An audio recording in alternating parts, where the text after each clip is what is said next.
produce can play a lead role in boosting immunity of human body and fight against odds.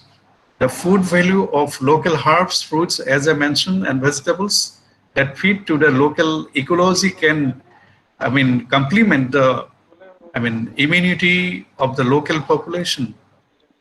The COVID-19 pandemic situation has also brought importance in new line of works, maybe the, I mean, suburban horticulture, urban horticulture, herbal horticulture, post harvest and value chain management, local seal industry, so on and so forth. I think there should be a sort of research between the academia and industry, how to lead the cold chain management. Not necessarily there should be another COVID, God forbid. So I think this webinar will focus all these important issues, and I hope for the best for this webinar. Thank you very much.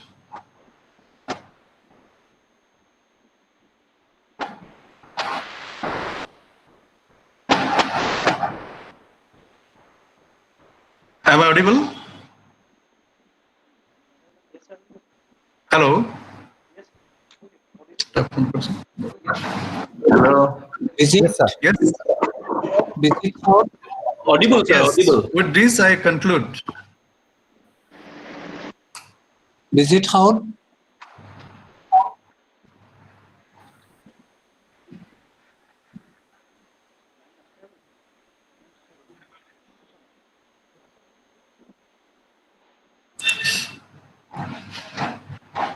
There may be some problem with the organizers, probably.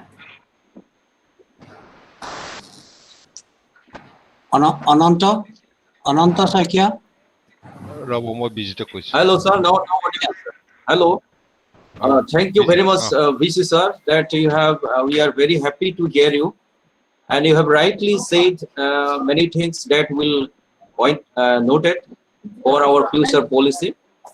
And you have rightly said, sir, this is an opportunity to us to sell Assam horticulture globally, because we are the one of the potential region to sell in globally, especially in horticulture. And in immunity boosting era, that we have, sir, so many herbs, and we'll listen one of the speaker. She's from USA, Smita Iyer, that and she's working on immunology and for immune boosting. And another in urban horticulture, sir, we have also lined up one speaker from Italy, that is Mr. Antonio. He will speak on urban horticulture. So we'll touch your points. Thank you again, sir, very much.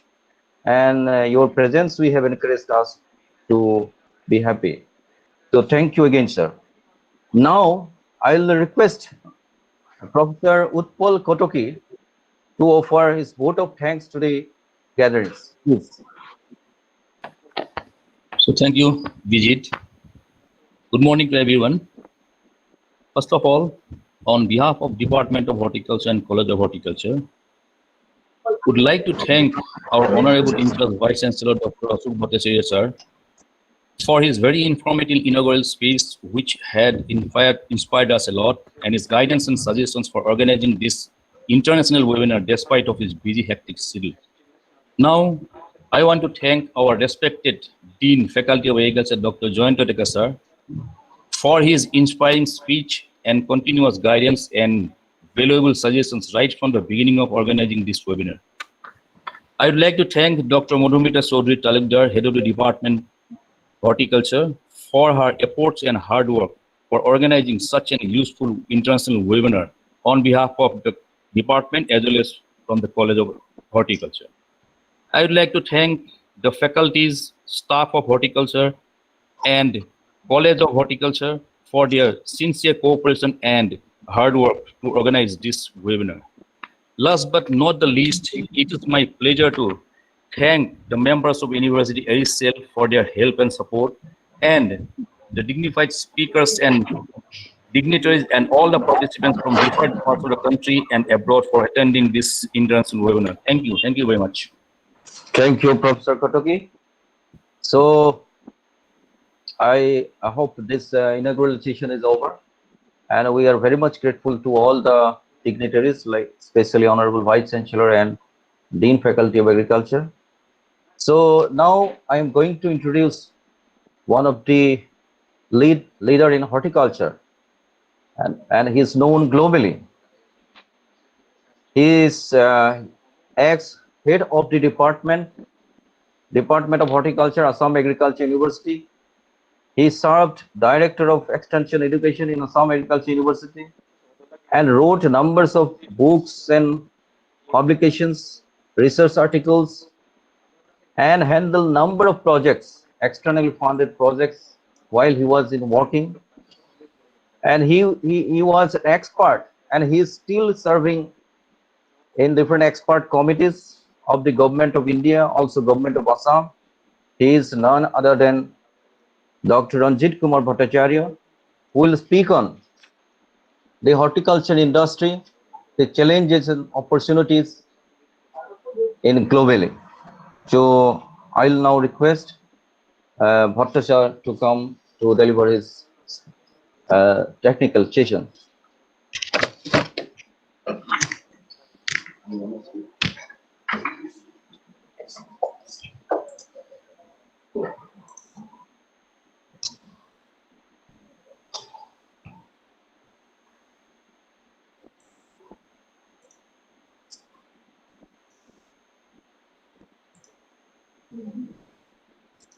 Good morning from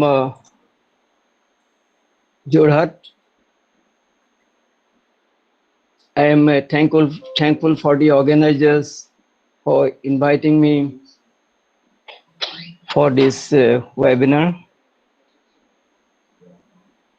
I really thank the Honorable Vice Chancellor, Dean Faculty of Agriculture, Dr. Madhumita Chaudhary Talukdar, Professor Head NOSD Horticulture, Dr. Bijit Saud, for giving a nice introduction. I shall be concentrating on little bit of industrialization of horticulture, how we can have the various opportunities and meet the challenges under this pandemic situation.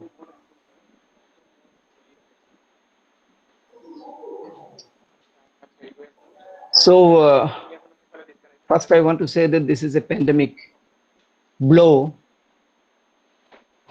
because we found that farmers of the region, particularly the country, have made up to 80% losses during lockdown period. And this was the words from INI Farms.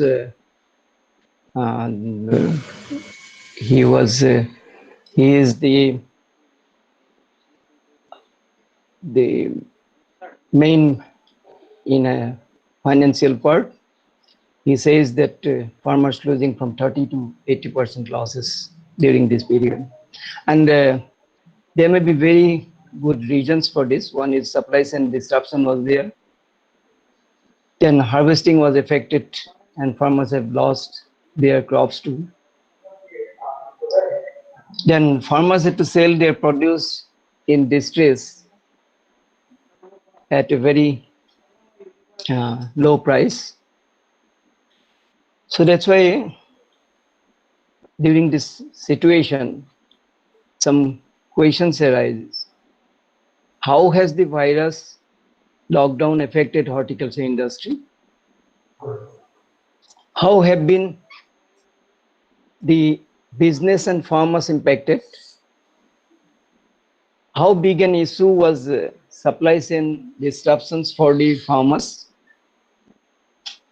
Then how does the road ahead look like once the lockdown is lifted? So the answer will be different, and it will vary from part to part, country to country, because enormous problems faced by the farmers. So main impact was global economy to a standstill. Unemployment has soared up. Then GDP projections plummeted. Then agriculture sector, we feel relatively unhurted. And because the prime reason is we agriculture sector have diverse output. However, horticulture, particularly perishable fruits, vegetables, they were found to be most susceptible during this pandemic period. So post-pandemic strategy we have to find out. And in that, again, we can say horticulture can be a savior in pandemic heat economy. Because the zero hunger set by United Nations by 2030 actually aimed mainly to have nutraceuticals and have safe food and others, and that can only be obtained from horticulture sector. So what will be the strategic points? So we have to give more priority to support the farms and farmers first, and we have to restore all the horticulture operations so that we can catch up the opportunities and spurt in demand for these products. The demand is always there, and we have to just catch up this when pandemic situation is over. So we have to go for pre-harvest, post-harvest operations various, and we have to see that value chain management is in order. Then we have to control entire supply chain system from farm to pack house, then distribution centers to domestic retails. And then only we can go for finally international retails across the globe. So I would concentrate mostly on northeastern region of India, how to go for, with little bit background of the entire region. So we have all the 8 states, then 2.55 lakhs square kilometer we have the geographical area, and 65% we have northeastern hilly areas, 35% only the plains. But interestingly, land diversity specification, a huge assets we have. It's up to even 5,000 species. There may be some maybe endemic state even. So we have very good resources having very high land diversity specification. So we always say NER has immense potential for growing wide array of horticultural crops. That's obvious because there are regions where we have all the climates like Arunachal Pradesh, temperate, subtropical, tropical, to only subtropical areas and little bit of tropical also. So entire regions in 8 states. We have very high annual rainfall up to 3,000 millimeter. Then most of the crops again rain fed, and only less than 18% is under irrigation. So briefly see this present status of various horticultural crops. So state of Assam, both in area, mainly production goes in the forefront, Tripura also in forefront. Then in vegetable crops also, Assam and Tripura both are actually plain states, and others mostly hilly areas are in the forefront in vegetable sector also. Then in flower sector also, we find Assam and Sikkim, Arunachal Pradesh. we find. Then in plantation crops to Assam and Tripura are in front. Then we find in spice, we have numerous spice crop. So we find Assam, Sikkim, even Meghalaya are in the forefront. So though we said immense potentiality, when you talk about commercialization, commercial horticulture, very recently been we find some states are in the venture of commercial horticulture. Then we can go for industrialization. But the main drawback is that in some of the states, some crops still, mainly the fruit crops, still grown in homestead gardens. In addition to that, in hilly areas, we have a problem of broom cultivation. And we find this region have problem of low productivity of horticultural crops when you compare to the national or global level. Now, we want to visualize certain things, say plantations. We like to have plantation of fruit plantation. We want to visualize like this. We want to visualize other fruit products plantation like this. We should have a dream of other fruit plantations like this. Chinese lychee in China, then durian in Malaysia and other places. Papaya is in Hawaii and certain parts in India. So we visualize high density plantation in some cases like grapes. Then you find ultra high density planting in particularly in guavas and all. Then new introduction avocados of very high food value crops, plantations like pomegranate and other Western Indian parts, apple in some parts, Arunachal Pradesh, Himachal and other parts, then in abroad, Italy, then USA and even China and Japan.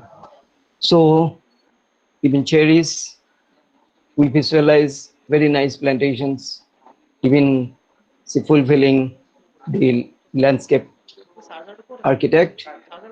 We have very high value food crops. That's very important. After pandemic, we have to go for very high value food crops to cope up with the economy.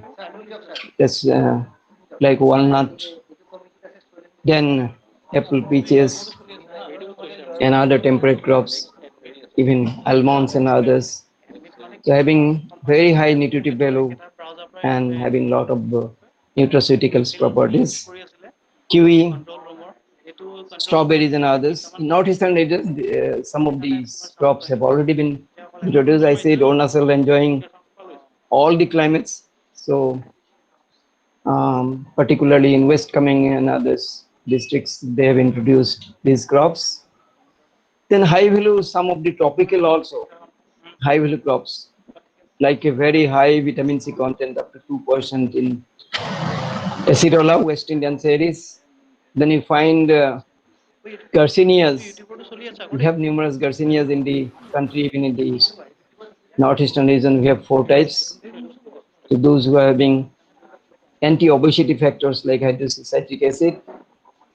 Then we have the high energy food like various annonaceous fruits, which can form in plantations for commercialization and industrialization. Likewise, greenhouse vegetable production, that also you can go for various vegetables, tomatoes and high value like broccolis and others. Likewise, no flower sector, you can go for greenhouse, or say in case of orchidarium, we can have and go for high value flower crops like gerbera and others, including orchids and others. Necessarily we find in this region, and we have orchidarium in some of the states like Arunachal Pradesh and others. So high value flower crops also. Then in plantation sector, we find high value plantation crops like cocoa find a very nice position, even in this country, like in some of the some parts of the globes, like see Southern America and others. Then see high value spice crop like vanilla uh, can give very good returns. So this already been introduced in these areas. Only thing that needs to be commercialized in some of the areas. Now this was the dream. We can have very good plantation and all. How to fulfill the dream?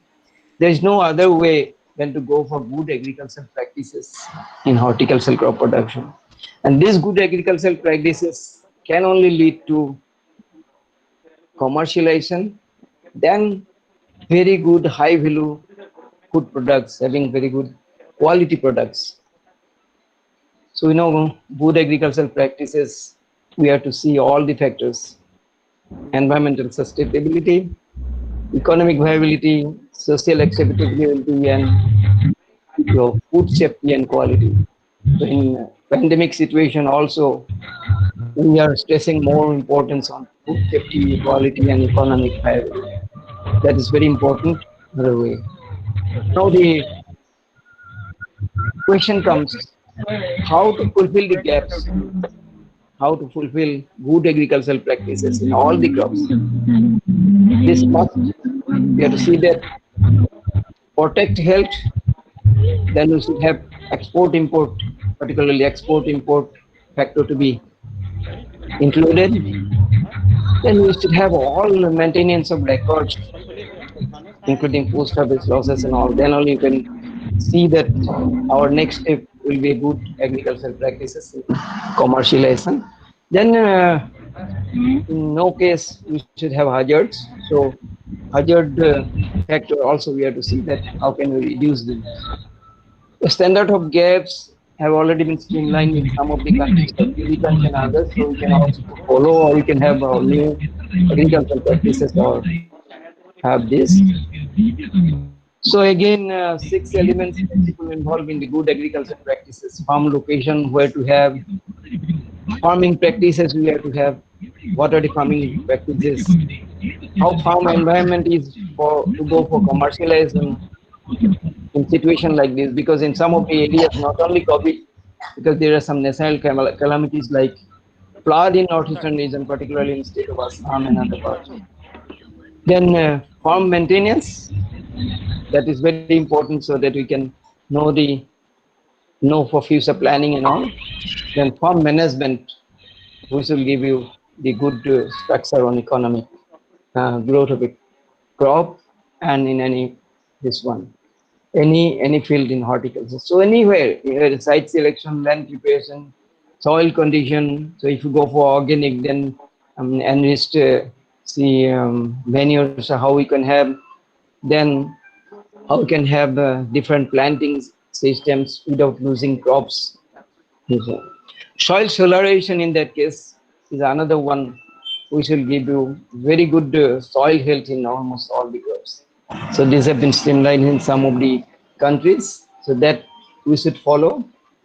That is very important. Then weed management and moisture regulation, moisture storage and temperature regulation, particularly in wheat black LD film, that has been streamlined in some of the cases. We should follow this one invariably in the crops like pineapple, citrus, or any other vegetable crops and others. Then bioset, biosol-based organic soil amendment technology must be there. So that's very good effort in case of organic farming. That's very important when it will be necessary. So we should include the biosoil in organic farming practices. Then go for precision farming. Definitely will be helping commercialization of various horticultural crops in this region. Right amount of treatment, right time, right location. That we should follow. Otherwise, we will not have economic growth from any plantation, economic return from any plantation. So some of these already been streamlined. Say very high density orcharding in guava has been done. Then you find particularly in Lucknow we find. Then rejuvenation practices, so that we can go for rejuvenating senile orchards like lychee in Muzaffarpur areas and other areas they are given, and these are all rejuvenated senile orchards.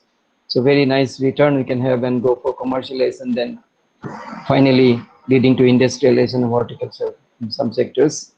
Then you can go for say increasing food state in plantations. Any crop, wherever entomophilous pollination is necessary, we should go for bee. Bee is the number one. So have the beehives, have side income, then increase crop production. Definitely that will be another milestone for commercialization of horticulture in this region, finally leading to industrialization. Then high-tech nursery, because quality planting material in this region is really a dirt. So high-tech nursery, this I am showing one of our university high-tech nursery. So you can have good quality planting material, a huge number at a time, so that you can have. Then if necessary, phytotron can be introduced in some areas for large scale production of planting material, because that will help in establishing plantations at a very good stage. Then hydroponics wherever necessary. Say wherever you go for rooftop gardening or we go for soilless culture, hydroponic definitely will be giving a way in commercialization and then industrialization in all the fields of horticulture. Even in medicinal aromatic plants we have. Then production measures, you should not forget the various production measures, because there are a lot of constraints in production for commercialization. So we should have all the measures like irrigation, then bird scarers we can have, then using all the, whether you go for chemical fertilizers or chemical pesticides or other way, but you have to have the measures so that you can go for combating the problems in this one. Like drip irrigation, you can invariably include in all the horticultural crops for production in this area. Then you can have sleeving in some cases like bananas and others. Smearing to control some of the pest in citrus orchards and others, like coconut and others also you can have. So likewise, no, for fumigation and others, so large scale when we have, so we can use airbus players and all. That is very important in commercialization. Otherwise, it will be very difficult. You can have very low production. Then particularly bird scarer, how you can deter the birds from the field. That is very important now. You can have like this without any manpower, you can go for. So that will be a boost. Then during harvest also we have to go for certain things. A lot of training is needed for the farmers, because we have a lot of post-harvest loss, even some cases 30 to 40%. Then we have to have good maturity indices for all crops. It's there, farmers should follow, otherwise the quality will be affected. Then see different measures to harvest crops manually or mechanically in some cases. You can have robotic harvest in some cases, fruits like apple and also, that we can minimize the labor involvement and others. In top plantations also, at higher level also you can harvest the fruits and all. So that also can be introduced when you go for commercialization. That will definitely have impact on economic growth. Likewise, in Tamil Nadu Agriculture University, they have developed mechanical banana harvester. See, 1 hectare we have more than 3,000 plants. So harvesting is not that easy when you go for small scale production. That's a different case. So they have developed technologies, mechanical banana harvester, once how you harvest mechanically. Then citrus mechanical harvester, that is also very important. Otherwise, heavy loss we find, not only in Arunachal Pradesh, some of the areas in Defu, Karbi Anglong district. Then we have areas in Tinsukia, then Dibrugarh. We find a lot of loss is there, particularly post-harvest. So drop of fruits there, then we have to minimize this one. So post-harvest handling another one. Then only you can expect quality produce. So worker hygiene important before, prior to packaging and all. Proper packaging, whether we are going for using corrugated fiberboard box in some cases, or other in crates or others, that in commercial scales that will be should be finalized. If necessary, research can be intensified and go for each and every crop to have such type of good post-harvest handling practices. Transportation another heavy, I mean, loss in this region mainly because of transportation and others. Supply chain management was disrupted only because of poor transportation facilities. Then we find traceability, our product quality, cooling, cold storage, everything. Particularly, we have to see that production, wherever it is there, we should have processing unit. So that we are not following in this region. We are going for production large scale, but we are not establishing processing unit in production sites. That is very important. Otherwise, we are again going to incur heavy loss, particularly post-harvest loss and transportation losses and other factors. So post-harvest management practices in fruits will be applicable to all horticultural crops. So various treatments involved. I say treatments in steps. So we should follow all these when you think of export-oriented say production. Definitely these every steps should be followed. Another important thing is crop modeling. Crop modeling is very important because nowadays we have a lot of disaster. So one type of disaster management will be there when you follow crop modeling. Unless you follow certain crop model, it will be very difficult sometimes. We can foresee some hazards, we can plan, we can have the final output, everything we can have in computer based and have a very good crop model, then only we can expect certain things. So crop modeling is very important, and particularly in company management side, company management always they go for crop modeling. So when we have crop modeling, so we can have increased demand, then we can climate related risk also we can solve. Then decision making also we can have in prior to execution of our farms.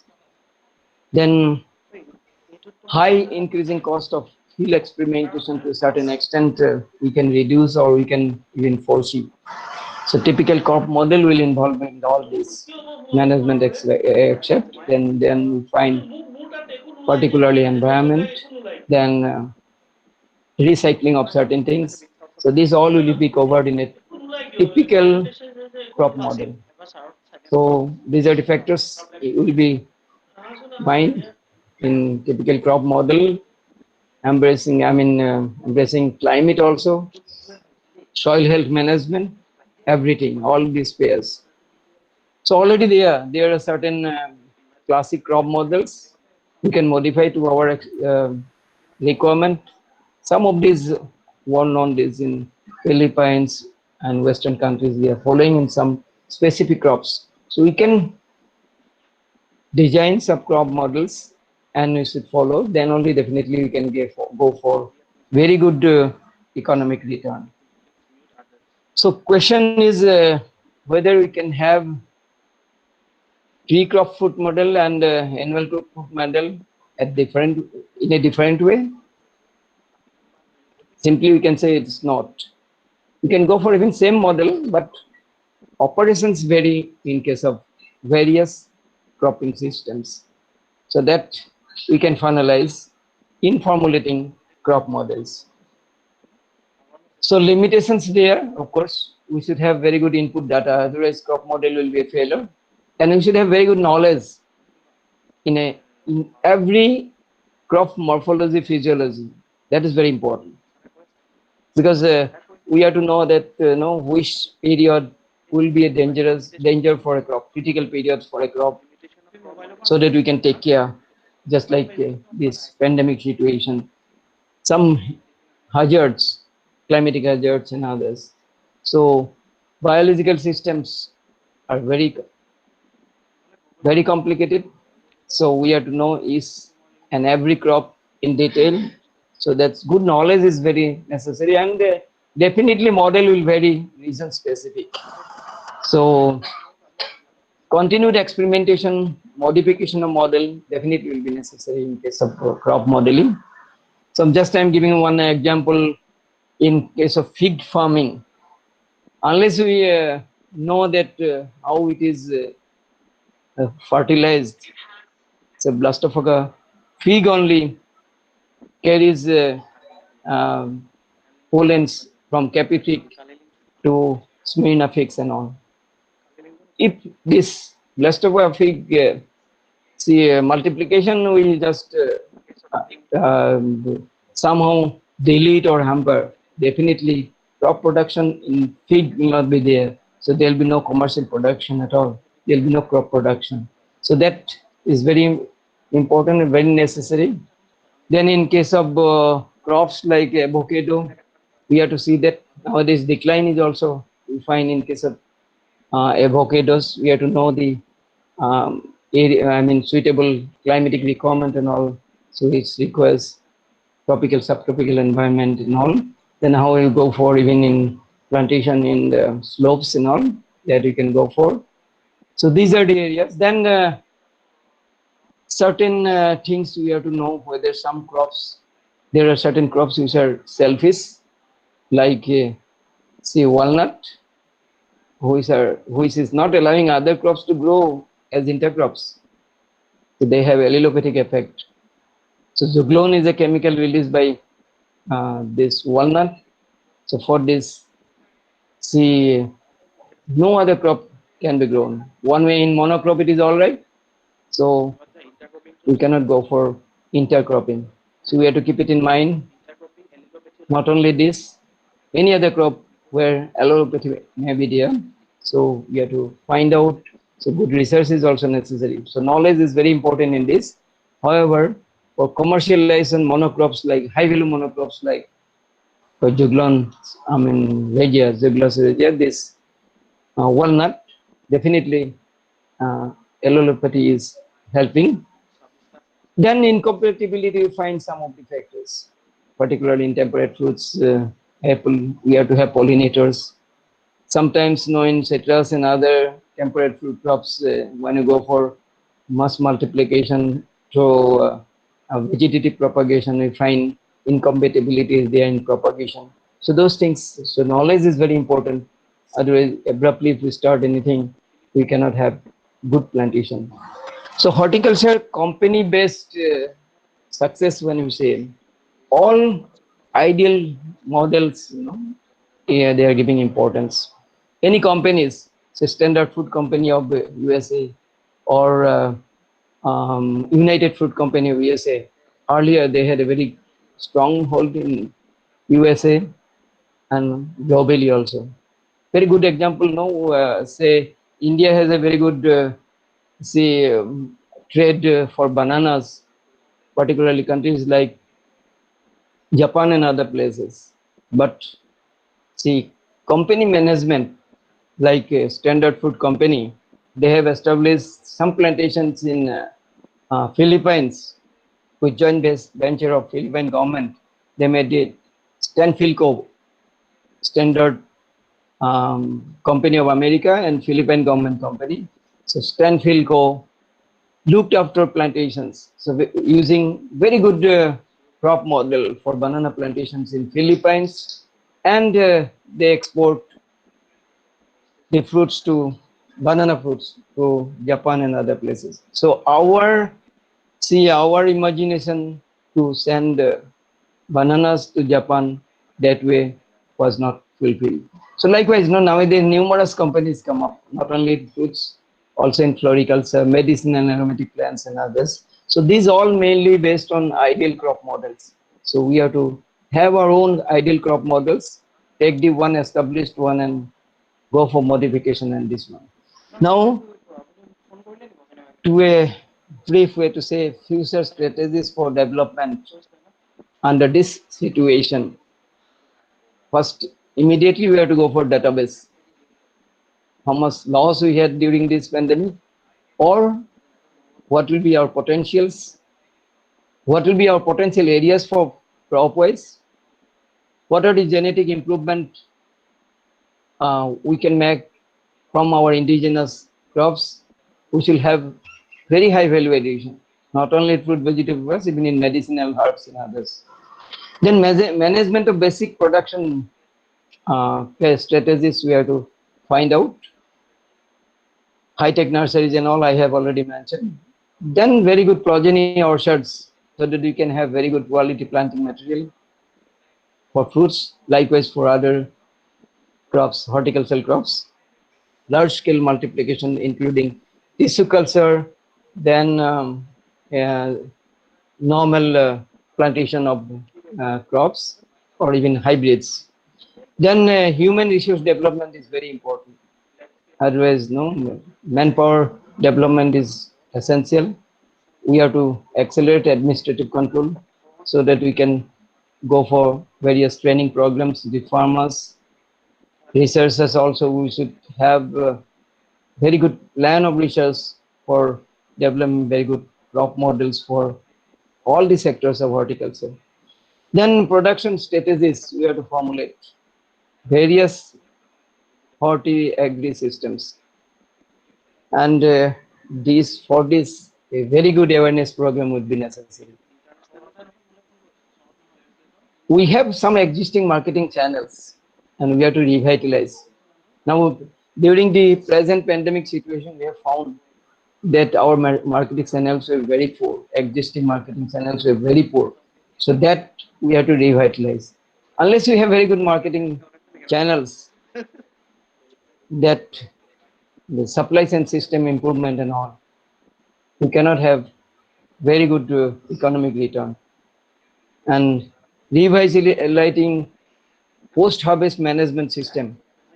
Why I say revitalizing, so we do not have a very good post-harvest management system in this entire northeastern region. So we have to think of that. Then we do not have growers cooperative societies, all the sectors, not only in fruit, vegetable, flowers, also in medicinal and aromatic plants. Unless we have growers cooperative societies, sometimes middlemen take advantage and take the claim of individual growers' plantations. Finally, they are benefited. Growers are not benefited. So growers cooperative societies in the light of say your Nagpur Orange Growers Association, NOGA, Banana Growers Association of Tamil Nadu, Maharashtra and other places, Grape Growers Association of Maharashtra, like that. So we can go for various growers, cooperative societies, then only definitely we can have commercial plantation, then we can have the dream of industrialization horticulture in the entire northeastern region of India. For this, very good institutional credit will be necessary, and then only we can take for promotion of various export trade in this region. Extension setup, what we have to revitalize. We have in most of the states the Directorate of Horticulture, we have seen not been geared up till Directorate of Horticulture work only in papers. Directorate of Agriculture is something like a small branch in Directorate of Agriculture, and the functions are being carried out like this. This definitely will not be going for a true dream fulfillment of our horticulture commercialization and finally industrialization. So that we have to keep it in mind. So that administrative control must be there. We have to see that extension setup is revitalized. So when you go for quality, when you say quality material, planting material, definitely we think always for organic production. And one way in northeastern region, we are thinking, we are having a dream of organic hub for all the horticultural crops, starting from medicinal and aromatic to fruits, vegetable, even flowers, some cases edible flowers and others. So this is very important. And all these ways, we have to select first high value crops, and high value crops that too in organic way. Definitely it will be fetching very good price, so very good economic return, and definitely we can have. So all the states in the northeastern region are planning for um, organic production of crops. Already Sikkim and Arunachal Pradesh are in forefront. Other states, other 6 states are also in the process of going for organic production of high value horticultural crops. Definitely we can have certain things.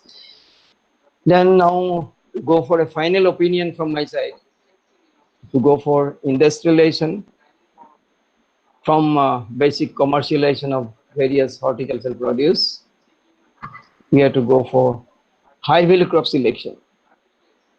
In all these ways, medicinal herbs, whether it is fruits, vegetable, edible flowers or other cut and dressed flowers and other loose flowers, then only we can go for commercialization. So high value crops, go for commercialization. Then total thorough assessment, we are still not having inherent nutritive then antioxidant properties or other way nutraceutical properties of all the products, that to be in hand. See, we know plum is having very good antioxidants, but when we have value addition, then we find it is having 5 times more than this.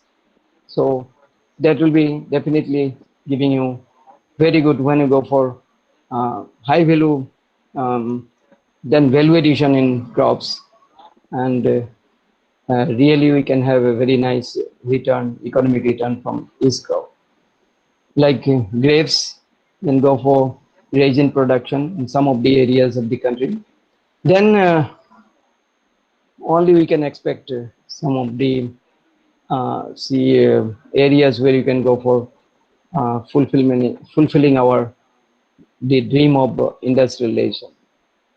Now we do not have sufficient backup knowledge, backup data, whether all these horticultural crops of this region having invaluable properties, antioxidant, nutraceutical properties. Till then, no, we have to go for organic only. So our safe slogan will be go organic in horticultural crop production. So this Arunachal Pradesh already taking up some steps. Recently, I'm involved in last couple of years in temperate fruit production in West Kameng district of Arunachal Pradesh. We have introduced crops like walnut, which I say the allelopathic effect is there. So only monoculture in case of walnut. Then we have introduced, already introduction is there, particularly these kiwi and other crops. So we are selecting very few 5 to 6 high value crops in West Kameng district of Arunachal Pradesh. So which implementation from state government side to Arunachal Pradesh, now they are implementing this. NABARD is coming forward, and as NEPSCON this resource person, I was helping in preparation of the DPA of that, and now they are implementing this one. So we hope for that, because Guwahati will be nearest market from West Kameng district of Arunachal Pradesh. Then they can immediately send within 4 hours to Calcutta, then other places of the country, and even taking of abroad. Now quality apples and other products also they are producing, because even walnuts, the country produces only in Jammu and Kashmir. Now Arunachal Pradesh definitely going to be a very good how for production of walnut, that too in a organic way. It will be definitely facing a very good price, walnut, which is something like a brain stimulant. And you can go for in plains and others. I've already mentioned going for acerola and West Indian series, where vitamin C is very high, 5 times than our online or. So definitely we can boost up our economy. So that way we should think of organic horticulture production for high value crops in horticulture. With this, I wind up my presentation. Thank you, everybody. Thank you very much.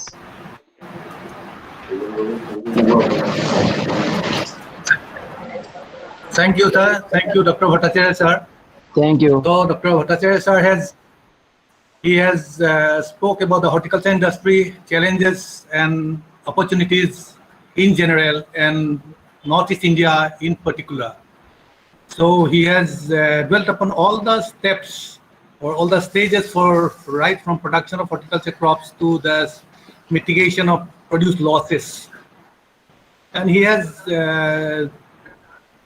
given us strategies to move towards zero hunger goals by 2030 that is set up by United Nations. And he has emphasized upon the strengths of Northeast India, right from homestead gardens through protected cultivation to high-tech horticulture, high-tech commercial farming. And really he has stressed upon organic production in this area, in this northeastern region, because we are organic by default, although we are not organic by design till now. But we can emphasize upon the organic production of horticulture produce. Thank you, sir, and we sincerely hope that we will get all the inputs. We will keep on getting the inputs from you for the development of horticulture in the northeastern region. Thank you, sir. Thank you again. Thank you very much.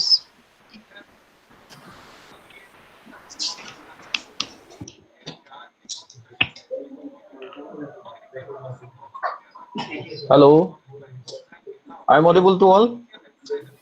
Yes, yes. Yes, sir, you are. So thank you again, Bhatta sir. Yes, sir. Now I am going to introduce another speaker, one of the dynamic leader in horticulture from Northeast India, and is working nationally in India, is one of the top horticulturists,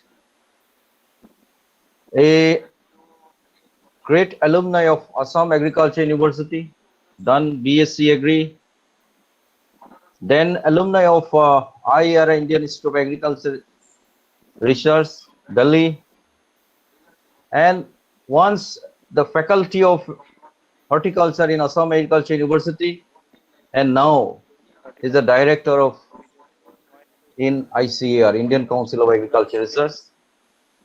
A very enterprising technocrat, wrote many innumerable numbers of books and research papers, and many things credit to him is none other than Dr. Vidyut Chandan Dekha.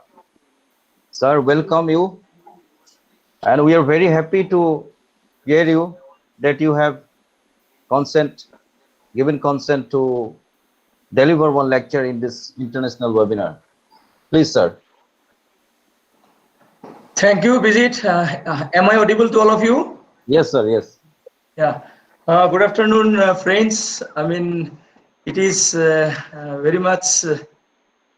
I am very much pleased to hear you the good words.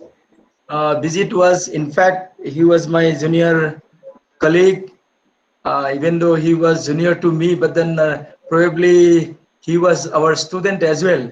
But nevertheless, as Dr. Bijit has mentioned, in the last more than 9 years, I am not into horticulture.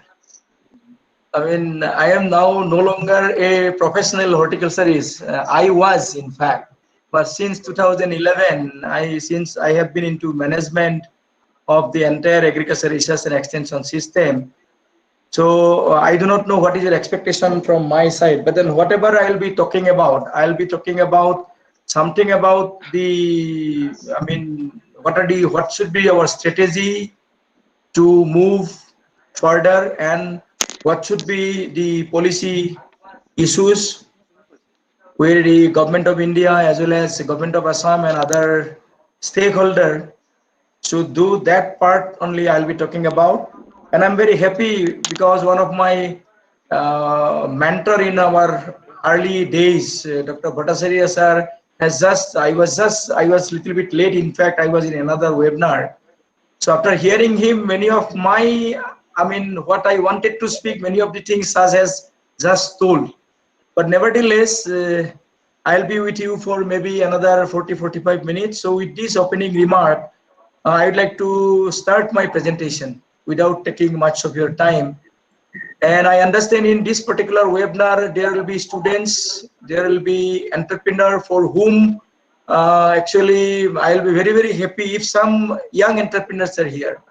Because Yes, without young entrepreneur, horticulture cannot move in the Northeast India.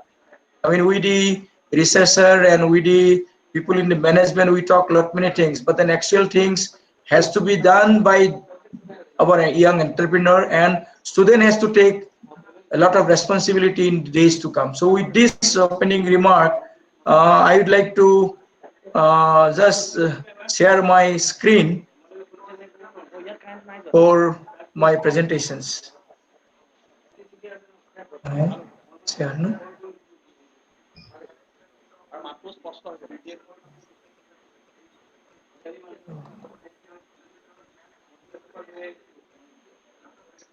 Just a minute.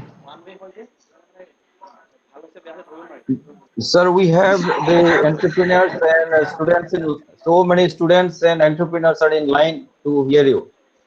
Okay, okay. Thank you very much. Friends, are you hearing me now? Yes, yes, sir. Yeah. In fact, my topic that I'll be talking about the horticulture for attracting and retaining youth in agriculture. And whatever I'll be speaking, this will be in the Northeast perspective only. As Dr. Bijit was telling, I am taking care of one of the ICR institute based at Umiam, Shillong. It's called Agricultural Technology Application Research Institute. And basically our institute is responsible for taking forward the technology generated by the research organization and other R&D organization like Assam Agriculture University, Central Agriculture University, and all other R&D organization, whatever they develop, that particular technology we would like to take into the farmers field. And before we take into the different line department, so Atari acts as a bridge between R&D organization and the line department so as to give the benefit to the farming community. So the basic mandate of our institute is to, evaluate the technology or test the technology, whatever technologies are being generated, to test the technology right in the farmer's field. And once that particular technology is tested, verified, refined, then we give it to the respective line department for further horizontal spreads. So this is in nutshell the objective for which our organization has been working since inception. So with this, I would like to give you some kind of where do we stand today in the entire Northeast India. Whatever strength I have been talking about, this is the strength of the entire Northeast region, and we have been talking about for last 30-40 years. Many of the issues are still, we are not in a position to resolve it, or even if we have resolved it, many of the issues are still pertains in today's context as well. Whenever I talk about the biodiversity that exists in the entire Northeast, all of you will definitely agree with me. We have a huge gene pool, and many of these gene pool are either they need exploitation, or if it is exploited, they are not being commercialized. So we need to think into two directions: collection and documentation. Most of the things are already there with the NBPGR and other such organizations. But those particular gene pool are not exploited to the extent it should have been. And many of the exploited germplasms or exploited gene pools are not yet been commercialized. Probably Assam Agriculture University and Central Agriculture University, since these are the two most important institutes in the entire northeastern region, keeping aside ICR research complex, because why I have told that we should keep the ICR research complex aside, because the mandate of the ICR research complex is NRM, Natural Resource Management, and horticulture is a peanut for them. I mean, the research priority of ICR research complex in horticulture is very, very minimum.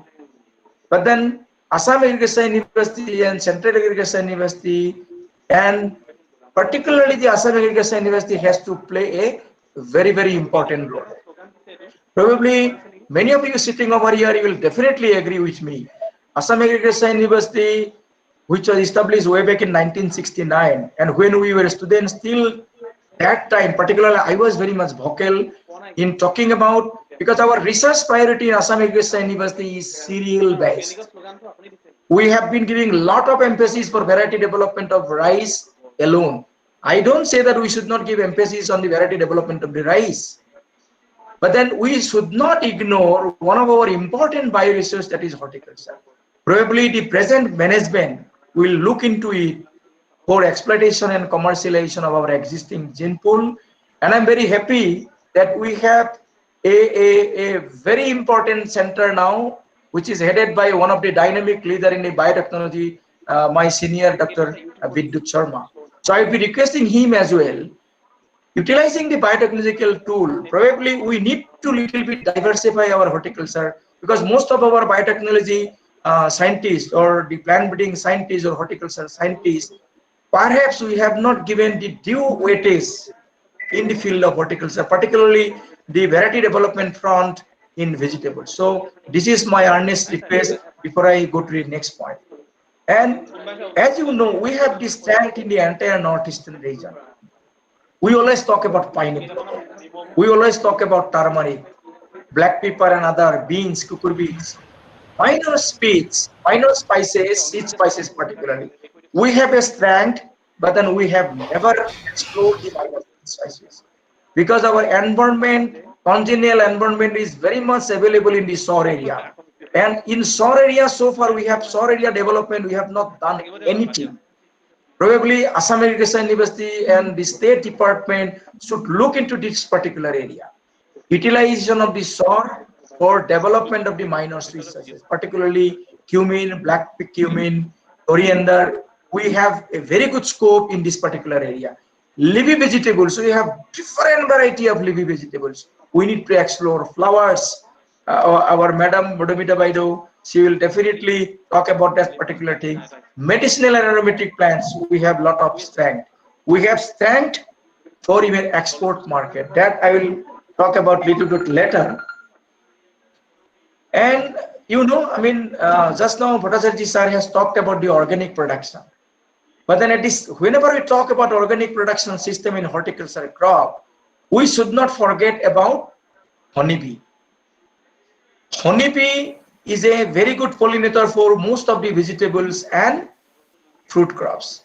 We need to explore, whenever we talk about organic horticulture, we definitely need to explore this particular area, because honeybee as a pollinator, the way it should have been explored, elsewhere it has been explored, but in the entire northeastern region, perhaps we have not given the due importance to this particular sector. And organic production, particularly the protocol development, technology development, we are in a very nascent stage. We need to do a lot in this particular area. Hydroponics is another coming up area. Of course, Assam Agriculture University, particularly, I have seen 2-3 PhD theses. I mean, horticulture department, they have done some very good work. So this particular work we should carry forward. Vertical cropping, because I mean, even though we have a scope for horizontal expansion in the area, but then a time has come for vertical cropping. I mean, we need to go for a crop in the same unit area. We need to grow for 2-3 crop at the same time. I mean, that is vertical cropping. We some amount of research we really need to carry out, which we have not done.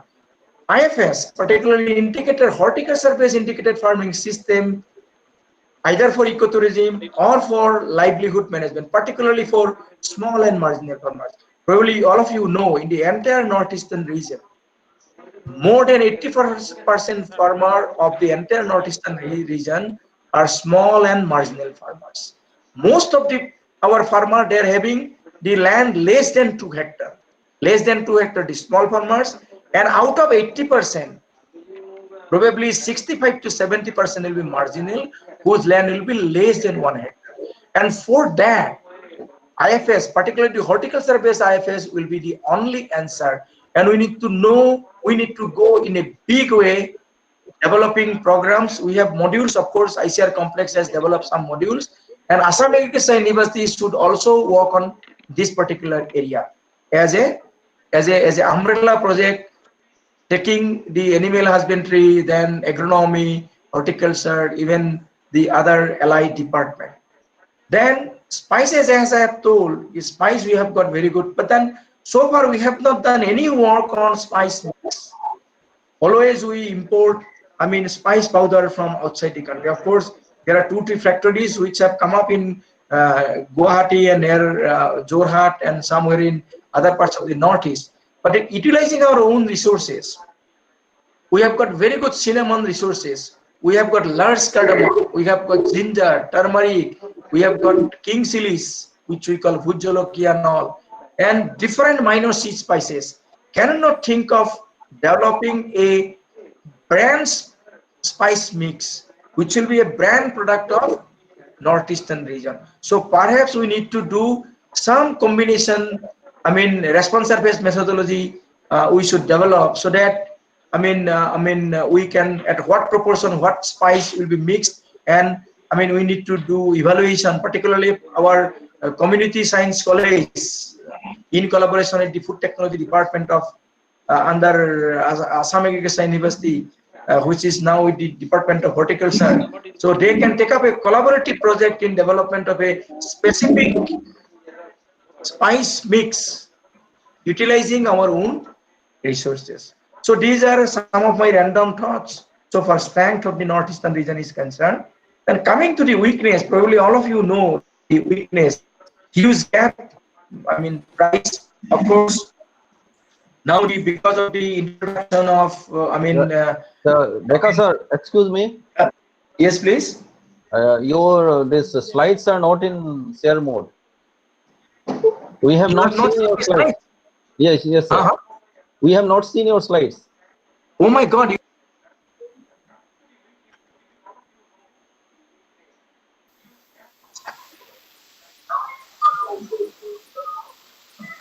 It is not showing.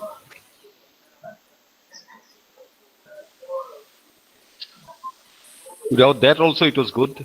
It was good.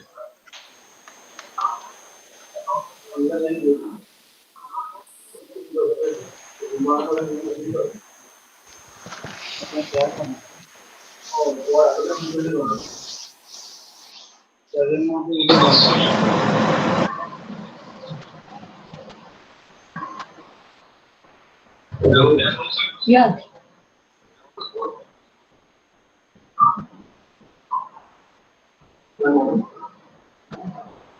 Use present now only.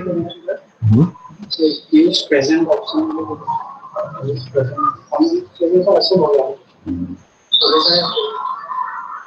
इनको लगता है. Because good. Dr. Reka.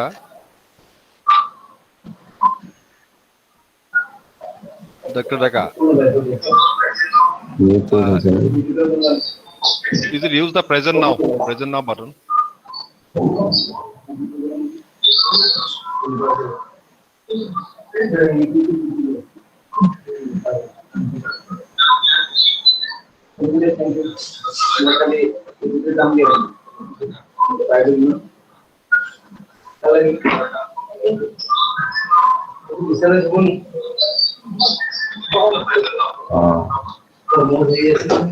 Okay. Yes. Yes, It's coming. It's coming. It's coming, sir.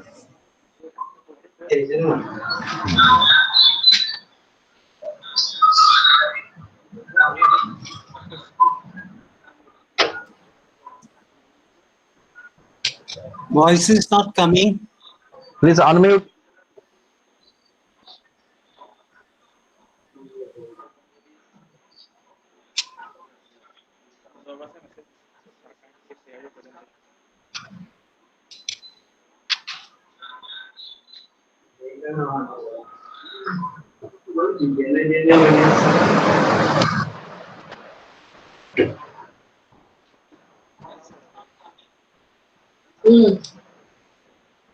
Yes, it is coming. Please unmute. Please unmute Dr. Deka.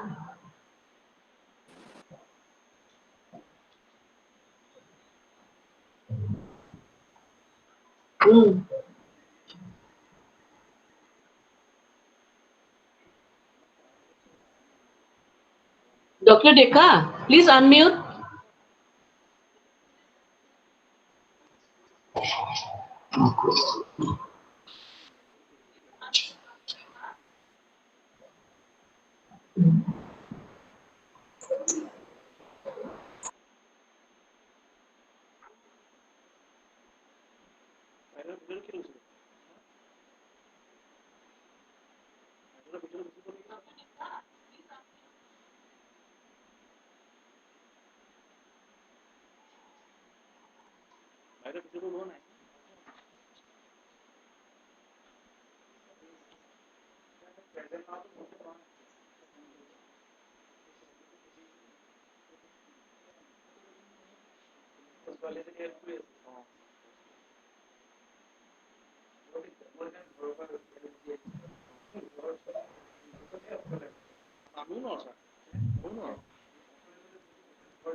Rekha sir.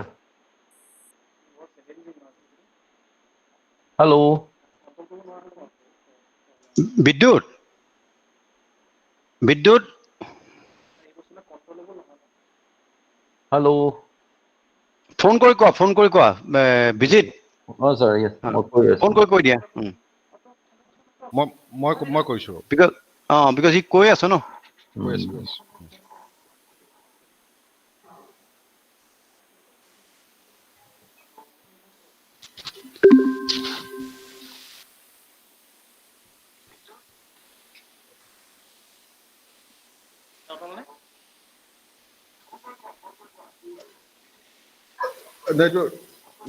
তোৰ তাত news হৈ আছে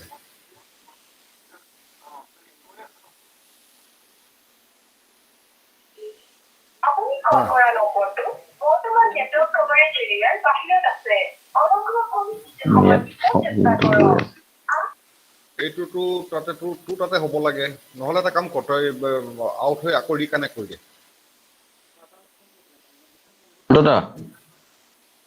অন্তদা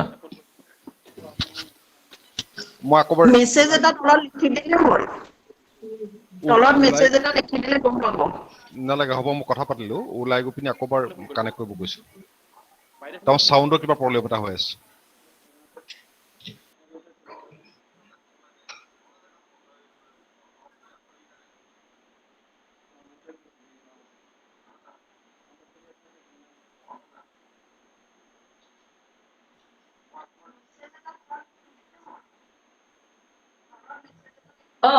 Yes. Unmute.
Hello, it's coming, sir.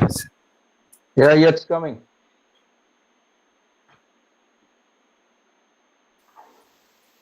Dr. Deka, unmute. Sound is not coming.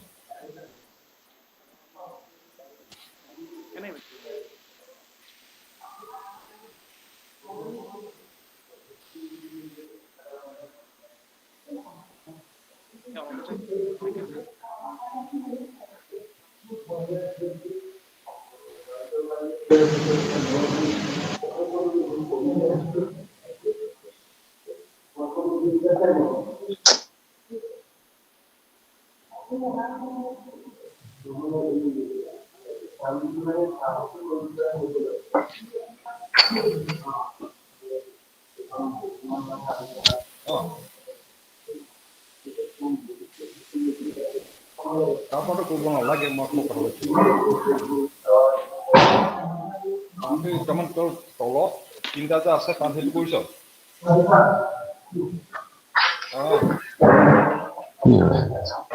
আহিছে এতিয়া আহিছে Light show hoise khali sound hoha nai. Sound is not coming.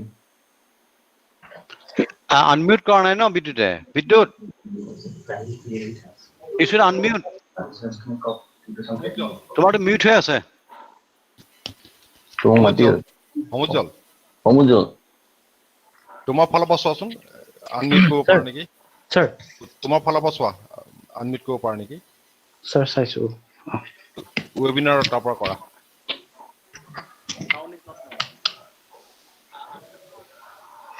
So participants, please, some technical program. Kindly bear with us.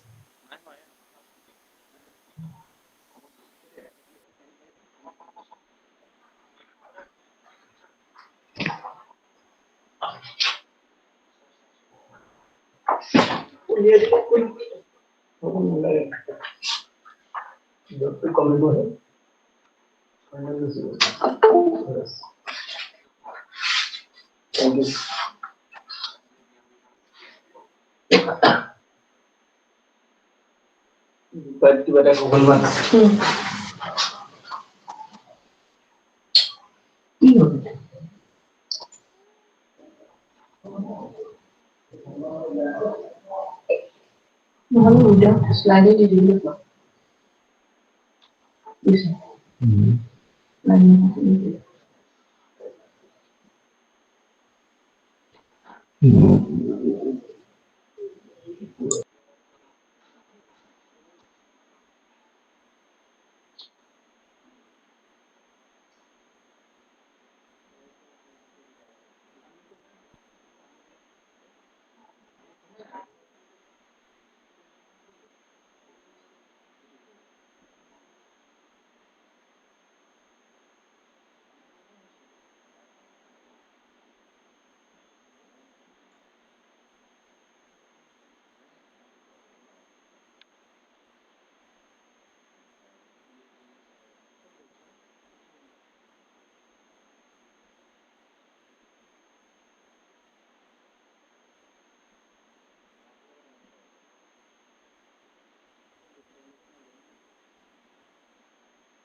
সেইটো বন্ধ কৰি দিবা আমাৰতো unmute হৈ আছে নে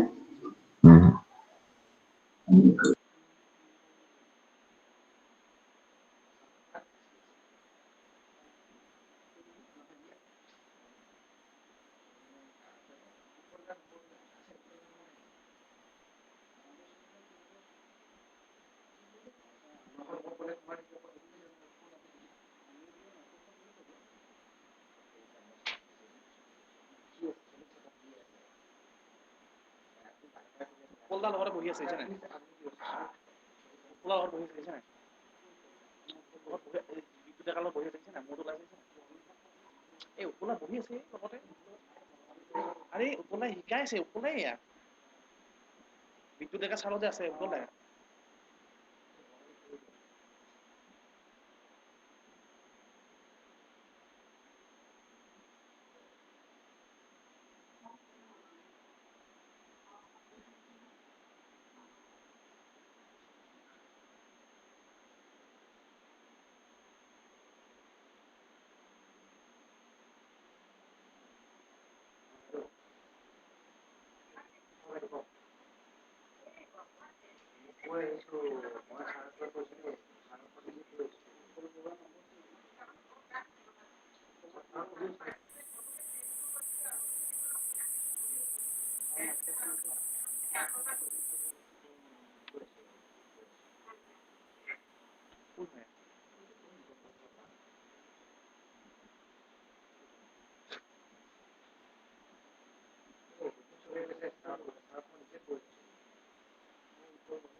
উপলাই তাত লাগি আছে ন হয় নাই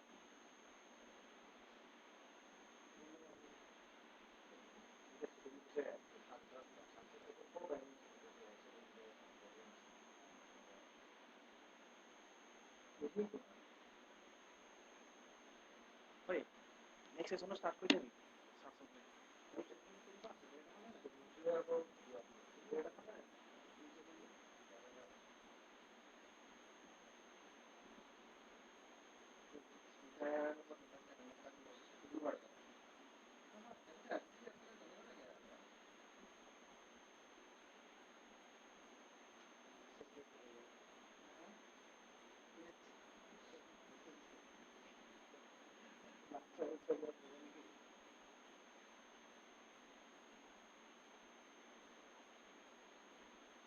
ছাৰৰ কিবা ডিসকাস কৰিব লাগিছে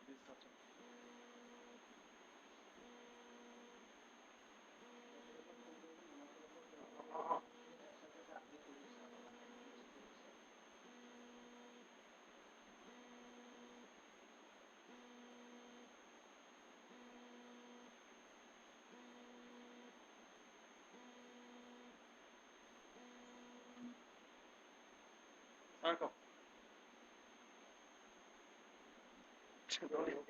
টলিপাৰ শুনা নাই নাই এই বিদ্যুৎ ডেকা ছাৰৰ প্ৰব্লেম এটা হৈছে তাকে তাকে তাকে তাকে ছাৰ লাগি আছে সিহঁতি আমাৰ সমুদ্ৰত হ'বগে চাগে আছে আছে ঠিক আছে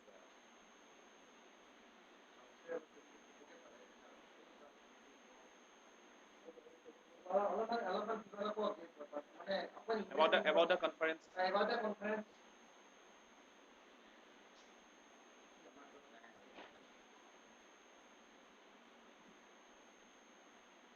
এই প্ৰেজেন্টেশনটো আনিব নালাগে মোৰ মতে এঘন্টা লেকচাৰ দিব লাগে হয় নাই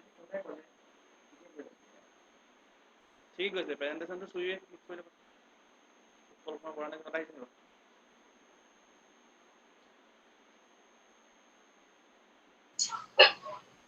So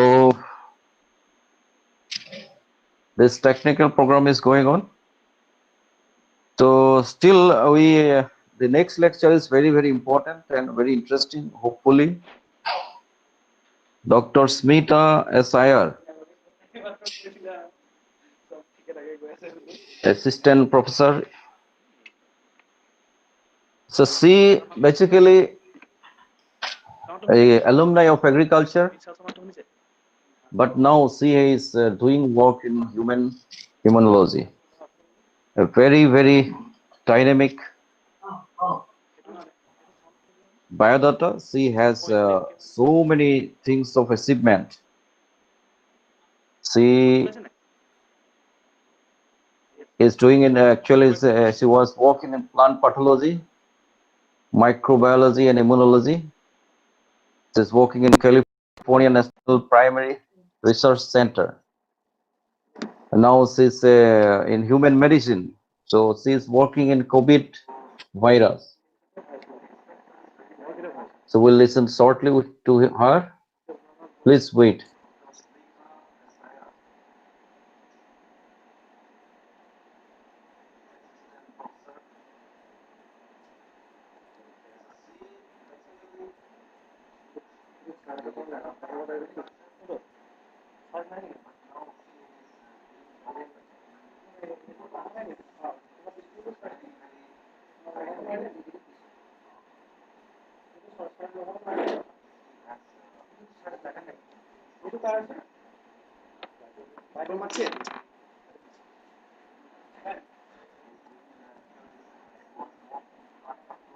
SI সোমাইছে নাই SI সোমাইছে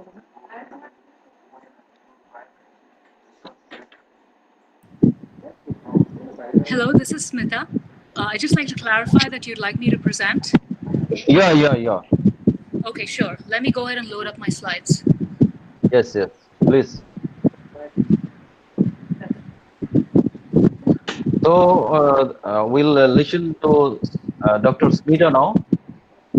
She has a long experience in immunology. So Dekha sir will listen to you later on. Okay, sounds great. Can everyone hear me and see my slides? Yes, it's coming. Slides is not coming, but audio is coming. Okay, sounds good. I think it should load pretty soon. Okay, do you see my slides now? Still not coming. Yeah, it's coming. Yeah. Okay, excellent. All right, you can hear me and you can see my slides. So welcome you. We are very happy with you that you have accepted our invitation and taking so much of pain. And nice to see you. And we welcome from Assam. That it's a very lustrous green. And we hope you will market our horticulture. And we are very, very glad. All the team are happy with you. So please carry on. Thank you very much. I'm honored for this invitation. Hello, everyone. I'm Smita Iyer. I'm, as I've been introduced, I'm an immunologist. I work at UC Davis.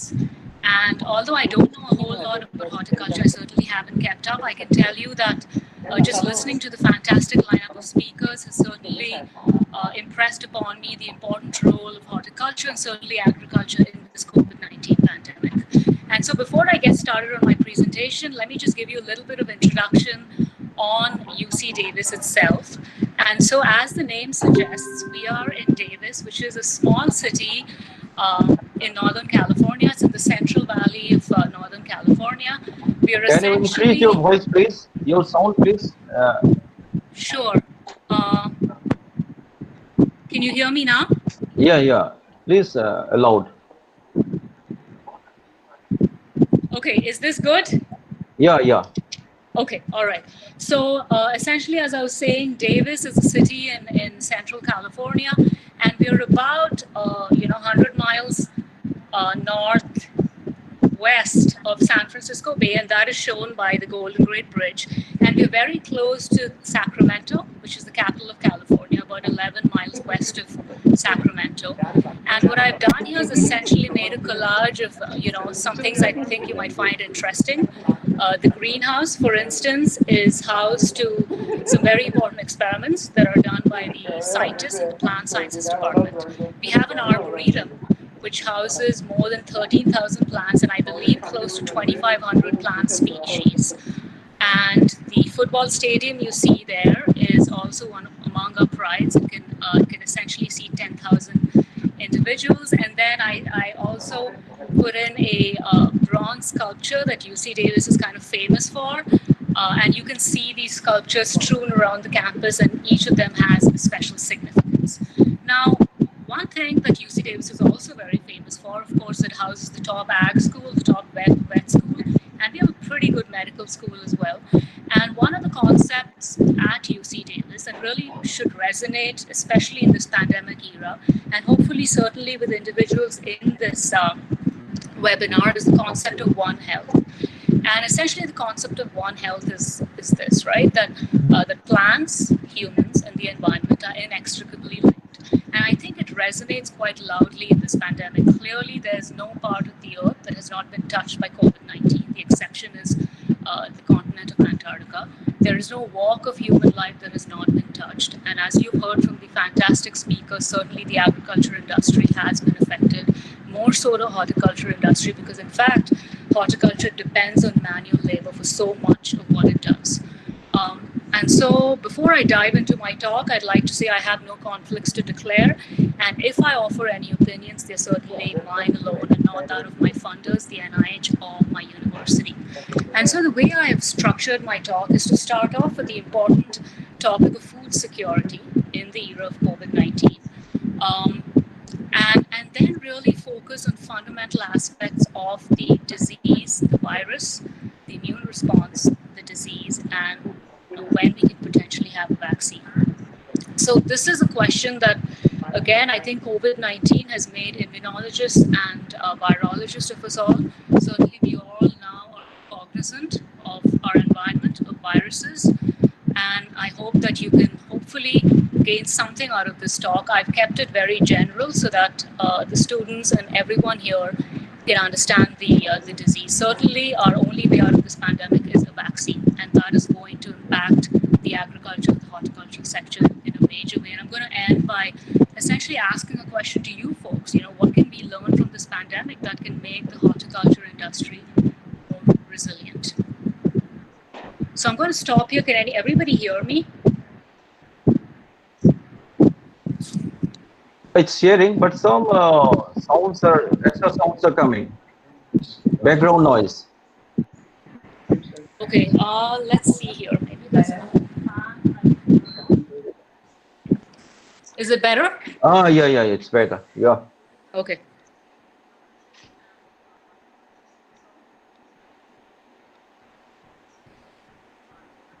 All right. So, the important question, of course, is what are the risks to global food security that COVID-19 poses? Fortunately, and actually, let me take a step back. And essentially, there's 4 pillars of food security, as you very well know, right? Food availability, food access, utilization of food, and stability of food, the availability of food. Your slides are not moving. All right. So, the important question, of course, is what are the risks? Yes. Of the global Fortunately. Okay. The slides are not moving. Okay. Which slide do you guys see right now? This is now only the topic with picture. That first slide maybe. With name. Okay. All right. Let me try something. Let me stop presenting.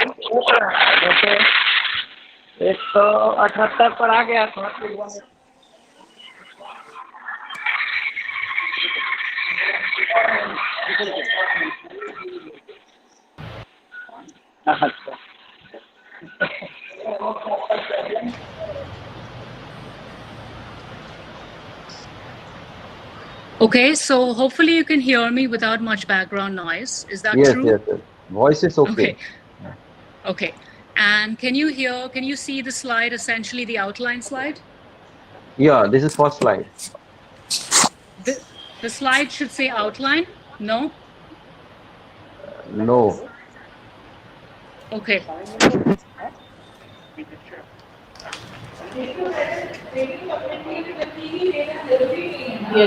कुछ जरूरी नहीं है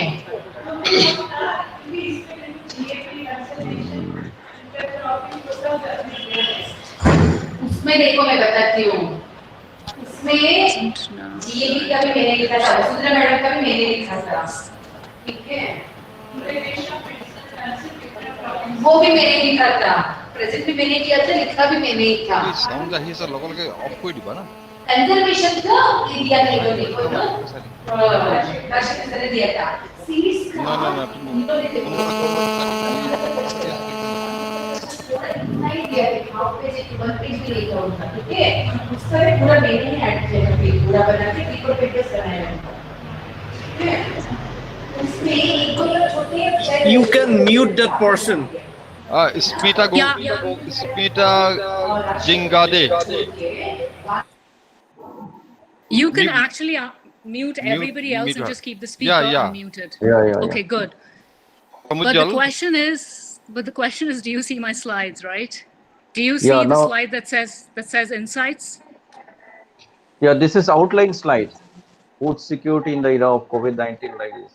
Okay, and then do you see the slide progress? Do you see the next slide here that says COVID-19 risk to global food security? No. Yes.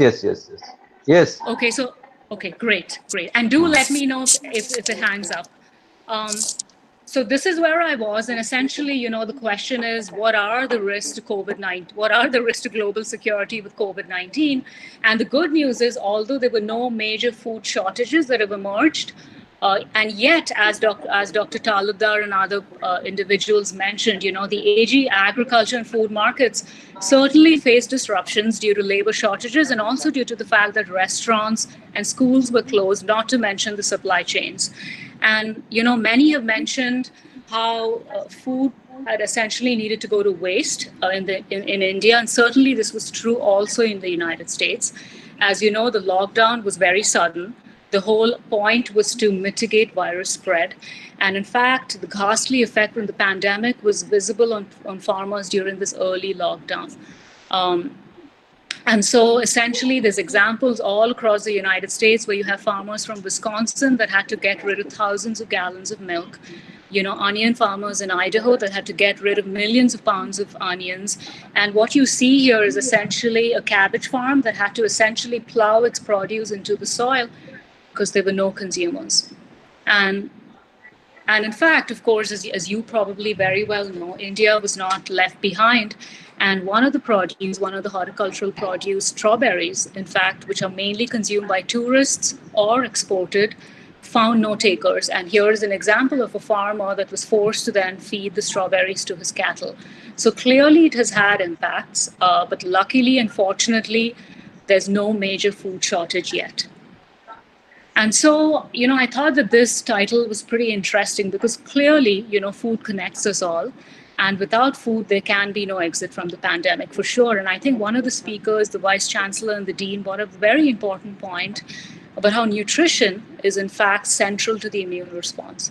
And I'm going to talk to you a little bit about the immune response. But, this is something that we've known for decades, that children that are malnourished essentially do not develop long-lived immunity to vaccinations. They are more susceptible to diarrheal diseases. So nutrition is absolutely fundamental. And again, this is an opportunity for the horticulture industry to paint itself and essentially, like somebody said, to sleep the waking giant, because nutrition is going to play a very, very important role now more than ever. It always should, but we now recognize the importance of this with new research. And so it is clear, at least to the individuals outside of the agriculture and horticulture field, and perhaps you all agree with me, that restoration of manpower and supply chains is our only way out to prevent a full-blown food crisis. As I've mentioned before, horticultural produce, because these are more likely than not to require manual labor for harvesting, will be most vulnerable to the lack of manpower. And a vaccine essentially is our only sustainable way to restore manpower and bring the ag and horticulture industry back to its former glory. And just to clarify, you guys can still hear me and you can see the outline slide, yes? Yes, yes. Okay, cool, thank you. Okay, so now I'm going to switch gears. And again, COVID-19 has touched us all. And I'm sure all of you are curious about the virus itself and the immune response and when we can expect a vaccine. As a biomedical researcher and immunologist, working in the rhesus macaque model, which is an animal model to understand the disease better, researchers like myself and my colleagues are knee-deep in SARS-CoV-2 research. So I figured I'd take an opportunity to try and explain this in simplistic terms. And if any of this doesn't make sense, feel free. Hopefully, I'll have some time for questions. If not, feel free to type up your questions in the chat box or email me. I'm happy to answer them. So let's start here. And I think the best introduction for this virus is a quote that Peter Medaver had, the great scientist. And what he said quite eloquently is that a virus is a piece of bad news wrapped in a protein coat. And the bad news is nucleic acid. Essentially, it can be RNA or DNA, but not both. And we know that the SARS-CoV-2, which is the name for the virus that causes COVID-19, is an RNA virus. Now, viruses are obligate intracellular parasites. And this is just a fancy way of saying that they absolutely need a living host cell to multiply, to replicate, and make millions of copies of themselves. And shown here is probably a cartoon that all of us have seen more times than we can count. Smita, sorry yes, to interrupt. yes. Your slides are not moving and we can't see your slides. So maybe it will be best if you, every time you change your slide, you let us know that you changed slides, and we can confirm whether we are seeing your slides or not. Sounds good. So do you see the Peter Medaver saying? No, we don't see anything. So you have to restart your presentation. I think I need to do like every 2 slides. Okay, I can do that. So let's see, stop presenting and present now your entire screen. Allow. Okay, are we good? Do you guys see this quote? Yes, yes. Yes?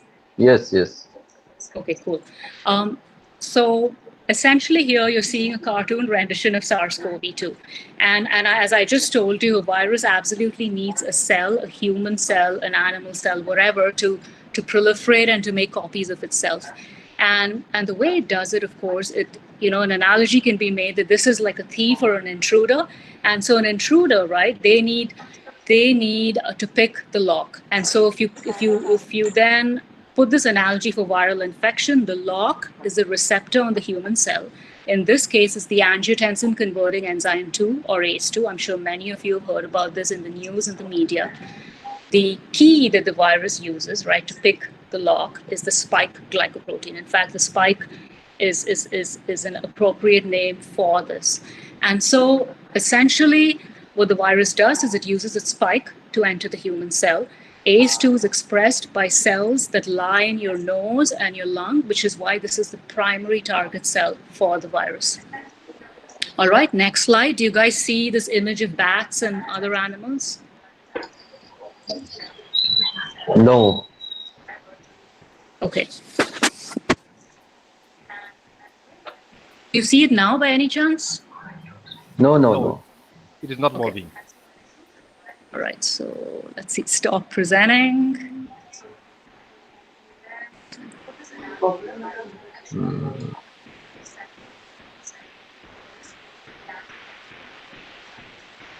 How about now?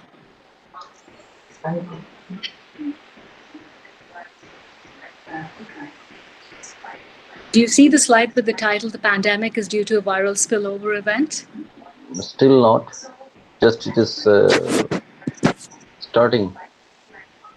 So one suggestion I would have, I think the person that presented in the first technical presentation, his slide presentation was extremely smooth. Perhaps we can ask him for his strategies as to how he was successful.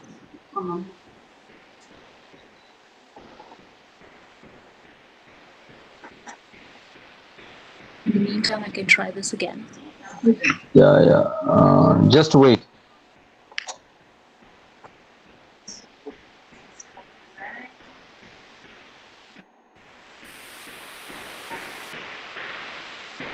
Next slide is coming. The pandemic is due to a viral spillover event. Yeah. Okay. Okay, so again, this is something that all of you must have heard. Of course, the most viral infections, certainly most pandemics, have their origin either in animals or from viral vectors. And when the virus is transmitted from an animal to a human, it's called a zoonotic spillover event because it's essentially cross species. And so circling down to SARS-CoV-2, this one has a highly effective transmission, as you can see by the total number of cases, topping at 23 million cases worldwide. That far exceeds the cases by 2002 SARS and MERS. And the intermediate host for SARS-CoV-2 has been likely identified as the pangolin. And most likely the natural host is the bat. And so, of course, we know that we have, from viruses such as rabies to Ebola to Marburg, in fact, have infected humans from bats. And so going back to the One Health concept, and so hopefully you see a slide that says preventing the next pandemic.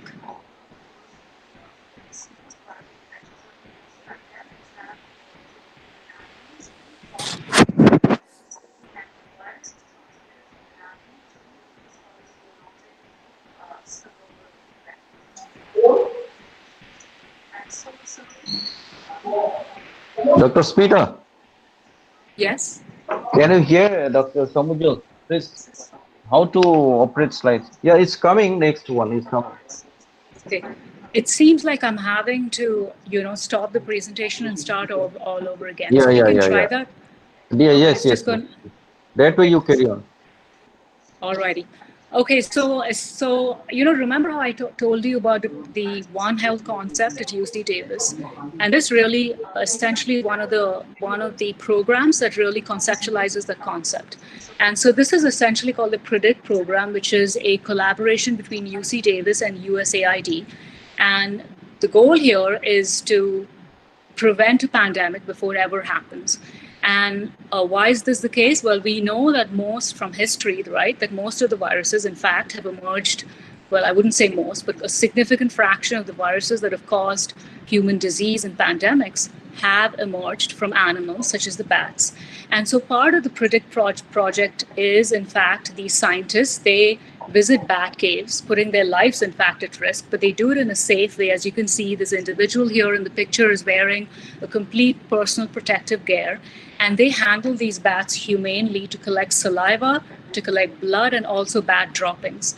And then these samples are collected, they come back to research institutions like UC Davis and other places, and you can see then a group of researchers are analyzing these specimens to look at the viruses within the bat. And essentially the goal here is to understand the viruses that have, going back to the lock and key analogy, that have keys that could potentially bind to locks in the human cell. And then these then would most likely be the ones that spill over and then would be the most likely targets for a vaccine. The other goal is, in fact, to also vaccinate the bats, because the last thing you want to do, obviously, is to eradicate the bats, right? Because that would then cause a whole slew of other problems. So this is a proactive approach, and that is excellent. That's what scientists are doing. And then the question then becomes, what can policymakers do?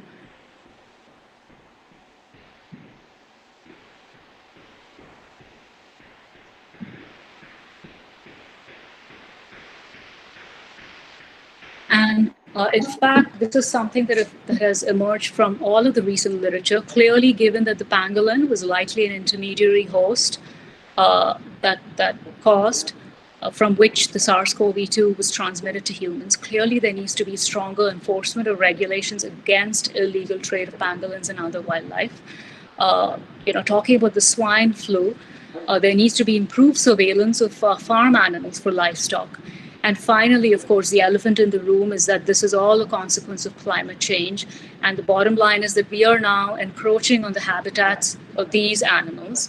And so when the ecological niches are then overlapping, there's definitely, if we are encroaching on their land, there's increased chances of viruses mixing and essentially leading to pandemics such as this.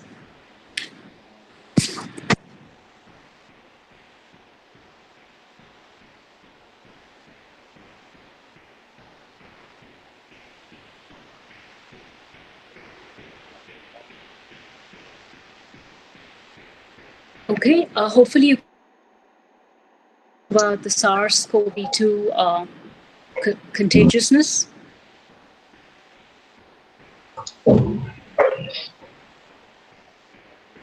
Okay, I'm going to take that as a yes. And so, the reason I have this slide out here is that we know that SARS-CoV-2 is certainly very effective in transmission.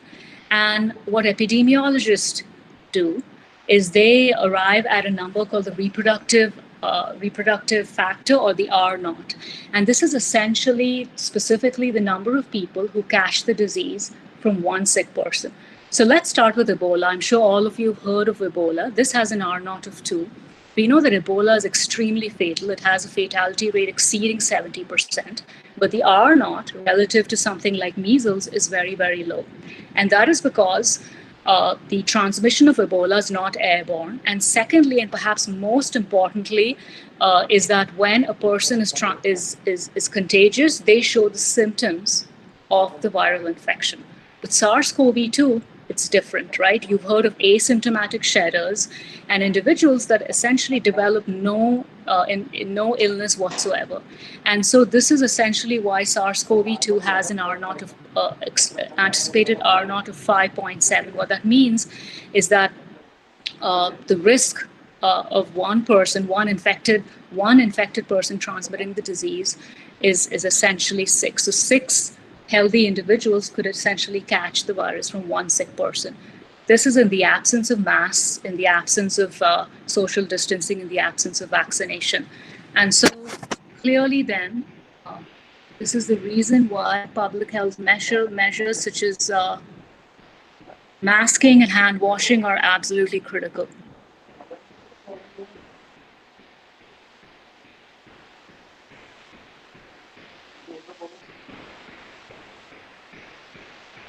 All right, so and so that is about the virus. The next aspect of my talk is going to focus on the immune responses, which in fact are critical to protect us against the virus and also important when we think about a vaccine.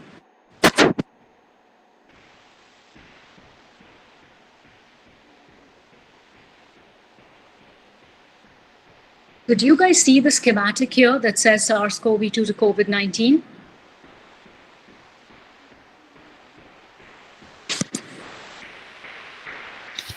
It's coming. Yeah. Yes, coming.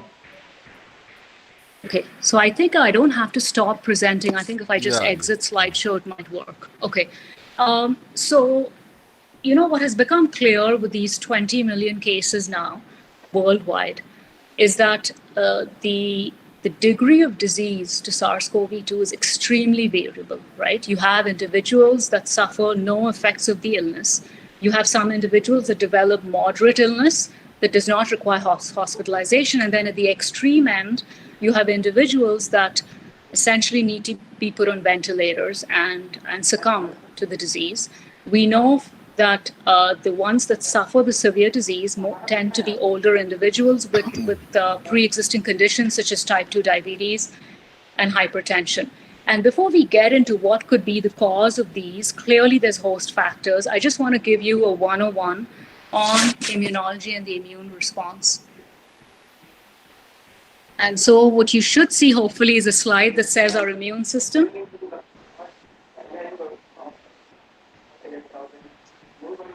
Which one? Our immune system, is that the slide you see?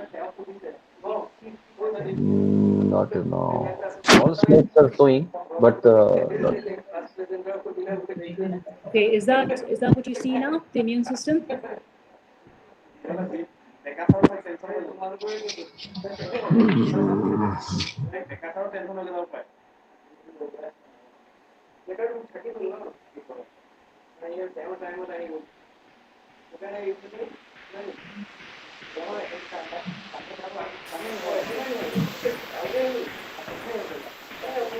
Okay, hopefully you do see the immune system now. Yeah. Great. Okay, Now- so I think now. I'll continue the strategy to exit out of each slide. So, the reason I have this slide up here, I mean, clearly our immune systems are fundamental to recovery from SARS-CoV-2. In fact, this is the basis of the fact that the majority of the 23 million infected individuals, in fact, go on to survive the disease. And the immune system is extremely complicated. There's a variety of cells. This happens in a variety of tissues, and the immune system is certainly an extremely powerful organ system. And so the key mediators here that contribute to our ability to understand the immune response to SARS-CoV-2 are essentially 3 cells. And again, this is a very simplistic explanation. So first are your innate cells. And so again, if you go back to the analogy of the virus as an intruder, essentially your innate cells are your cells in your body. All of us have them. And these guys, are able to recognize the virus rapidly. So for instance, if you were to be infected with SARS-CoV-2, which is an RNA virus, or the measles virus, which is an RNA virus, your innate immune response would be identical. So they recognize, broad patterns in the viruses, and their job is twofold, right? So they sound the alarm, and they do this by production of factors called cytokines. Now, cytokines are extremely important, but when produced in large amounts, or when they are not turned down, they can cause pathology and disease. What the innate cells also do is they try to cripple the virus, but the innate cells cannot take the virus out. And so for this, you need a specialized set of cells called your T cells and your B cells. And now these specialized cells essentially exist in all of us. In fact, each one of us theoretically has cells that can specifically identify SARS-CoV-2. It can range anywhere from 50 to 100 cells. Now, these cells are called naive. What it means is they're not trained because they haven't seen the virus before. And again, as I told you before, in the virus, essentially a virus makes millions and millions of copies of itself. And so 50 to 100 cells is simply not going to make a difference. And so what your immune system has to do in the first week, within the first 7 to 10 days, is to take these specific cells, turn them from naive cells, so untrained, to extremely trained cells. And here's an analogy where I'm showing you a ninja that has obviously undergone training. And now this cell that has made multiple clones of itself is powerful, and it can essentially kill the virally infected cell. This process typically takes anywhere from 7 to 10 days, which again corresponds with the resolution of the virus in individuals that are able to make an immune response. Now, your immune system is also extremely strategic, right? So in fact, one of the main goals of your immune system is to ensure that you're protected from a subsequent viral infection when you see this identical virus. And this is because of a set of cells called plasma cells. And so plasma cells essentially produce antibody, which you can think of as a mop that essentially mops up the virus and takes it away to get it discarded. So all of us want plasma cells, and we want the antibody. In fact, you must have heard the term antibody mentioned several times in the media. But intriguingly, these plasma cells are generated after the infection is cleared, and their goal is to protect you the next time you see the virus. And all of these arms of the immune system are extremely critical and have to operate in tandem for the individual to control the virus.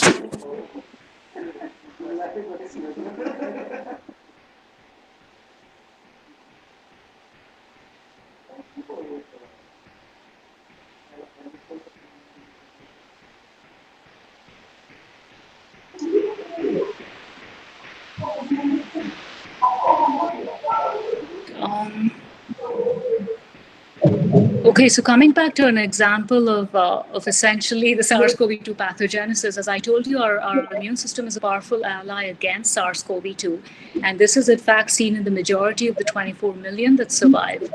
But there are instances when the immune system can act as an adversary. And so this is specifically as it relates to the cytokine storm. And essentially this is our bodies being betrayed by our own immune systems where the cytokines simply don't shut off. And so this is likely So, one of the excuse me, causes. your next slide, please. Your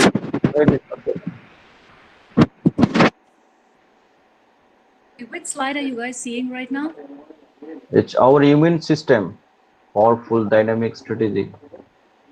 Oh, you're still there. Okay, got it. Yeah.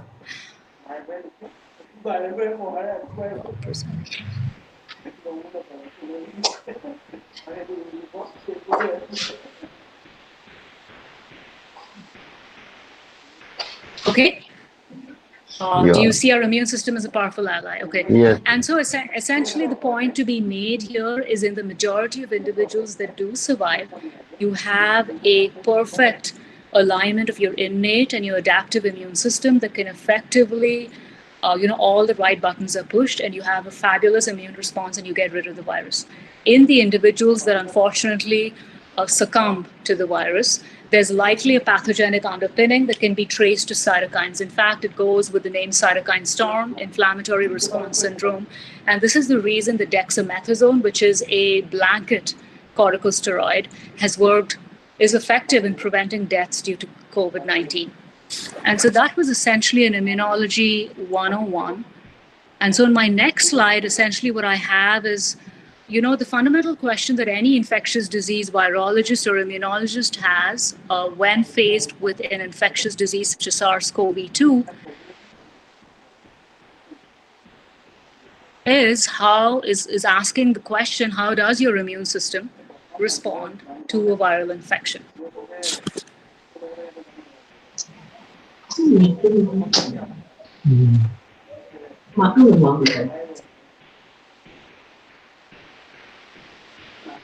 Okay, can you guys see this this image of the Faroe Islands? Yes, yes. Okay. Now, this is not a new question, although certainly we're all asking this question with SARS-CoV-2. This question essentially has been asked for centuries. And I think the first time this question was asked was in this idyllic place called the Faroe Islands between Iceland and Scotland. And it was here that Peter Panum, a famous Danish physician, essentially what he discovered quite serendipitously was the concept of immune memory. What Peter Panum found was that residents during the 1781 measles outbreak were essentially protected from a subsequent outbreak more than 50 years later. And so essentially a viral infection during 1781 induced immune memory that then protected individuals 50 years later. And this is a remarkable capacity of our immune system, immune memory. And in fact, just like the memories that you and I form, immune memory is very, very similar. And measles is a great example because the measles virus and the measles vaccine induces memory that can essentially last a lifetime. But the key question is, of course, with SARS-CoV-2, what kind of an immune memory does SARS-CoV-2 generate? And here, essentially, immune memory can range anywhere from being non-existent, which is obviously not something we want, to lifelong. In fact, the half-life of measles antibody, as we know this is produced by plasma cells, is estimated to be as long as 3,000 years. Now, we've come closer to understanding this question, but there's a lot of data that is still emerging from human studies. And what we know as of today is that the immune response to SARS-CoV-2 is extremely heterogeneous. And there are signs that it does induce protective T-cell responses that can last more than a year. We know that from the previous coronaviruses, the 2002 SARS and the MERS.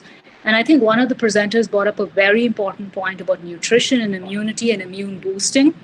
Absolutely. And nutrition is fundamental to generating immunity because those cells, those mini assassins that your body needs to ramp up at the first 7 to 10 days of infection, they have to rapidly proliferate, right? They need to make copies of themselves so they are enough in number. And those cells, we know, for instance, need protein, they need glucose, they need folic acid, and a variety of other macro and micronutrients. So nutrition is clearly very, very important. Now, as I mentioned, I work in the non-human primate model, and I am at the California National Primate Center.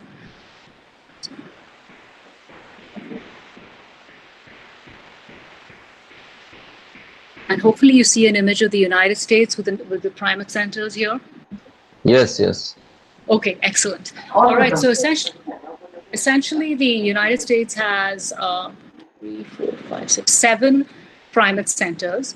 All of these are funded through the National Institutes of Health. And we are right here in California. And of these 7, 5 have the capacity, so BSL-3 capacity to do SARS-CoV-2 work. And the animal model, of course, is extremely important because it allows us to understand cause and effect. It allows us to test interventions, which would not be possible in using the human model system. And in fact, the rhesus model, the rhesus mechanic, has proven to be extremely critical for SARS-CoV research.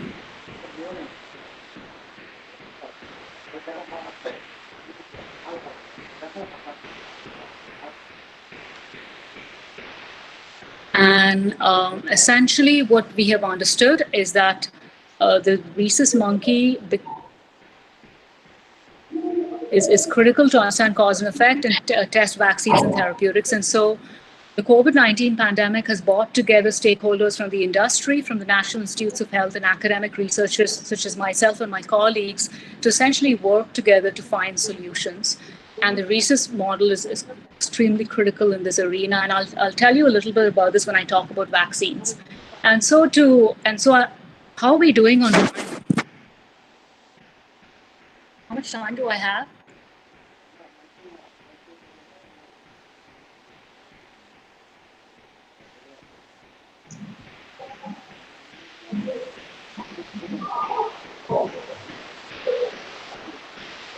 Would you say 20 minutes? Yeah. No issue. Okay, cool. So this is a really beautiful image. Remember I told you about the plasma cells. The bottom line is you need plasma cells to make antibody to protect against SARS-CoV-2. These plasma cells are made in your lymph nodes. So lymph nodes are structures, within your body. The most obvious is under your armpit. And so there are like 300, 400 lymph nodes across the body. And so within the lymph nodes is where these B cells get trained. You can think of it as a little school where these cells get trained to become plasma cells. Now, as you can imagine, getting these lymph nodes from human patients is not feasible. And in fact, human studies are forced to use samples from autopsy specimens.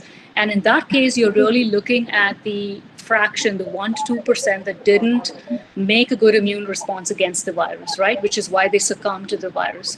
And so this is one area where the rhesus model becomes extremely important because, we are able to access the lymph nodes and we are able to ask fundamental questions about immune memory. Because the bottom line is that if the virus does not induce immune memory, it's unlikely that a vaccine will. We've seen that time and time again with other viruses and infections. And so our question going in with our studies, and we've done a bunch of studies, but I just want to summarize one of the key studies for you.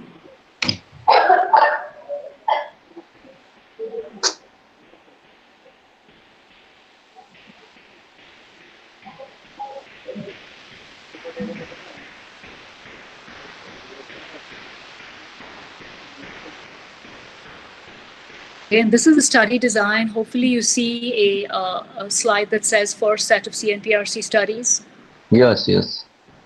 Okay, and so our goal here was essentially extremely simple. It was to test a bunch of interventions. I'm not going to get into it, so you can ignore the CP and the NP.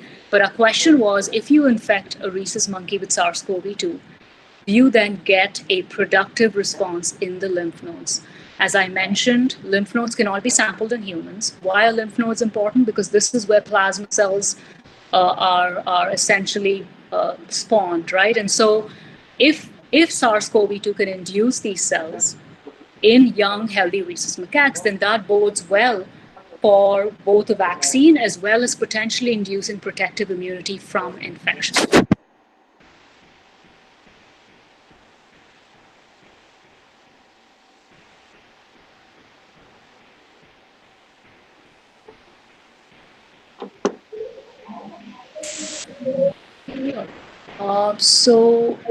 All right, so let's go back to our immunology slide where I told you about the cytokines. So these are your innate immune cells that are producing cytokines. Their goal is twofold: to sound the alarm to your adaptive immune system. These are the guys that increase fever. This is the reason you have a fever. That essentially tells you your immune system is cranking. And so the bottom line here, again, I won't get into the details. Each line is one monkey. The bottom line is that you're seeing these cytokines go up and they're coming back down. And so that is important. This innate immune response is transient. So it's sufficient enough to ramp up your adaptive immune response, but does not stay on long so that it can cause pathology. And so this is essentially a classic antiviral response that is a successful innate immune response because it's essentially transient. And consistent with the fact that we saw a transient innate immune response, the important thing is to ask the question, well, what about those T cells, right, that can kill the virus? What about them? And so then we focused on asking the question about T cells. And hopefully you can see the slide. And this is essentially for the students out there that are interested. We use flow cytometry to understand immune cells. This is a very, very powerful technique. And the bottom line here is you see your adaptive immune system also responding in all of the 8 animals. And this is exactly a kind of immune response you would want to see. What I'm not showing you here is the viral loads. And essentially all of the 8 animals were successful in controlling the virus. And they showed no symptoms of respiratory distress. Some of the animals were sneezing and coughing. There was a moderate decrease in in SpO2. Oxygen saturation, which is a measure of how well your lungs are essentially performing gas exchange, which is the primary function. But the bottom line is the animals were healthy, the virus was cleared, and the immune response was robust. And of course, the main question that I was interested in, considering that we care about plasma cells and the lymph node, was to ask, well, do you see these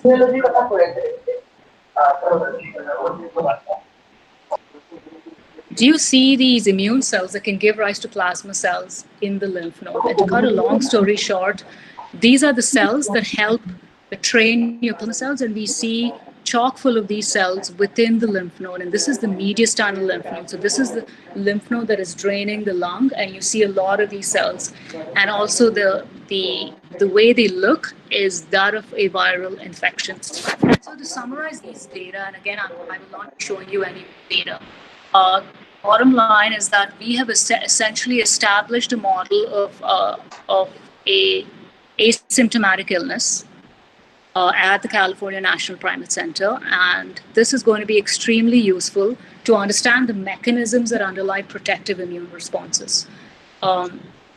And clearly then we need to understand the other side of the coin, right? What are the mechanisms underlying pathogenic immune responses? And luckily we've been funded through the National Institutes of Aging to do those very studies. And it would be nice to then compare these studies to those. And the goal of the model is to actually test therapeutics and interventions that have direct clinical relevance. And so hopefully you see a slide that says future plans. Yeah. Yeah. Okay. And so our future plans, now that we have a model established, in fact, these studies are ongoing.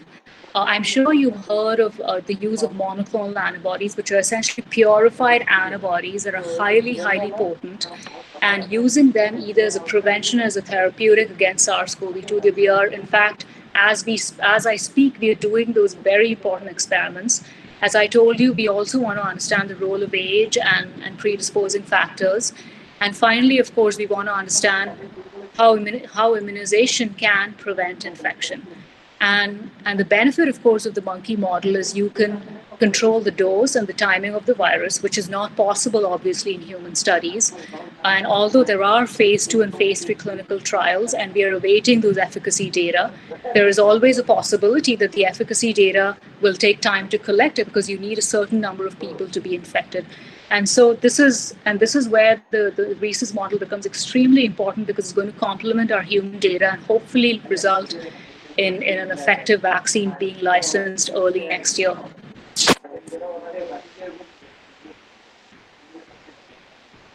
So I'm going to get right to vaccines, because I know this is a hot topic and everyone wants to know when is the next vaccine going to possibly become available and what kind of candidates are being pursued. And so in the interest of time, I'm going to skip some of the slides.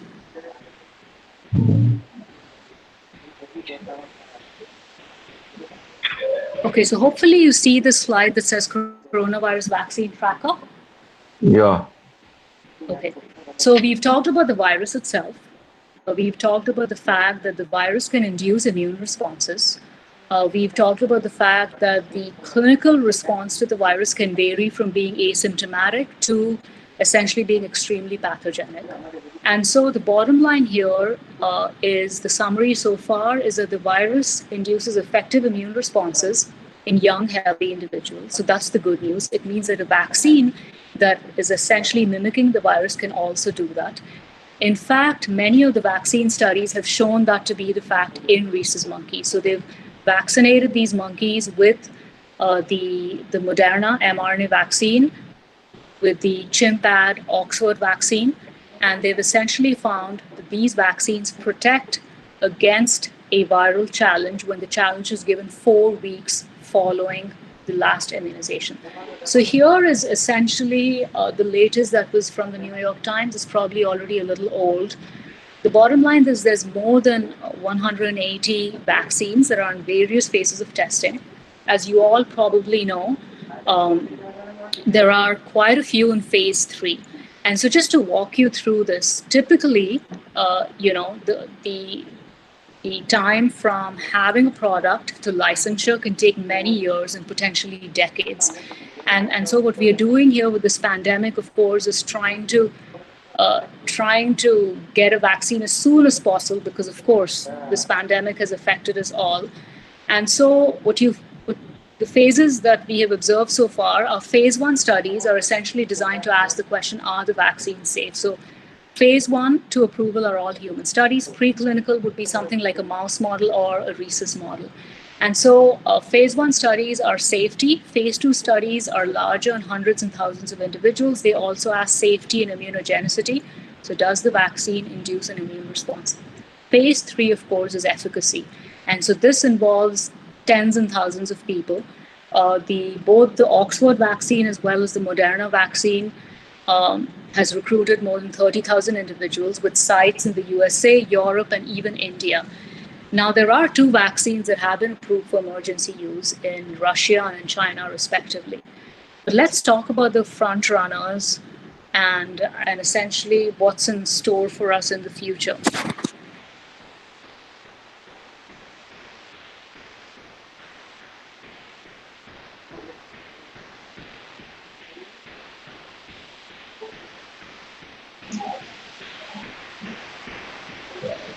Okay, so there are at least 8 vaccine candidates in phase 3 trials.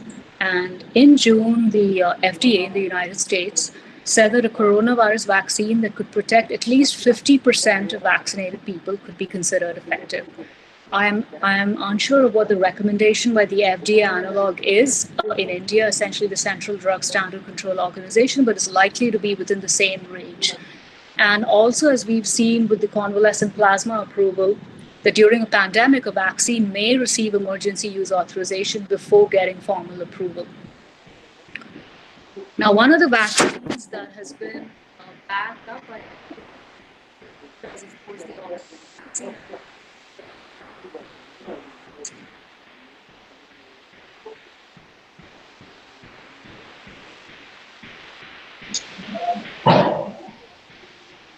Okay, hopefully you see something that says ChAd-OX1 SARS-CoV-2 vaccine. Yes. And this vaccine is in phase 2, phase 3 trials, which means efficacy trials. As I mentioned, it's being tested in India, England, Brazil, South Africa, and the United States. And even ahead of the results of the phase 3, there's already several nations that are making doses of this vaccine. AstraZeneca has indicated, which is essentially the partner with the Oxford University, that they could provide these vaccines as early as October. And as I mentioned, India's Serum Institute has already produced millions of doses to be used in trials and potentially used if the vaccine is licensed.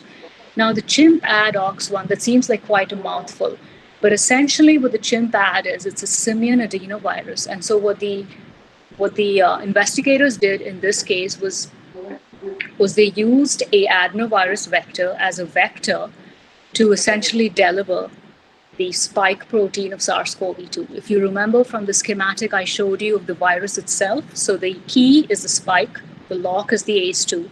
And so anything you can do to prevent the key from binding the lock, in this case spike, would essentially prevent viral infection. And so it makes sense that most vaccine platforms are then using spike2 as the antigen to induce an immune response in the host. The vector is serving only one purpose, that is to deliver the spike into the human cell. Now, the reason they chose the simian adenovirus as opposed to human adenovirus is because all of us have been infected with adenoviruses and we have antibodies against the adenovirus. And in that case, that would prevent the take of the vector. And so a very clever strategy is then to use simian adenoviruses, which luckily have not, crossed species. Since none of us have antibodies against the simian adenovirus, we wouldn't reject the vector and we would then be able to make immune responses to the SARS-CoV-2 spike.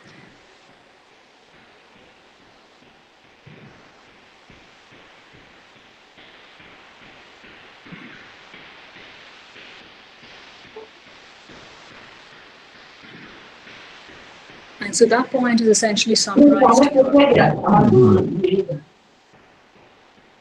The important thing for all of you to recognize is that the vector itself is non-replicating of the adenovirus. It is a virus, but the structural proteins as well as the proteins that can dampen your immune response have been deleted.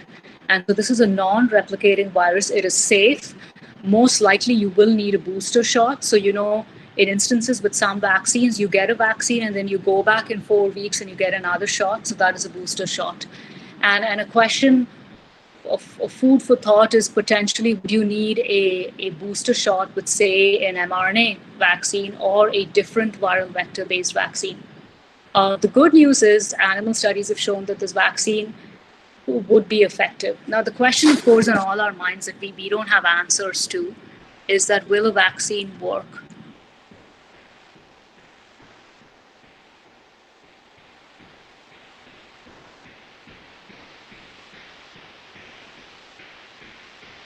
And the only way to answer this question is through data.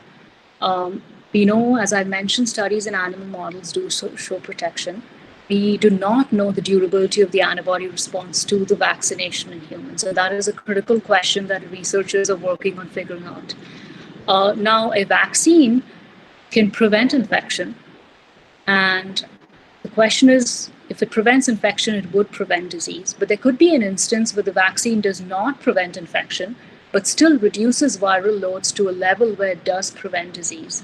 And that is acceptable. In fact, that's what we always see with the flu vaccines, where although the vaccine may not be 100% effective and you still get infected, the likelihood of getting severe pneumonia is significantly decreased in vaccinated individuals. Now, coming back to the point about transmission, we know that transmission of SARS-CoV-2 largely is occurring via the upper respiratory tract.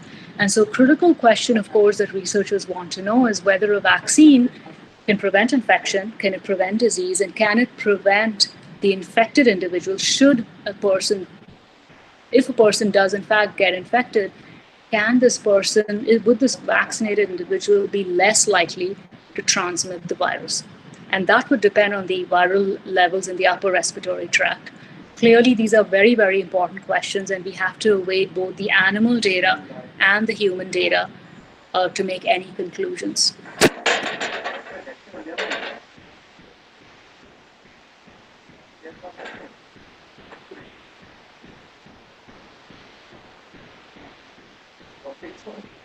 And then finally, as it relates to vaccines, a critical question is who gets the vaccine. And fortunately, certainly in the US and also in India, there is an ethical committee that sits on these to make these decisions. And this was also observed for the swine flu pandemic, where the most susceptible individuals are given the highest priority. And so what we have here is a framework that is current as of August 1st, where tier 1 would be the individuals that would receive the vaccines first. And these are essentially essential workers, so healthcare providers, those at greatest risk of severe illness, so the elderly with comorbidities and their caregivers, and those most essential to maintaining core societal functions. And so this could essentially be potentially agriculture, horticulture workers. And then tier 2 is again a group of individuals that also are a moderate risk. And so this is really heartening to see that there is an ethical framework to the distribution of vaccines when they do become available. So with that, I only have a few more slides, so I'll ask the next slide.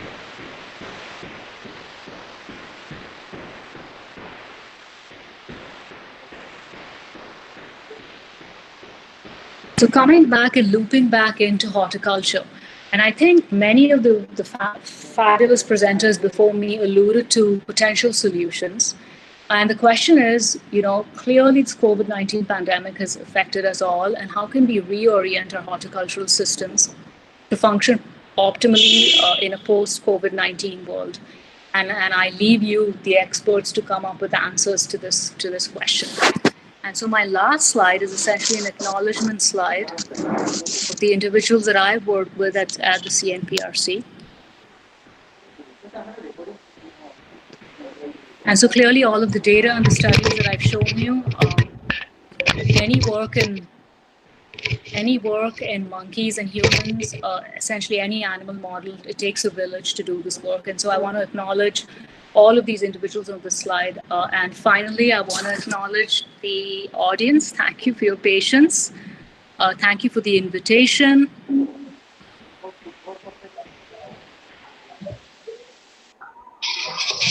And most importantly, thank you for your patience. Hopefully I didn't go too fast. If you have any questions, I'm happy to answer them.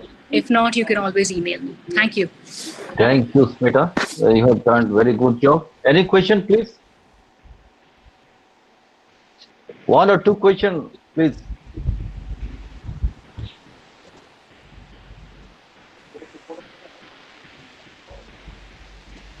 Hello, anyone have any question? If not, then we can wind up. Thank you very much, Smita. Dr. Smita, you have done very nicely. And we congratulate you for your good presentation and good work. And thank you again very much for present here. Absolutely. Thank you for the opportunity. Welcome.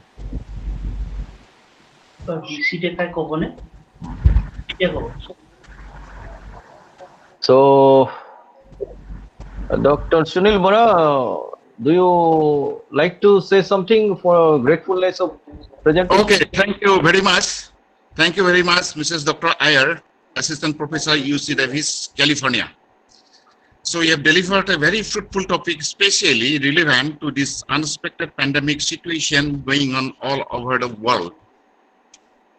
Also, you have elaborately discussed how the COVID-19 virus affected in the human body and destroyed the human cell and ultimately the immunity system.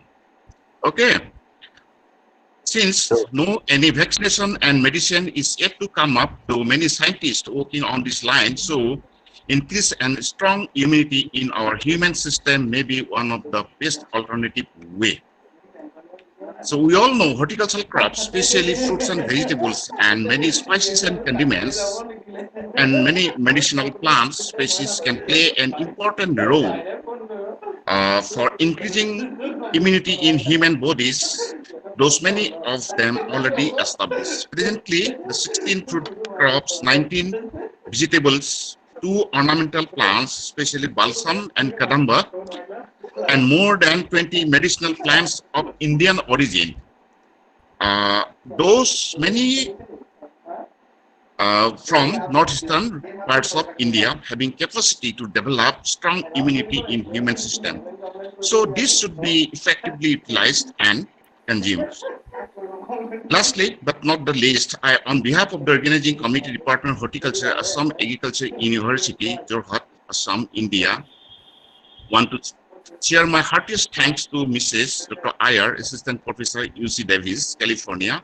So she had delivered a very relevant topic, especially in this pandemic situation. Thanking you. Okay then. Thank you, Dr. Sunil Bora, and thanks to Dr. Sunita. Please also work on our indigenous herbal products from Northeast to induce immune system in human beings so that we can market our herbal products to USA also. Thank you very much. So now again we are going to listen to Dr. B.C. Deka because we have some technical programs in the net system. Maybe his some network problems. So again we'll listen. That is a very practical topic because attracting and retaining youths to educated youths to horticulture. So that is very, very important. So that's why we have to reintroduce Dr. Deka to again attract our people to horticulture. Please, sir. Dr. Deka, sir. Are you hearing me? Yes, yes, yes. Now you are hearing me all? Yes, yes.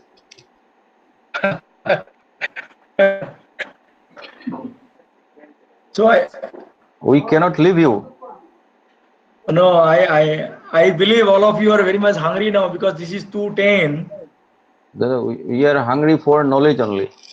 Oh, is it?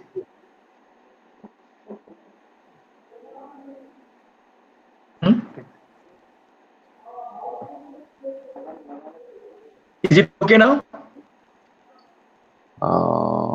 Have you seen this slide? Yes.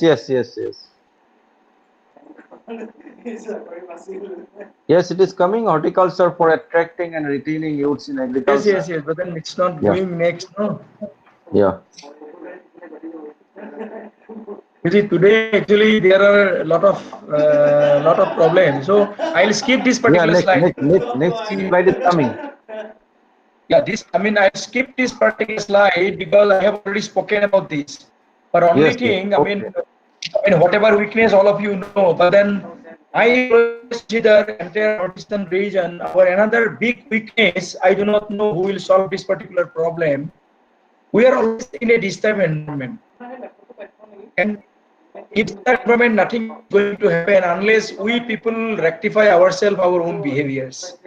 I mean, keeping aside other northeastern states, now to Mizoram, Nagaland, who earlier very disturbed, now they are very, very stable. But Assam, I mean, we are very, very disturbed. And in the air, I don't think industrially, and even our own people, they will venture into different business.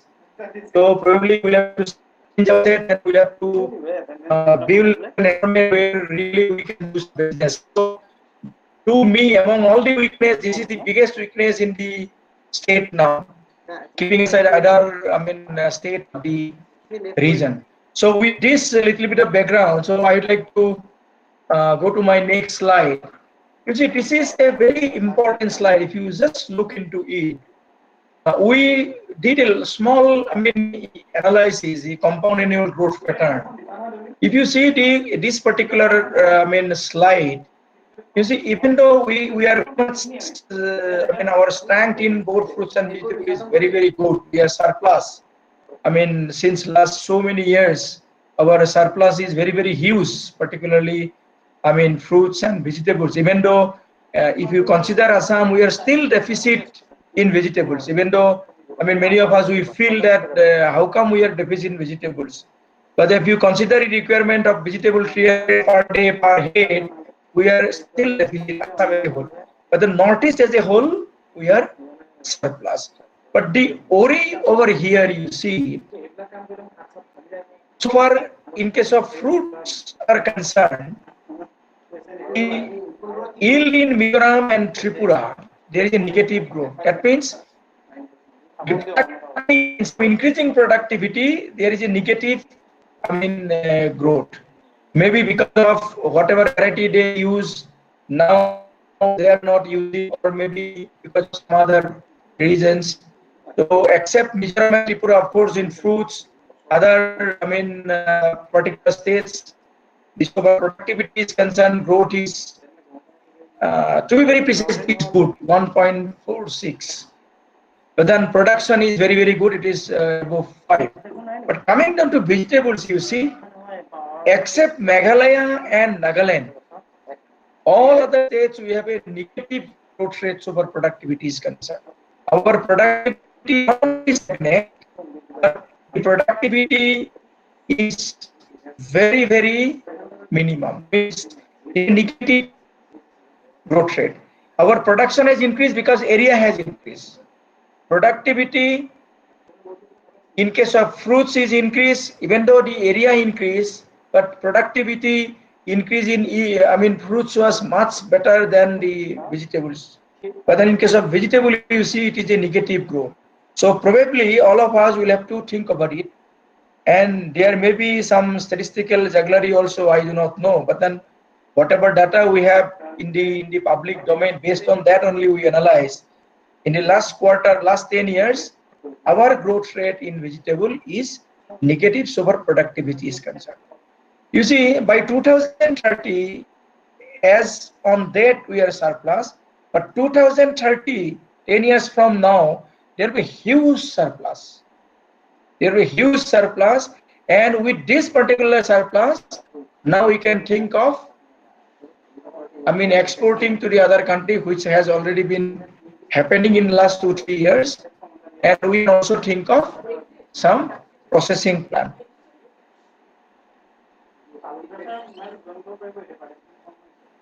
Now I have tried to highlight only those potential crop which has got the export value in the international market.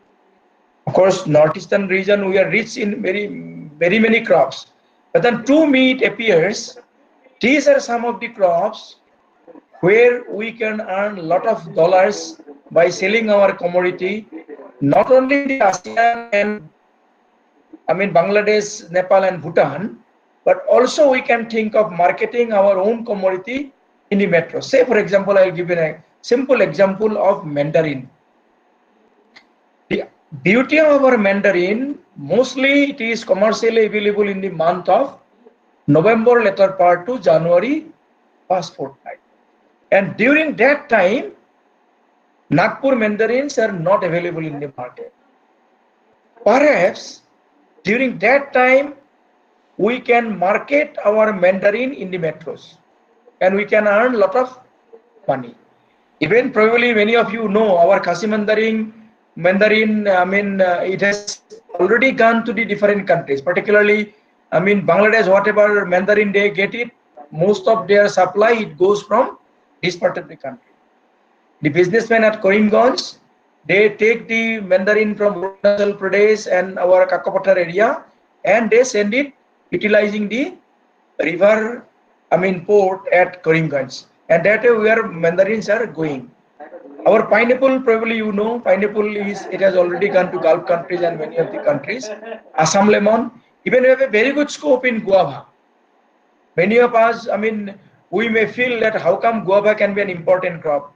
I tell you, the guava, particularly the guava which we get now, is not up to the quality. But then guava which we harvest in the month of September onward, September, October, November, particularly in the hills, they are of superb quality, and those particular guava we can think of export. Strawberry, though I need not to tell anything. All of you know the story. Papaya is another potential crop of this part of the country, because papaya can be cultivated all throughout the year.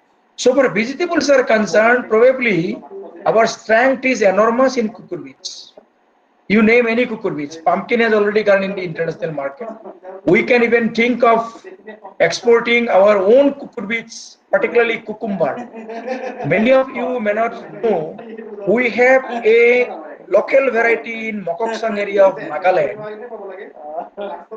which is so very good. I should not say seedless, but it is little bit sweeter in taste. And this particular cucumber has definitely will have a very good market in the international, in the neighboring country, in the ASEAN countries, and even in the European country. This particular cucumber we can export. Colocasia, we have a variety type, different type of colocasia. We have a very good scope.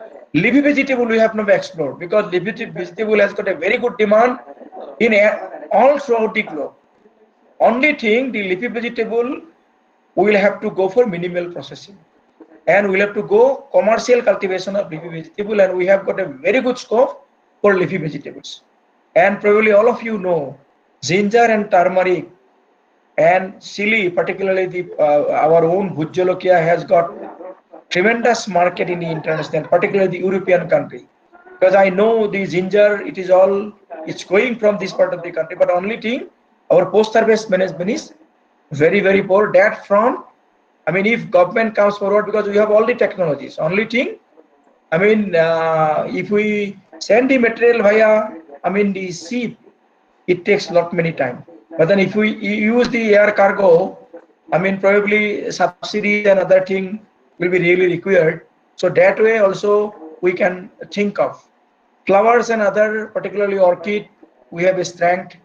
Even of late, what I found, the ferns, which are very, very common in this part of the country, but commercially we don't grow fern. So commercial cultivation, we have a huge scope, particularly in international market, fern has got a very good demand. So we can think of this particular fern for exporting. Medicinal aromatic plant, already my previous speaker, Mrs. Smita, she has already talked about how this particular medicinal plant of this part of the country can be useful. Of course, Patanjali and all, he has already been working on that. And we can utilize the different kind of medicinal plant for local market as well as for international market. And we have an advantage because by and large our environment is, by default we always tell it is organic in nature. And if we really invest some amount of money in medicinal aromatic plant, probably in next 10 years, Northeastern can be a leader in the globe, particularly in many of the medicinal aromatic plants. And coming down to the strategies, I have already talked about the strength and weakness. So these are some of the strategy. As I have told, in the entire country, our database management, particularly in fruits and vegetables, or for that matter anything, cereals, whether it is wheat or rice, our database management is very, very poor. Now utilizing the latest protocols like latest digital appliances, GIS and spatial data services, with the invent of the drone, it becomes easier to mapping the resources, actual area covered under fruits and vegetables. The other day I had a discussion at the NISEC, Northeastern Regional Space Application Center. Now every now and then probably you have heard the zoom area in the Northeastern region is 5 million hectares. I was surprised yesterday when I had a meeting with the director NISEC. He told me now current zoom in the entire Northeast is only 1 lakh hectare. Where is 5 million, 50 lakh hectare, and where is 1 lakh? Of course, 5 million hectare, it covers the, which it's not current zoom, abundant zoom, including abundant zoom is 50 lakh hectare. But current zoom, as per their latest, survey using this particular platform, it is hardly 1 lakh. So that way, probably we have very good scope to utilize this particular platform to map the various resources, including fruits and vegetables. Increase area, as I have already talked about the vertical cropping. We need to increase the cropping under vertical mode, as well as the productivity enhancement, because our productivity is almost stagnant in vegetables. Even in the fruits, our productivity in both fruits and vegetable is much lower than that of your national average except pineapple. Our pineapple productivity is of course higher than the national average. Then creation of platform for seeds and planting material is a $1 million question, organic input, and this particular platform should be in a PPP mode. I mean, government organization like us and government organization like SAUs and CAUs, we do not have that much capacity or manpower to produce the platform, planting material of our own. Instead, whatever facilities we have created, release out in a PPP mode, and in PPP mode only, government should come forward to produce the planting material, and we should have a buyback policy. Whatever produce, instead of purchasing the material from outside the region, whatever material we can produce it with a buyback mechanism, we can produce it here, and government should come out with some kind of policy. Of course, recently Assam government has taken some initiative under Atmanirbhar Bharat and other program. They have, in principle, they have decided to purchase the planting material we produce locally. They have decided, but then it seems we'll have to wait how whether it happens in reality or not.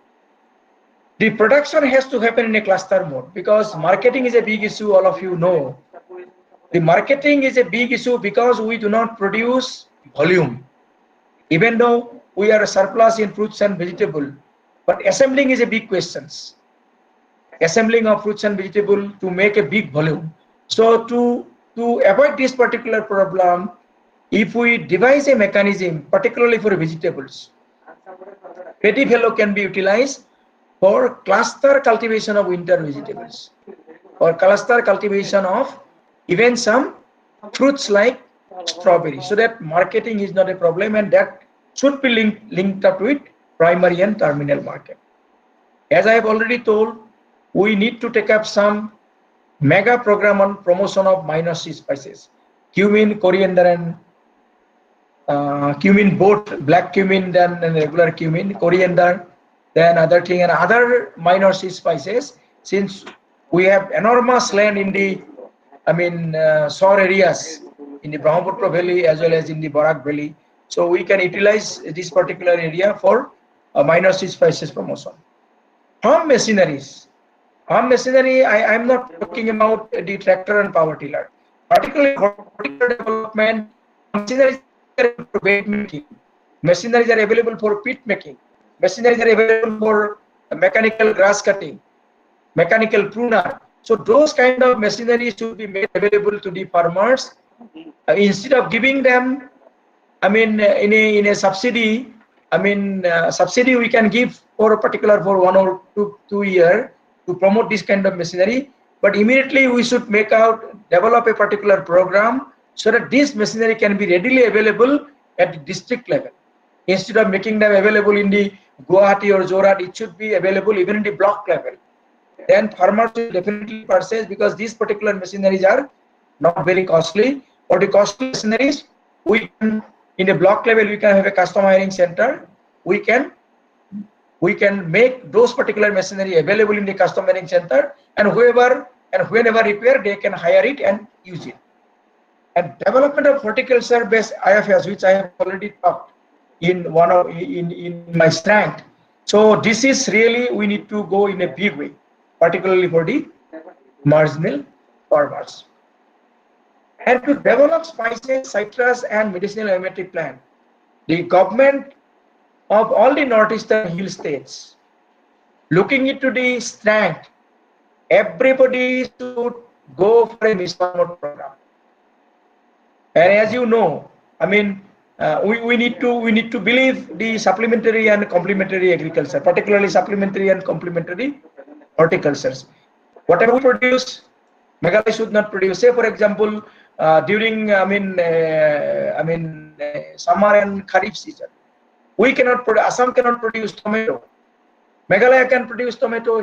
Other hills can produce tomato, and Assam should not produce tomato, even by utilizing the protected environment now, because Meghalaya and other hills now tomato can be cultivated because their drainage systemic prospect, it's hills. So Assam can get tomato during this period from the hills. So that way some mission program should be developed even for some quality vegetables. Another proposal of mine, I mean, strategy maybe. You see now the new education policy come into existence now. In my opinion, immediately government should be a little bit proactive for opening of a nutritional garden in every school. Every school, particularly the government schools, because private schools they have the limitations of land. But the schools in particular villages, we have not anymore. Every school we need to establish a nutritional garden, and we should utilize the students cultivation of different vegetables, and that particular nutritional garden can also be utilized for conservation of indigenous germplasms. Most of our indigenous germplasm will be lost in years to come. So those particular nutritional garden can be utilized for conservation of indigenous germplasm. This particular nutritional garden, once it is in place in the school, it will have two purposes. One, the student from their very young age, they will develop a affinity towards many of them. Once they get motivation in the young age, future age after completion of their classroom exams, as per the new education policy, so probably all of you are aware. So there will be a whole lot of sea change in the vocational education and employment generations. So those of the children are not interested in other things, they can go for, I mean, if they are already motivated in a young age, they can think of taking agriculture as their vocation, horticulture as their vocation. So this should be immediately done by all the state government of the northeastern region. Promotion of rooftop gardening and peri-urban horticulture, which we have already been advocating. All of us, all the horticulture fraternity, all of us are advocating. Particularly, of course, probably many of you are aware, rooftop gardening in Guwahati now. It is, I mean, most of the people, particularly during the pandemic period, during March to even today, people have realized whoever has having a open terrace in their house, they have all started utilizing their open terrace for growing of more particularly vegetables. Even some of them they have tried with the fruits also. And the beauty of this particular system, probably you know, one entrepreneur in Nalbari, he has come up with a pot mixers, topsoil he call it, and he is earning money like anything. And we have advised him to go for patenting of his topsoils. So now topsoils are also readily marketed in Guwahati. So this kind of rooftop gardening can be popularized in all the big cities like Dibrugarh, Jorhat, and other Shillong and other places. And the peri-urban horticulture should be emphasized, particularly, the adjoining area of Guwahati, adjoining area of Jorhat.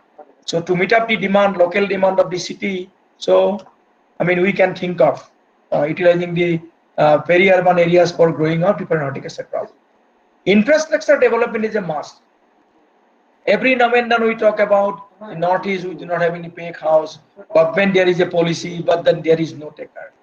For government, for Northeastern region, Government of India, in many meetings I used to tell, don't blame the people of the Northeast why we are not entrepreneur, because basically our people, we do not have much money. We are very rich, few rich people. Those who are very rich, they don't like to invest in agriculture.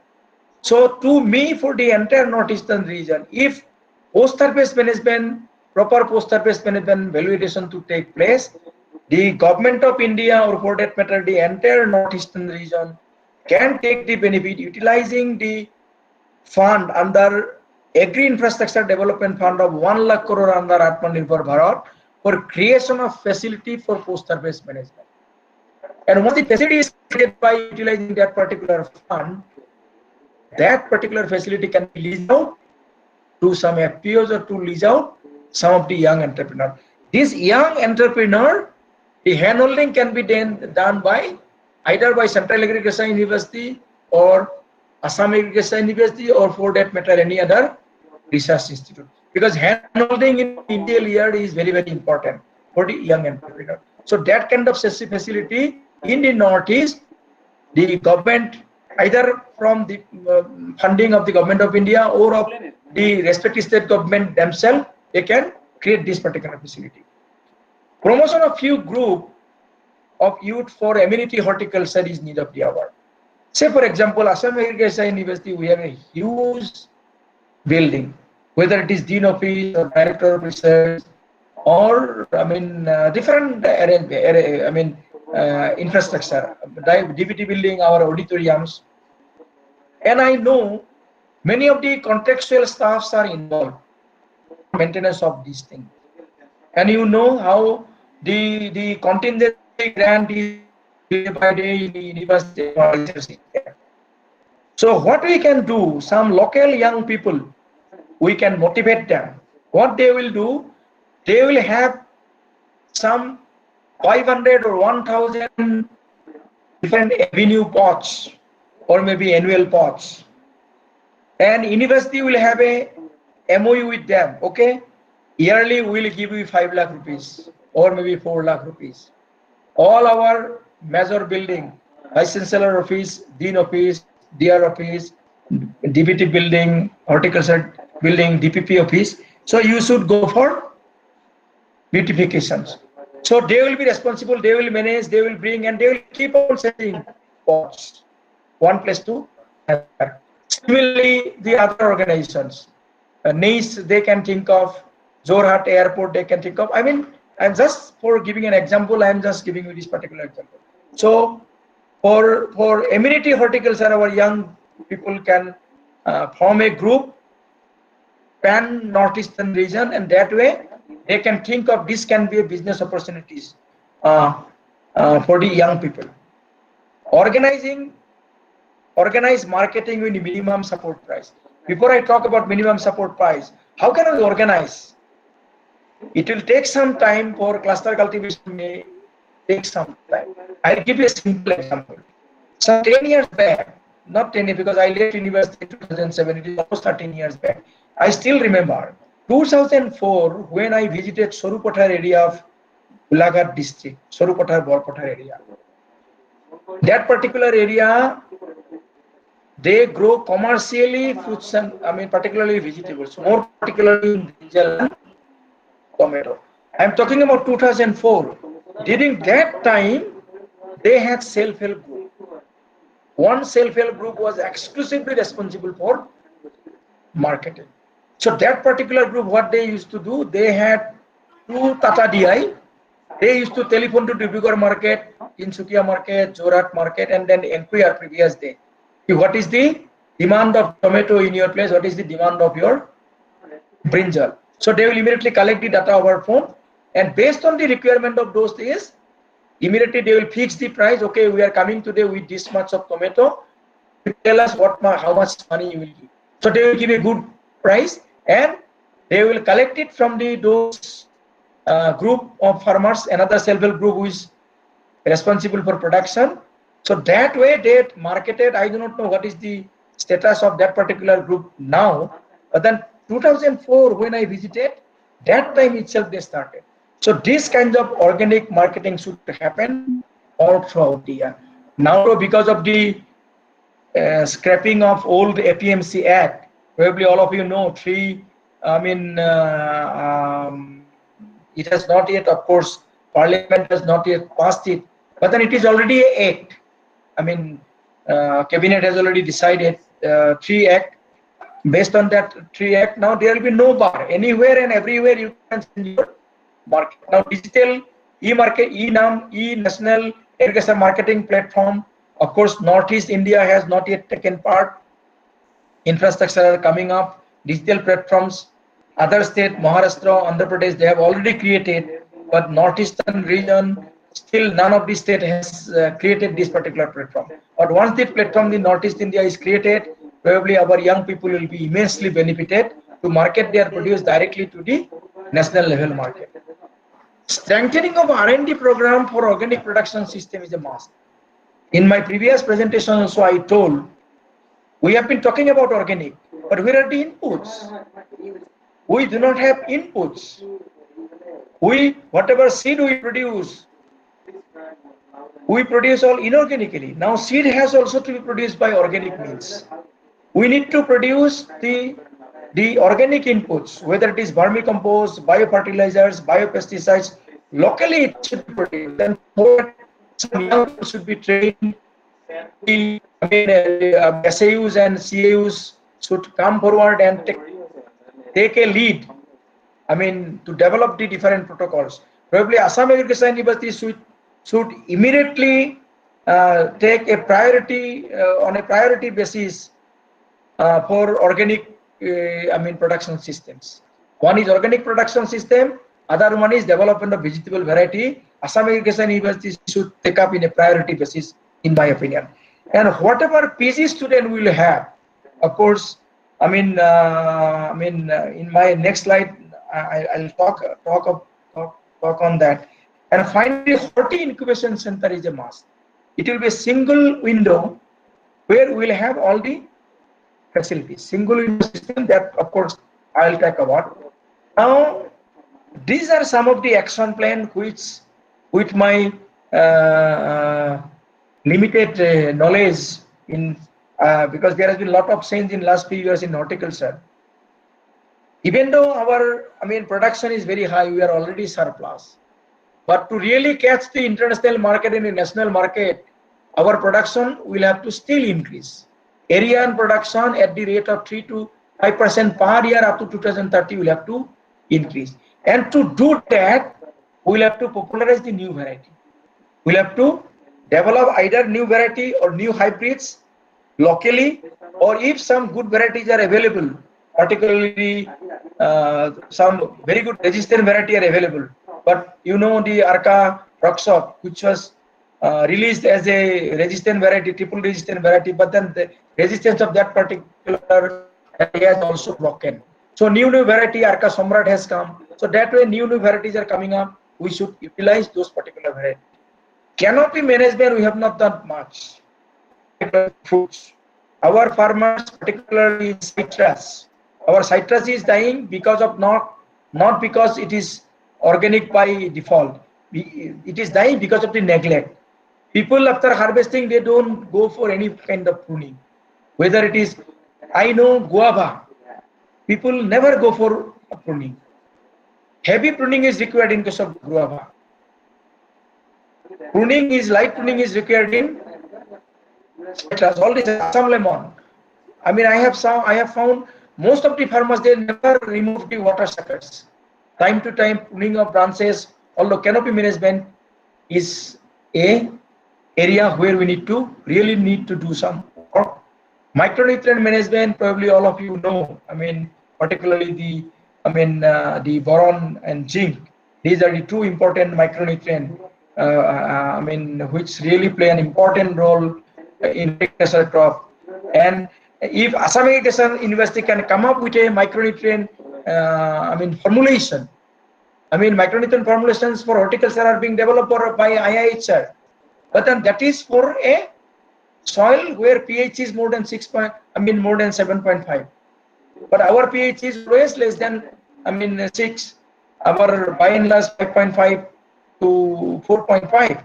So under that situation, we need to develop our own micronutrient solutions. So that probably we need to think of.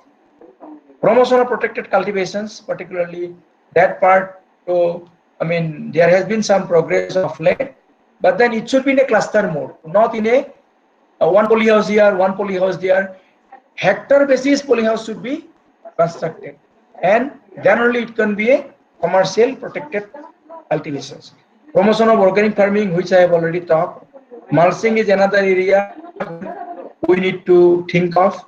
Contract farming, which is absolutely lacking, particularly in horticulture crop. We have contract farming in Zoharais and contract farming in other crop now. But horticulture crop, by and large, it is lacking. Slowly, we should move to that particular direction.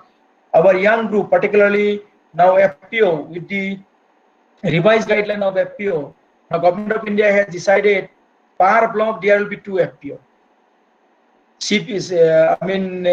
commodity-based business organizations are going to be formed very soon, because SFSC and NABARD, they have been given responsibility, guidelines are ready. Maybe tender will be issued immediately. Even Assam Agriculture University can be a CFFO, commodity, business platform, organization or something. I've just forgotten the detailed abbreviated form.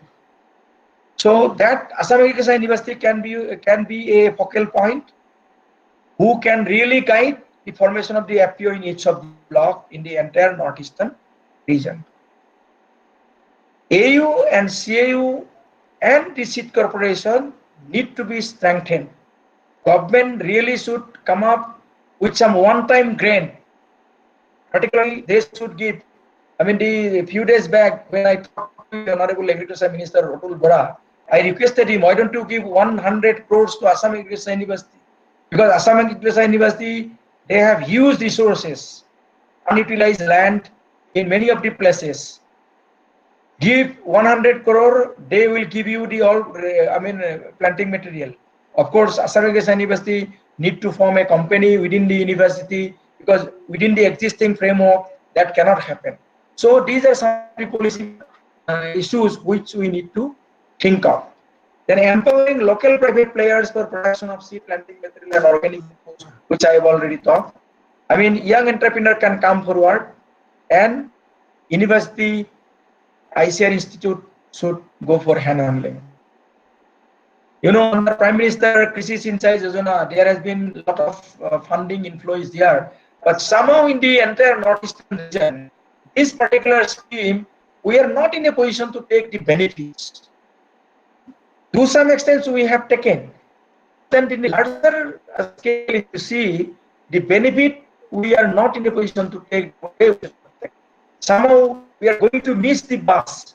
So probably government should be a little bit proactive to utilize the benefit of various schemes under Jal Shakti Ministry now, because Jal Shakti Ministry now, they have been pumping a lot of money for development of the total, water sector in the entire country. And water harvesting structure, particularly in the hills, this has a lot of meaning. In Assam, we have no problem. We do not have that much of seepage. By and large, seepage problem is very, very less. But in the hills, by and large, even if we have water harvesting structure, during summer, when there is a rain, water will be there. Moment rain goes off from October onwards, November onwards, we will not have it.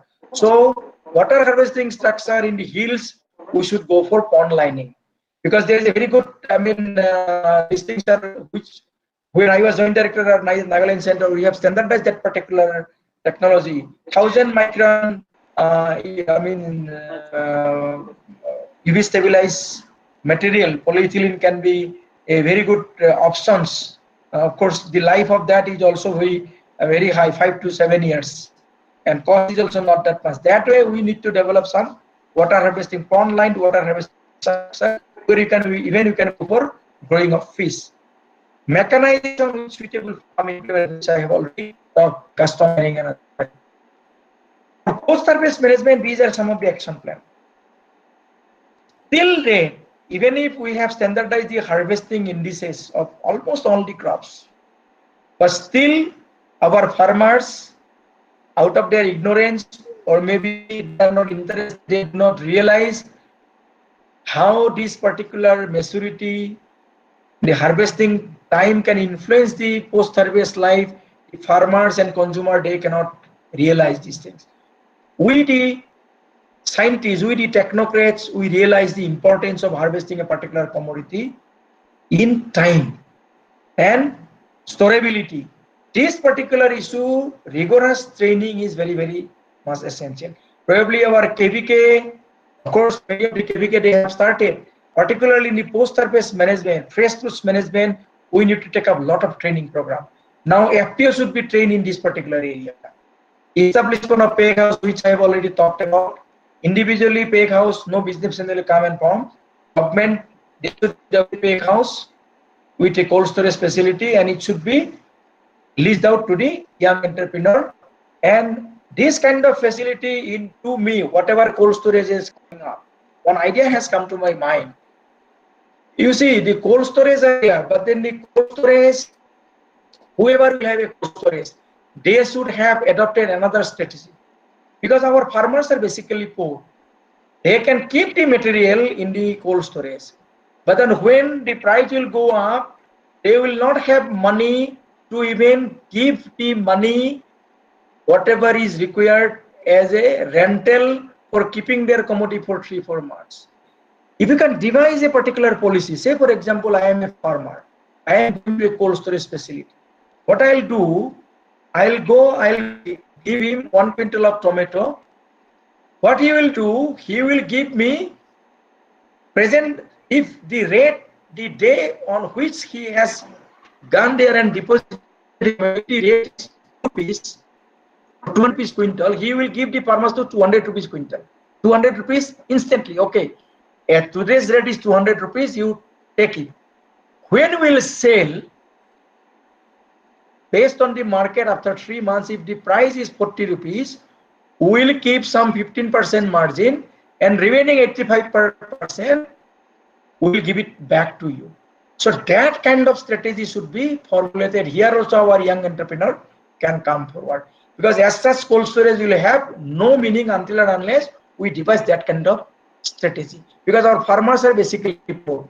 I mean, they need immediate money. The moment they go with 2 quintal tomato, they should be given some money so that they can earn their livelihood for next 1 or 2 months. Next, because now, of course, under infrastructure development program and under Act East policy also, a lot of things are going on. And we need to take benefit immediately. Because sooner or later, highways are under construction. Maybe next 4 or 5 years, the ASEAN highway will be ready. Works are going a big way in Nagaland area, I know. Train connectivity is also going to happen very soon. Air connectivity is also already there and it will be resumed very soon. So now, so for connectivity is concerned, next 5 years, the connectivity will be very, very good. So only thing, we need to produce the quality material.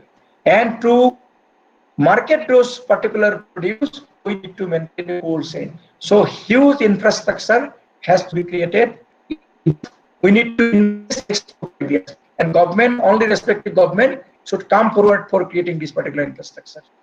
Cluster-based common processing facilities. I even suggest mobile processing van, not fully processed product, minimal process. Say for example, there is a gland in the field for tomato.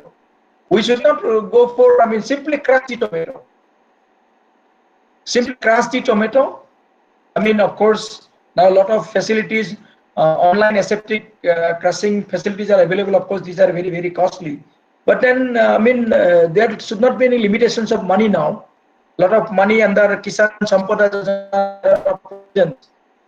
in the Ministry of Food Processing Industry. So that kind of facility can also be created for mobile van, for online, immediate processing, for development of the other fully processed product elsewhere. Establishment of primary secondary market in the block level linked with the e-market. This is another FPOs which I have already talked. Then creating of facilities for marketing of fresh vegetables. Here another idea has come to my mind. Many of our visitors for seed, they always very much, because vegetables by and large we go for hybrids nowadays. But getting seeds in time is a $1 million question, particularly.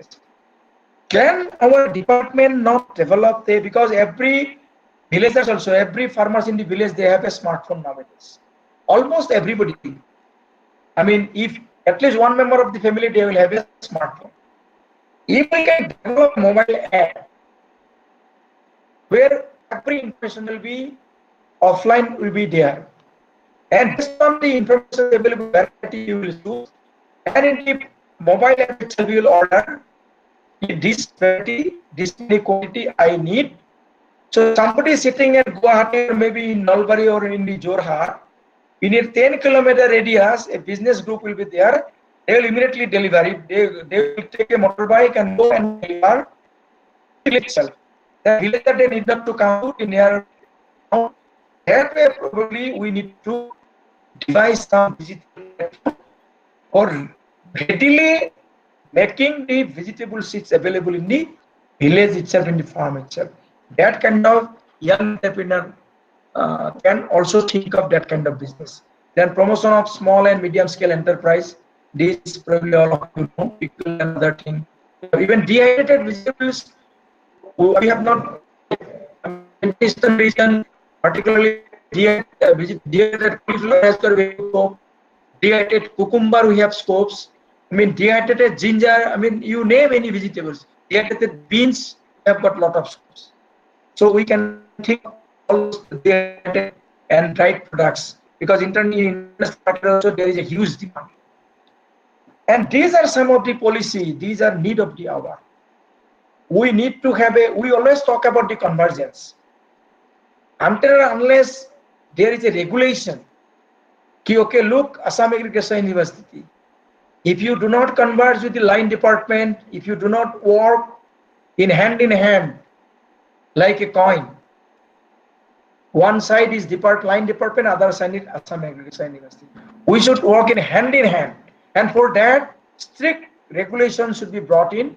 If somebody failed to converge, grant should not be given. That kind of mechanism, strict regulation should be framed, and some legislation should come out. Otherwise, convergence become a talking terms nowadays. Real conversion does not happen, and because of not having convergence, a lot of leakage is here. Same program, horticulture department will also run, rural development will also run, and other department will also run. So that way, a lot of revenue leakage take place. Some common program, if proper convergence is there, our farmers will be immensely benefited. I know declaring of minimum support price for fruits and vegetable is not that easy. But at the local government level, they can fix a price. Say for example, tomato, brinjal, guys, for 2 months, for a city of Guwahati, they can declare a fixed price. Okay, the vendor, the retailer, you cannot sell tomato more than 30 rupees. Say for example, they cannot give less than 20 rupees to farmers. So that kind of regulations, because declaring minimum support price is the job of the government of India. It's not the job of the respective state government. But the local state government can devise that kind of mechanism. For 3 months, they can fix price of a particular commodity depending upon the demand. I mean, so that farmers get maximum benefit and consumers pay less, and middleman get less benefit. Now, more than 50% benefit goes to the middleman. So to reduce the benefit to 10% to the middleman, the maximum benefit to farmers and consumers, we need to think of that particular, policy. Appropriate policy for creation of vegetable cluster. Paddy fellow, that's also government should think of. Introduction of agri-horticulture as one of the subjects which I have already talked about. Of course, in new education policy, that is anyway it is going to come. Fruits and vegetable garden already I have talked. Introduction of result-oriented contract research in PhD level. That is a must. Many a time, I have a realization. I'm not talking about Assam University.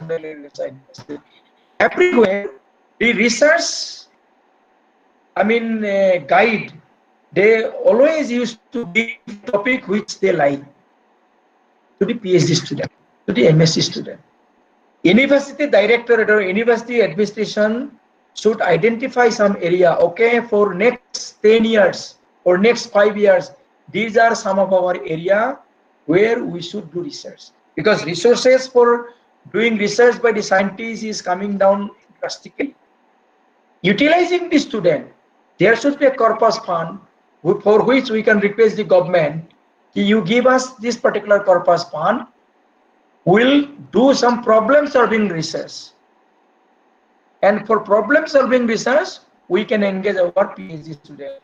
That way, we'll have 2-3 benefits. We can come out with a international standard quality, because so far, except biotechnology department and pathology, I know I mean, whatever paper we publish, we always publish in a predatory journal. I mean, the NAS, I mean, rating, forget about NAS rating. International, I mean, international journal, international rating. Even in NAS rating, many of the I see less than 6. Less than 6 NAS rating is of no value now. We need to look beyond that. 7.5, 8.5, 9.5, above 10. That kind of thing, only you can think when you have a good quality programs, good quality PhD dissertations. So Assam Agriculture University, particularly Horticulture Department, I urge upon all of you, kindly look into this particular factor.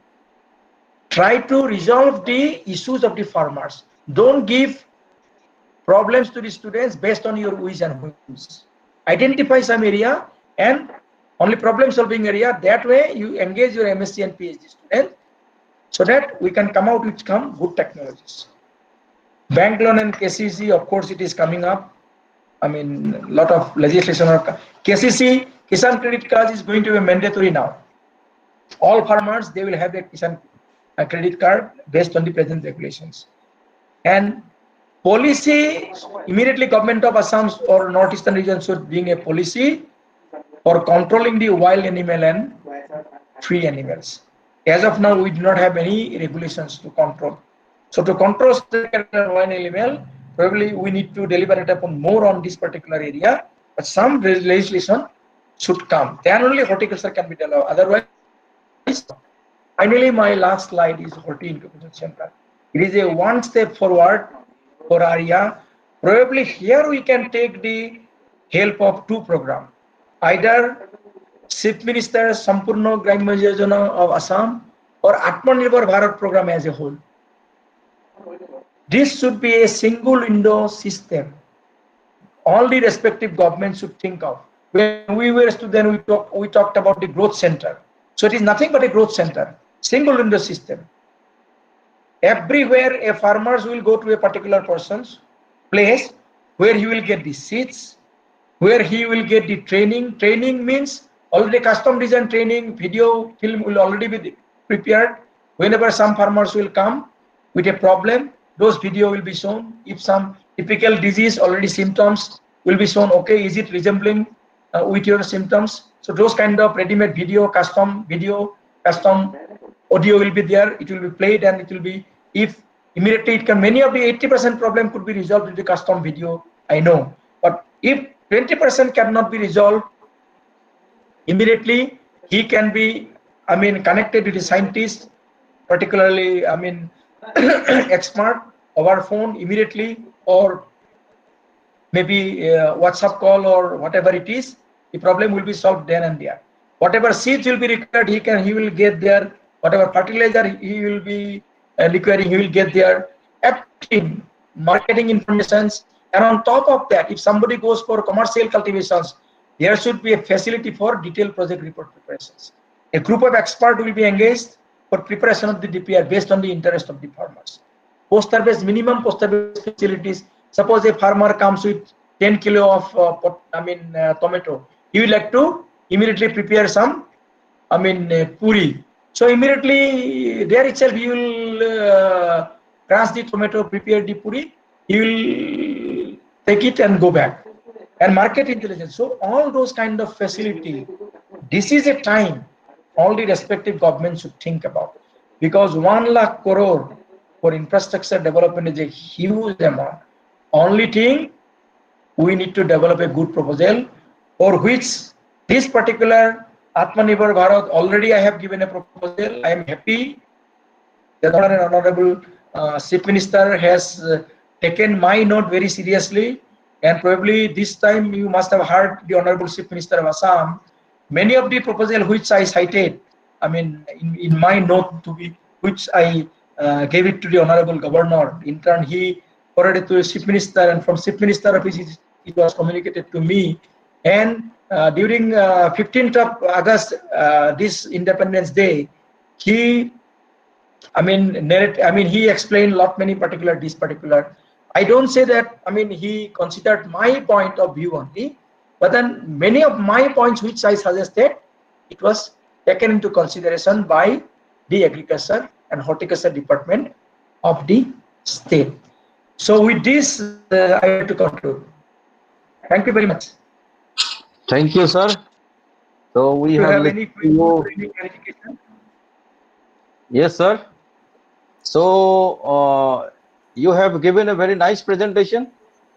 So we have still some time is going out. So anyone have any question, please? Yeah, can I have a comment? Yes, sir. Yes, sir. Okay. Thank you, Bidyut. I call you as Bidyut, so you know there is no formality here as well. So Oh yeah, thank why you very not? Why much. not? Yes, yes, that's right. Yeah. Thank you very much for such an elaborate, speech. As you mentioned about the biotechnological intervention for the improvement of the management of horticultural crops. For information that our center or our department here at Assam Agriculture University, we have already started working in banana, as well as we are going to work in citrus now. There'll be a big network program, in a mission mode, which will be funded by the DBT. So numbers of projects will be undertaken for citrus improvement as well as citrus management. So that's how the horticultural crops are being taken into consideration by our groups as well. But I suggest that from the Department of Horticulture, the scientists should come forward. They can take collaboration, or they can have collaboration with our center or the department, or maybe from other organizations. Biotechnologists can be involved, but ideas should be there. What is needed in the horticultural sector, that should come from the horticulturist. This is my suggestion. And one query I have, that is, as you talked about that negative growth in vegetables, do you think that if the organic be the answer for that to enhance the growth? Because I have seen two presenters today emphasized on organic horticulture. So if the negative growth is there already in vegetables, so do you think that organic can be the answer? Because as you yourself has mentioned, of course, about the lack of inputs to undertake the organic agriculture in a bigger scale. Yeah, thank you. Thank you for your concern. I am very happy that you have given a blank check kind of thing to the faculty of Department of Horticulture to take the benefit of your programs. You see, whenever I personally talk about organic, I don't say organic in 100% area. Yes. Organic in these areas. Wherever we stand, I talk organic for pineapple, I talk organic in turmeric, I talk organic in ginger, and some selected crops only. 100% organic, as long as we do not have that kind of problem, we'll go in starvation if we go immediately in a organic mode in the 100%. We'll have to go in a step by step. But then in the near future, I tell you, because our research is not oriented towards that till then. Slowly, we need to orient. I understand now. I agree to you, because I just say that we should be a little bit careful in putting our statement. Yes. Exactly. Thank you very much. Thank you very much. Thank you very much, sir. Since the time is also going out, if you any other persons have any questions, please note it, and we can send to mail to Dr. B.C. Decker, or we can send to us. We'll take care of. So, Dr. Bidyut Decker, sir, thank you very much for attending the. And Dr. Seriful Alam, please give vote of thanks to Dr. Decker. Okay, I think you can hear me now. Yes. Okay. Please quickly. Thanks, Dr. Decker, for your thoughtful and engrossed talk. And Dr. Decker has rightly pointed out that to attract more rural youth for horticulture, we will have to make available those inputs and how to market them, as well as some modern techniques. So these three things we the scientists horticulture scientists have to work together to make available all these things, and how best we can do it so that we can retain more of our rural youth in horticulture. And thank you once again, Dr. Decker, Also, I, on behalf of the Assam Agriculture University and the organizing committee, would like to extend my heartiest gratitude for delivering such a thought-provoking lectures. And thank you, everybody. Thank you. Before I leave, I would like to just say one word. Thank Yes, you very sir. much for giving me this opportunity.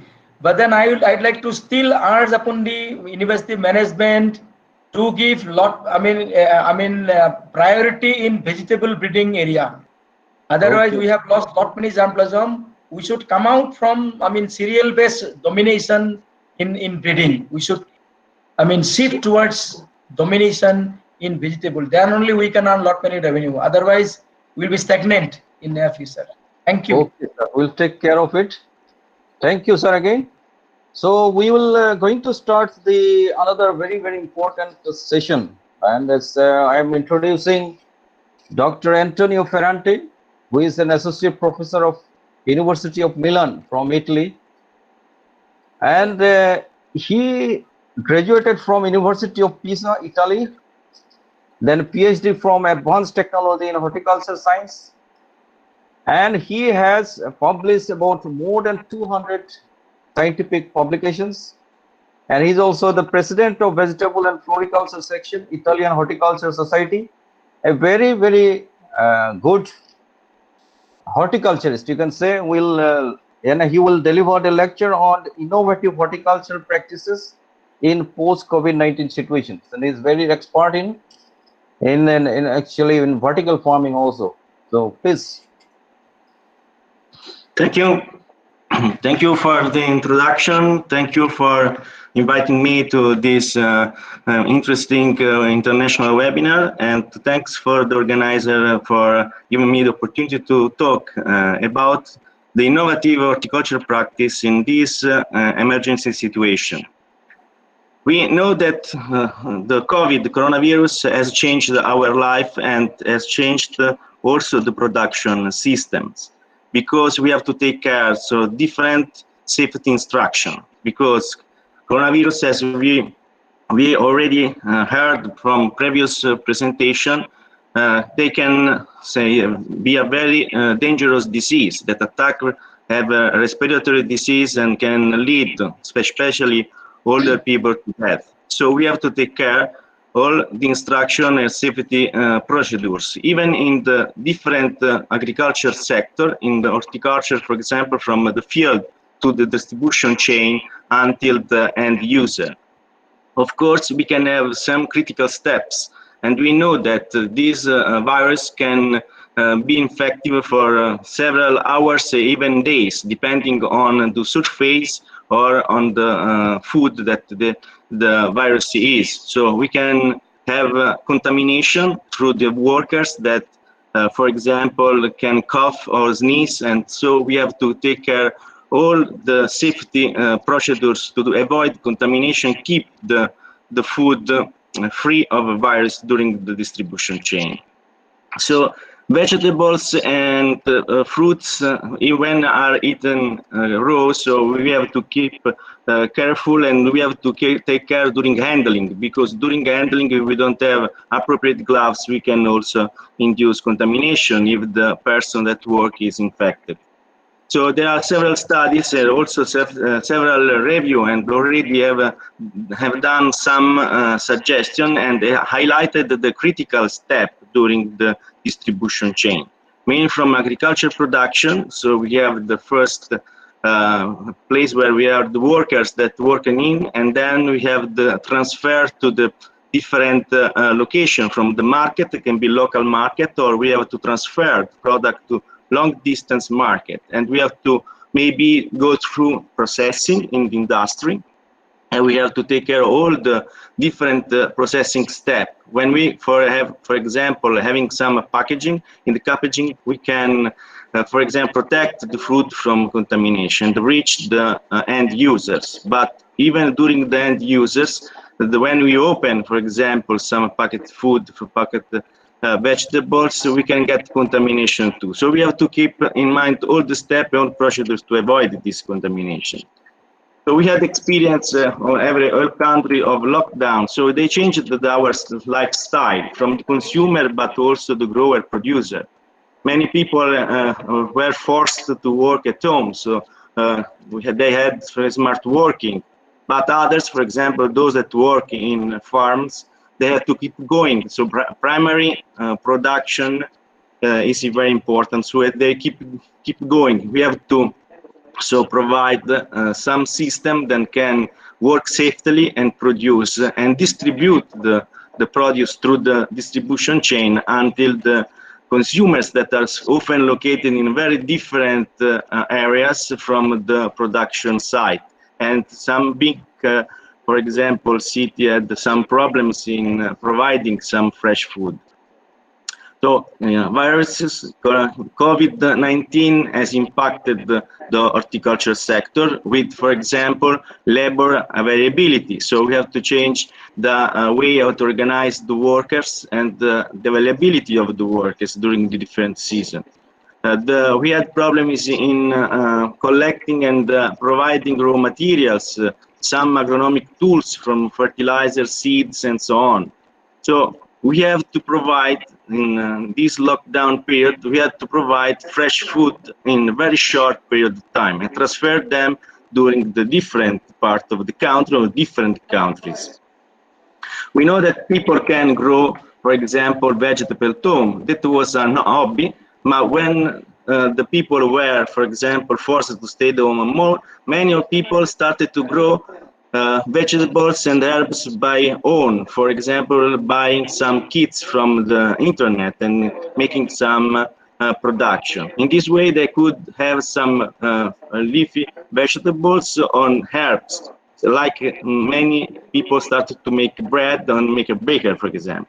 So the production in-house started and it became a business for several months because we had an increase of substrate requirements. We had some request of kit for the micro hydroponic system for nutrient solution, mineral salts that can be used for making your own nutrient solution at home. Some modules, growing modules that can have some artificial lighting, because at home, of course, we don't have the appropriate, optimal environmental condition for growing vegetables and herbs. So they have to put, for example, close to the windows, but the temperature is not kept in the right optimal ranges, as well as the light. So there are some, for example, kit that can provide artificial lighting, and so we had an increase during the lockdown for producing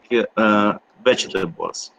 One of the recent innovation products that we had in the horticulture sector are microgreens that in this period increased a lot in production at home, but also in the industry.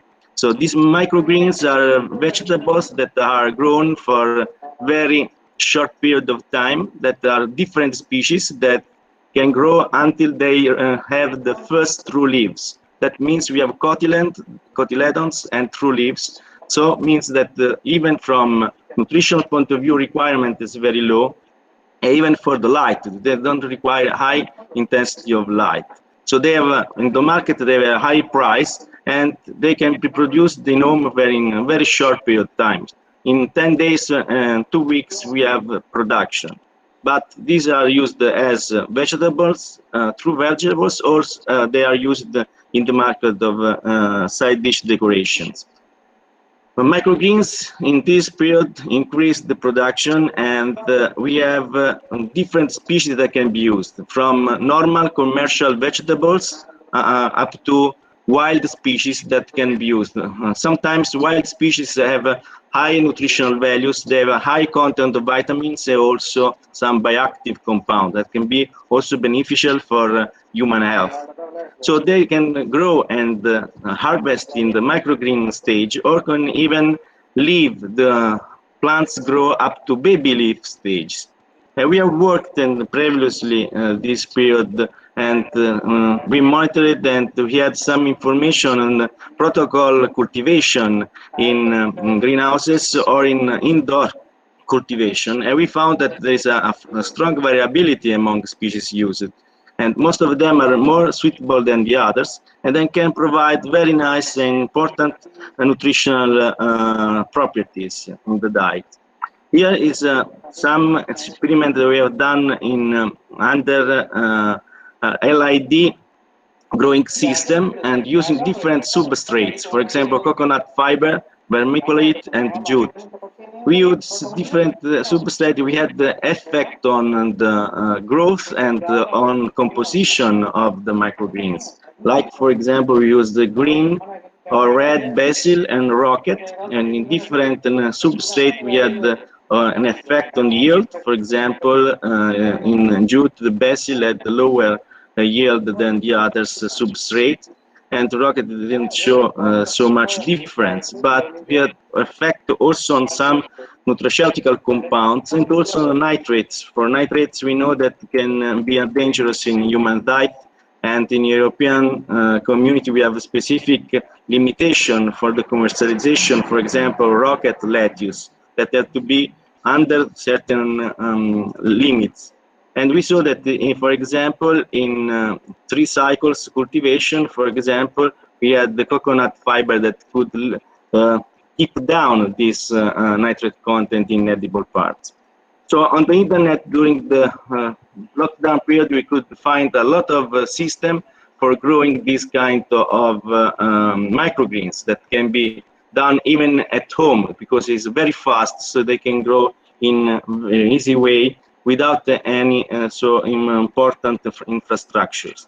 But go to the real world, to the cultivation in large surface. We can have field cropping system, protected cultivation, and indoor cultivation. Recently, indoor cultivation is becoming an interesting from the business point of view. In field, of course, we have less availability of change the control of the cultivation. For example, we can act on nutrition through fertilizer. We can, for example, have a good management on the rhizosphere through the soil tillage and fertilizers, so some organic suppliers input. In protect cultivation, of course, we start to have a control also of the environment. So we have control of the relative humidity, temperature, light, and so we have full control also the nutrition and the rhizosphere, especially if we use, for example, a hydroponic system. From closed or open hydroponic system, we can have a control of cultivation. Recently years, we have an increase interesting towards the indoor cultivation, especially, for example, in area where we don't have soil or condition for growing outside.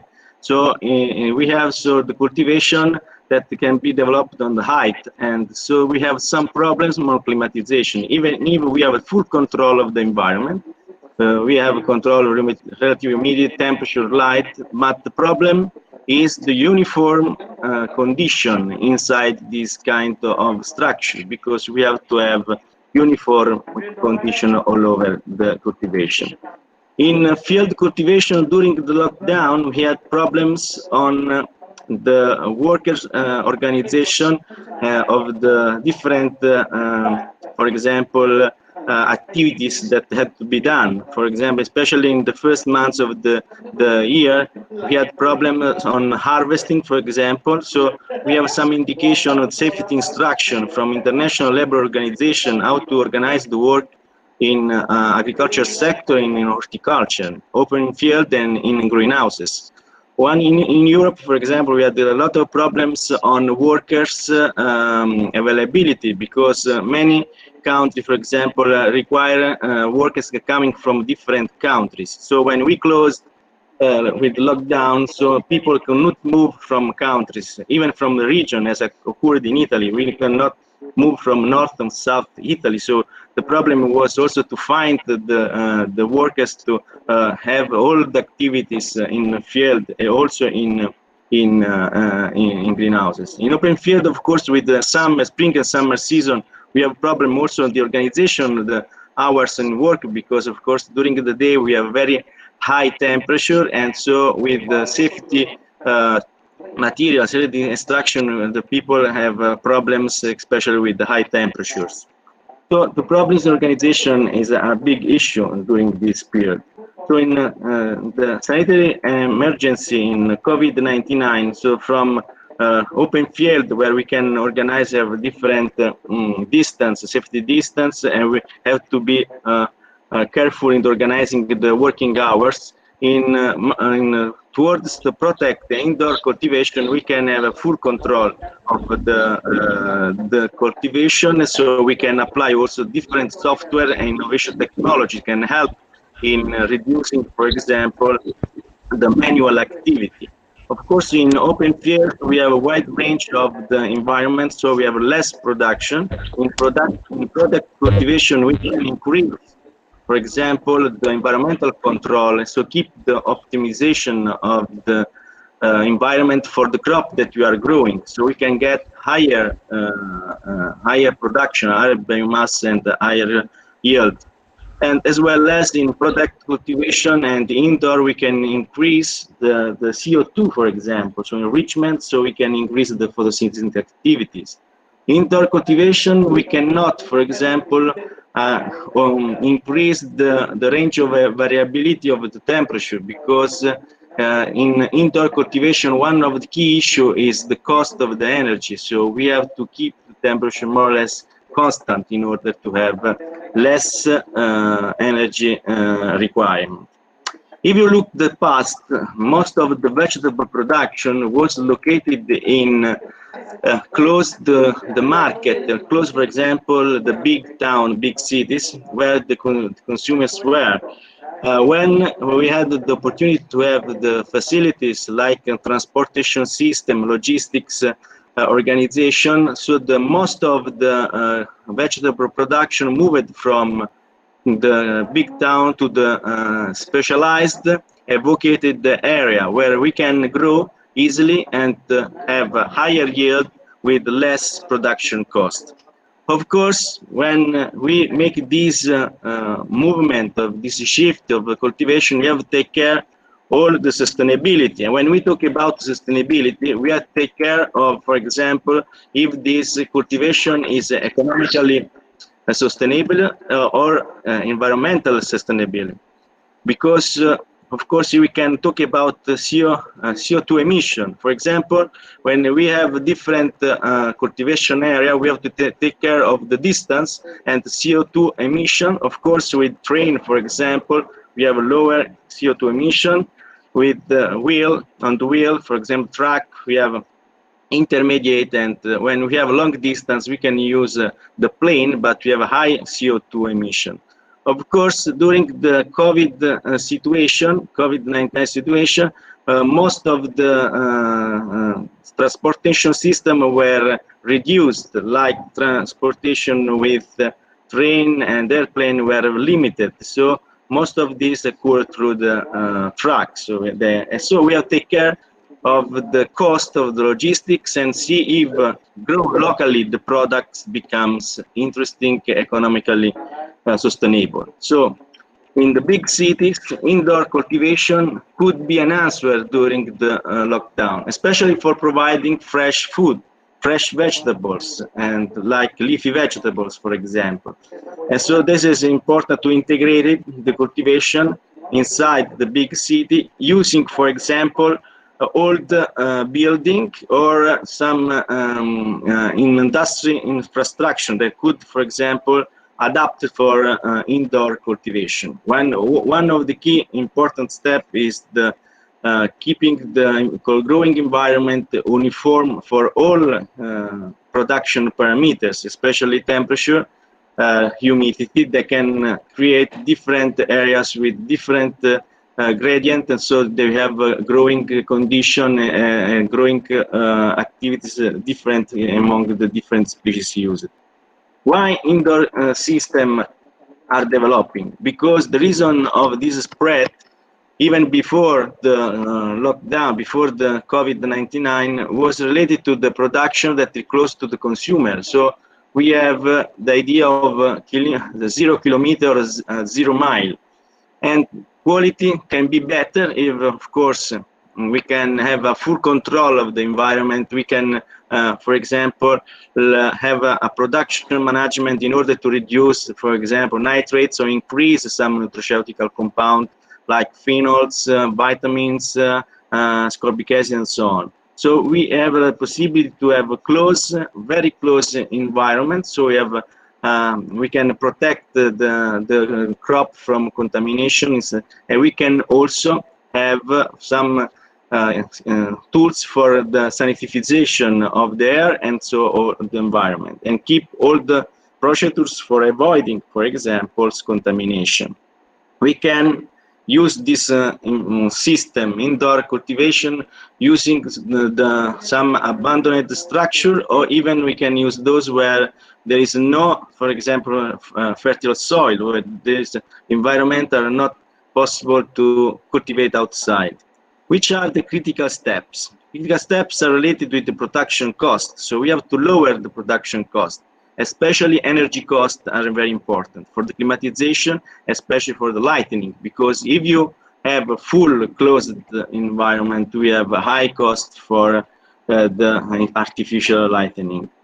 And we can have also problems on production quality in terms of morphology. I will show you later some slides where we had an experiment to see how the artificial light can modify the morphology of the crop, of the vegetables that we are growing.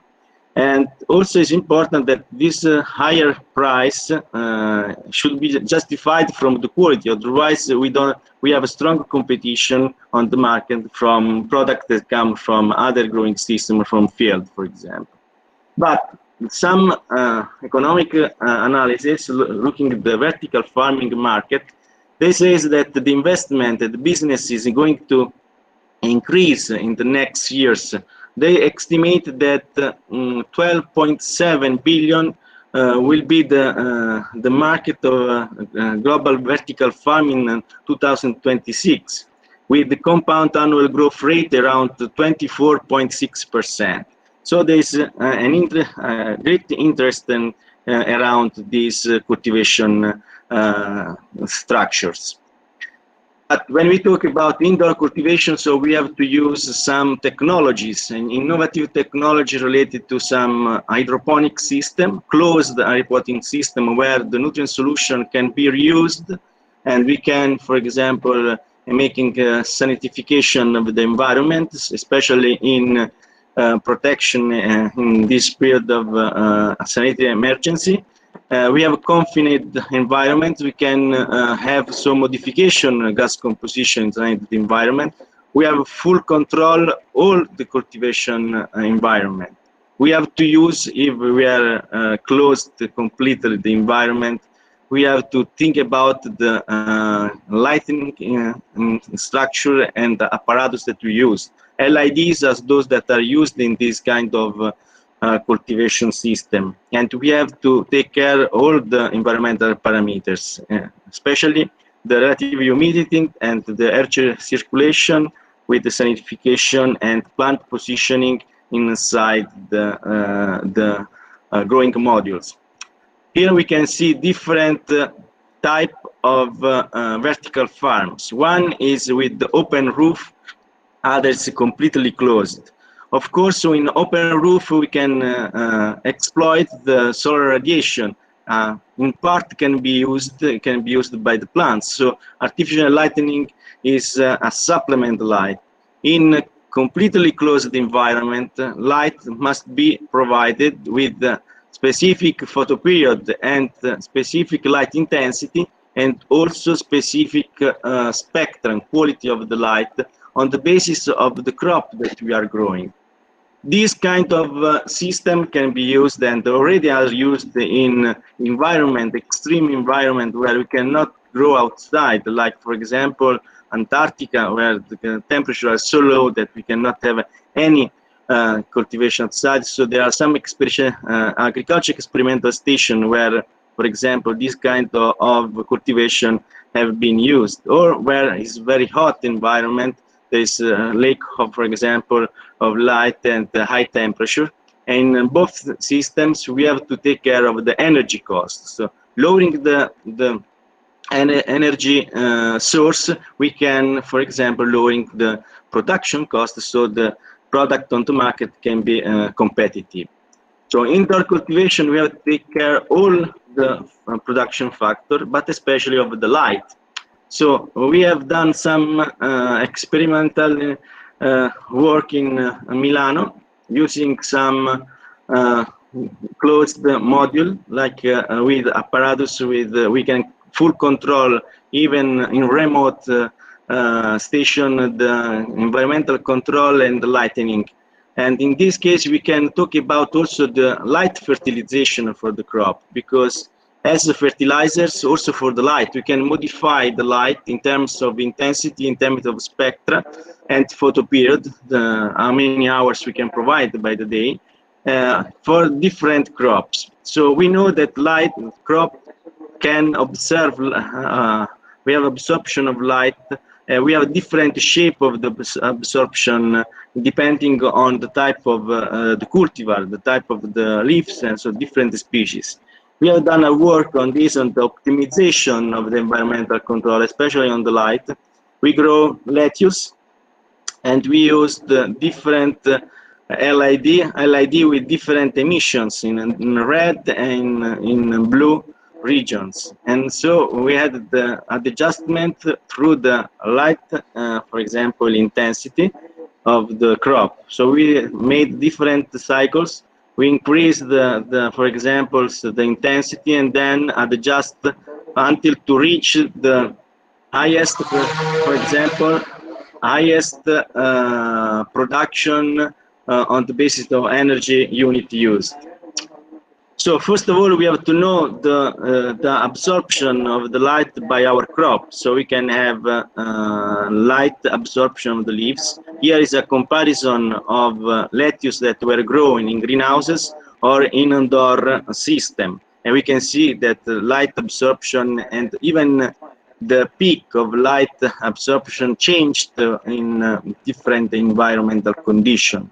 So the idea is that when we know through the absorption peak of the leaf, we can adjust. For example, we can use LID, where we can adjust the emission of the spectra with the wavelength of the lamps. So we, for example, when we have in this case the emission on 465, when we have the leaves that have the highest peak at 432, we can adjust the emission. In this way, we have, for example, the highest use efficiency by the crop. Even can lower the intensity. In our experiment, we measured the leaf performance in terms of light use through the chlorophyll efflorescence measurements. And in this case, we have a comparison of chlorophyll efflorescence induction curve. We can see that the maximum fluorescence is the same in greenhouses and indoor cultivation, but the shape, for example, the shape of the curve is different. That means the use, the light use is different in two systems.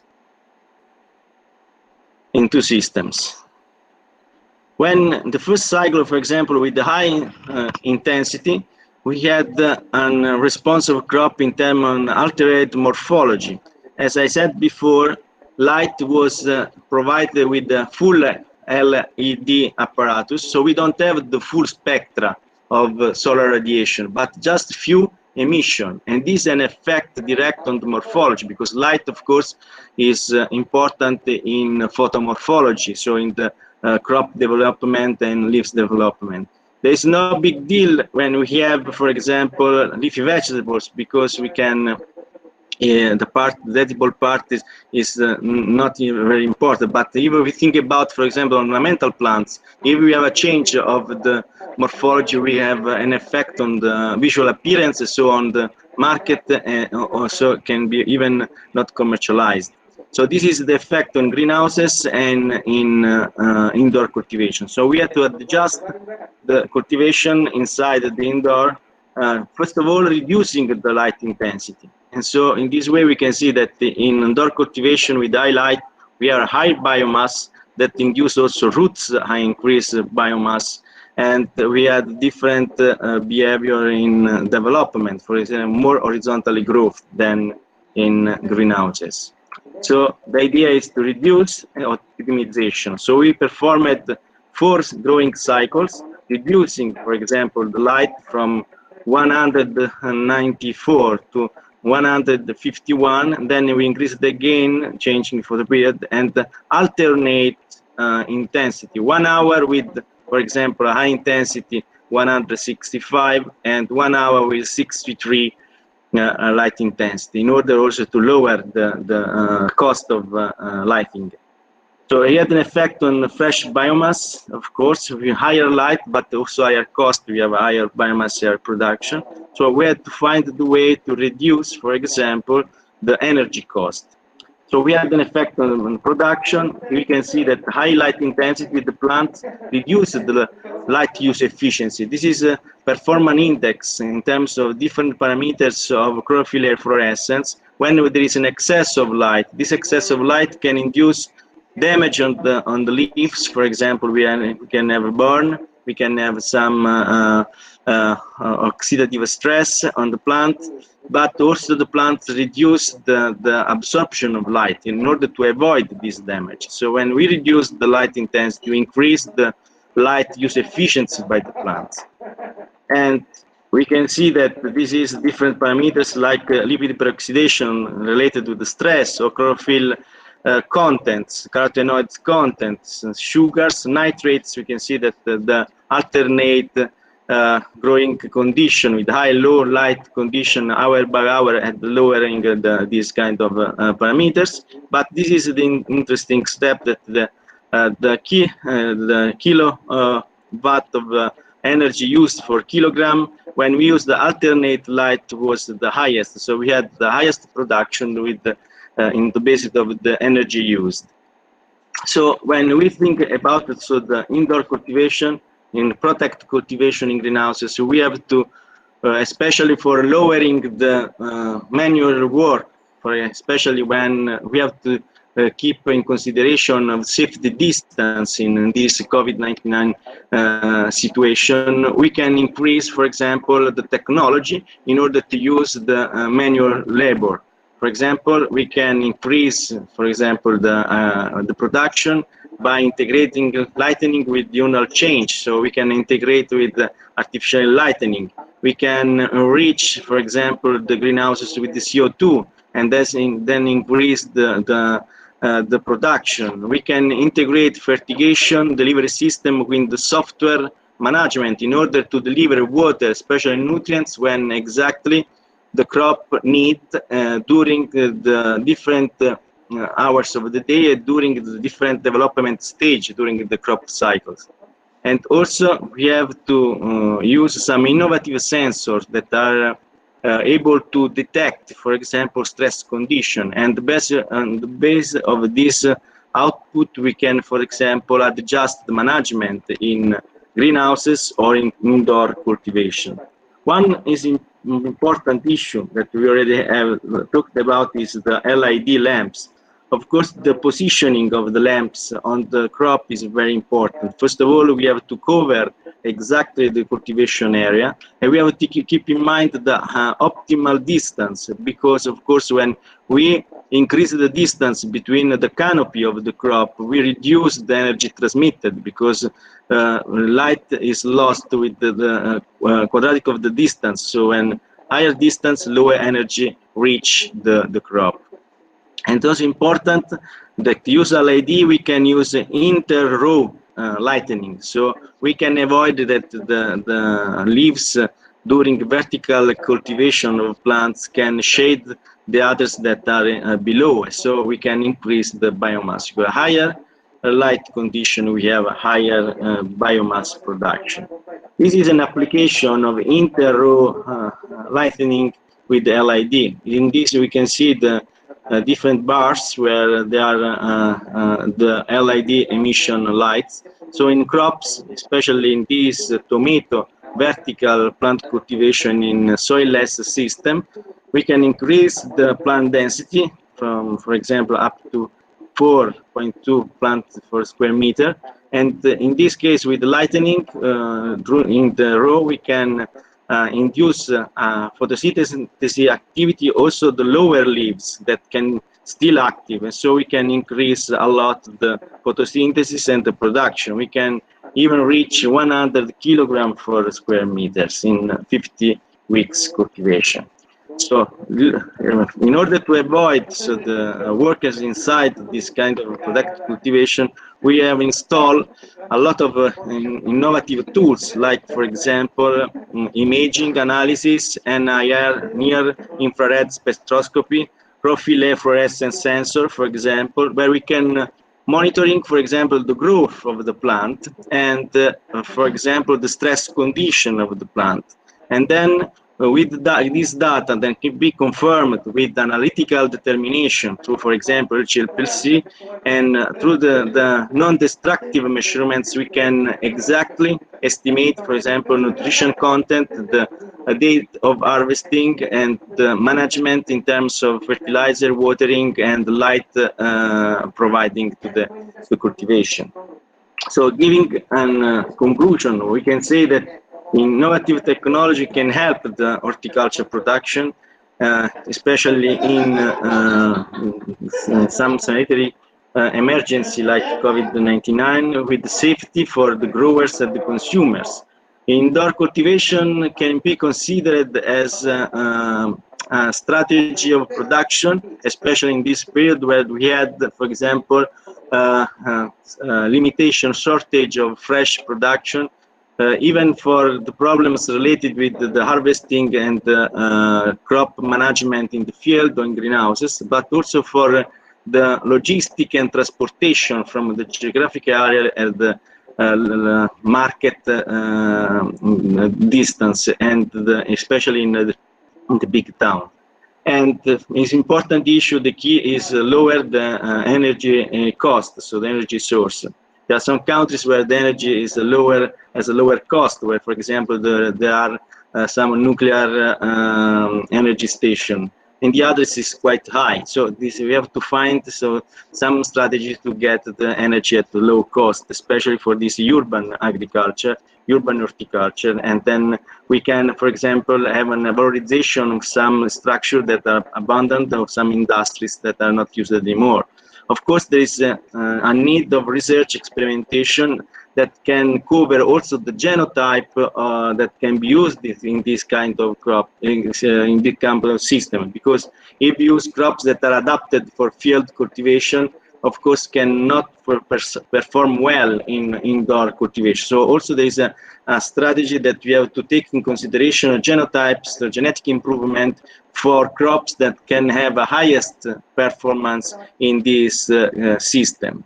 Closed system, of course, we have full control, we have conditioning of the environment, so we can really keep safety the workers and provide good quality, sanitary quality of the product for the consumer.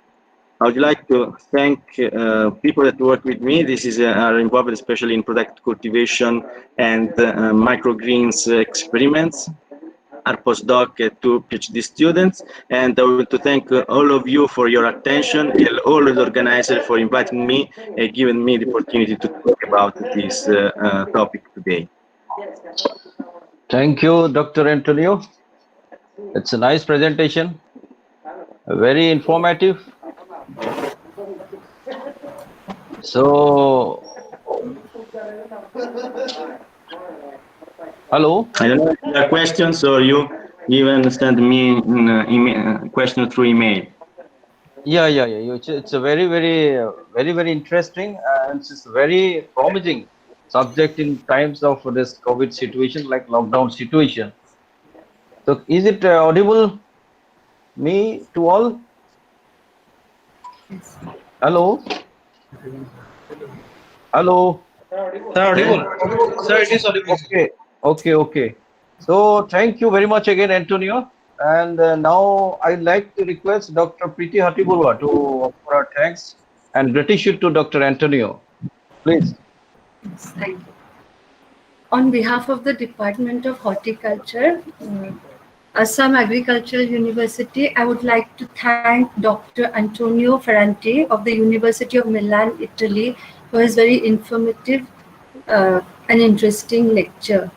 He elaborated upon the different technologies that could be adopted in emergency situations when outdoor cultivation of vegetables is not possible, such as growing microgreens in micro hydroponic systems indoors, growing specialized vertical farms in old and abandoned buildings and factories, and how the environment like light, carbon dioxide, etc. could be modified, and also about different precision farming technologies and how to integrate different inputs to reduce manual labor.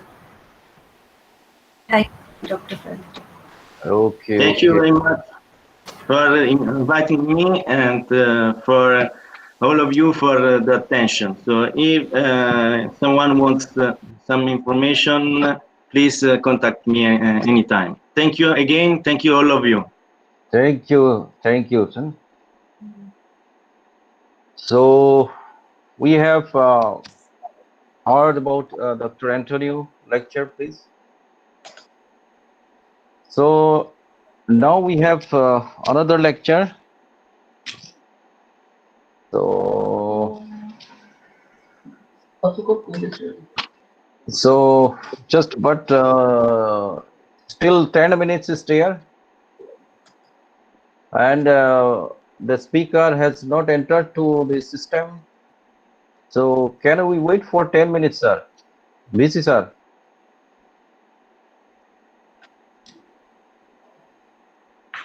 হেৰি নহয় তেখেত এতিয়ালৈকে সোমোৱা নাই চিষ্টেমত আমি 10 minutes break লৈ লওঁ নেকি মই ফোন কৰি দিম So thank you, participants. Please don't leave. We have another very interesting topic on vertical farming and vertical gardening. Rather, you could say vertical gardening by Vice Chancellor of YSR Horticulture University, that is Andhra Pradesh. So he will be joining within after maybe 4 p.m. Hello.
Hello, Vijit.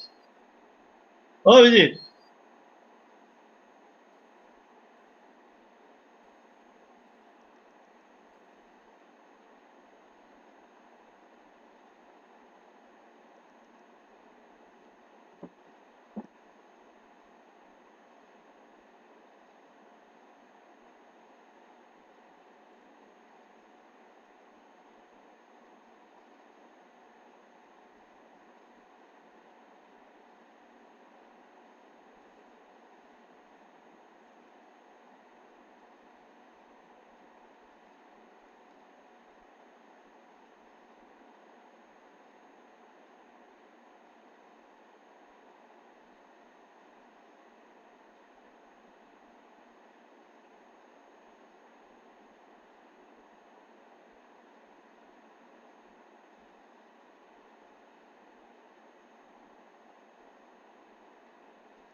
So welcome, sir. Janaki Ram, sir. Dr. Saab. Good afternoon, sir. Good afternoon. Good afternoon. Am I audible? Yes, sir. Yes, sir. Okay. Sir, so I'd like to introduce you, sir. Your just few words about you to the participants. That 1 minute, Vijayji, where can I share this slides? no, sir. Just a minute, sir. Our VC sir will tell something to you, sir. Oh, namaskar, sir. VC Saab. Namaste, how are you? Fine, sir. Fine, okay. So, greetings from Assam Agricultural University. I understand that within a very, very short notice, you have given your consent. And I was trying to contact you, but somehow I could not. Yes. I think all the participants will be immensely benefited from your vast experience. And you know so many things about the Northeast India, since you were the Assistant Director General of ICR, Horticulture Division. So since then, you have been visiting Northeast as well as Assam. Today, we are eagerly waiting for your lecture since morning. And without much delay, I think I should welcome you, and so straight away we'll go to business. Thank you very much for giving your consent and being with us today. Thank you very much. Thank you very much, sir. And I must be thankful to you for giving me this opportunity. And also Dr. Madhumita Madam and Dr. Vidyutji for giving me this opportunity. I was feeling sorry because I should actually definitely, I cannot move away from the request that too, you are such a great institution. I know we have conducted last time the workshop on medicinal aromatic crops, and it's such a wonderful campus and one of the best universities I have ever seen. And so I thought I must, share my views. So definitely, once again, thank you and good afternoon, everybody. So we can go for the presentation. So where can I share Yes, sir. Yes, sir. slides? Yeah. Present now.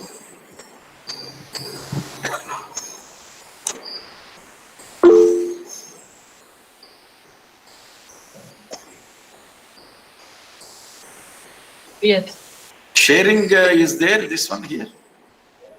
Still not coming, sir. Oh, No, where is that sharing? 1 minute, I'm not able to find.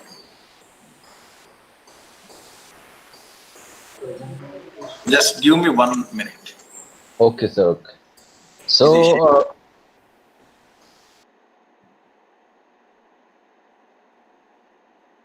the Janaki Ram sir is presently Vice Chancellor of Dr. YS University of Horticulture, Hyderabad, means Andhra Pradesh, and he was former ADG of ICR, and is expert in actually in rooftop gardening. So he has materialized vertical farming in Indian context also, and he is a leader actually in horticulture. So we are very lucky to have such a dignitary in our lecture schedule. So welcome again, sir.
Oh, yeah.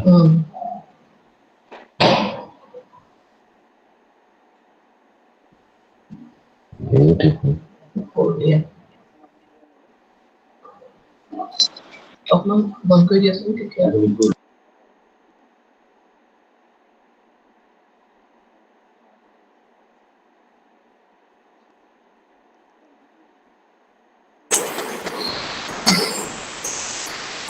అది ఆఫ్లో ఉంది అందుకని options video ఉంటుంది so okay present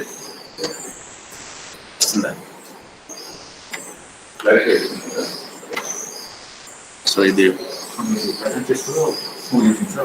ఇది move చేయొచ్చు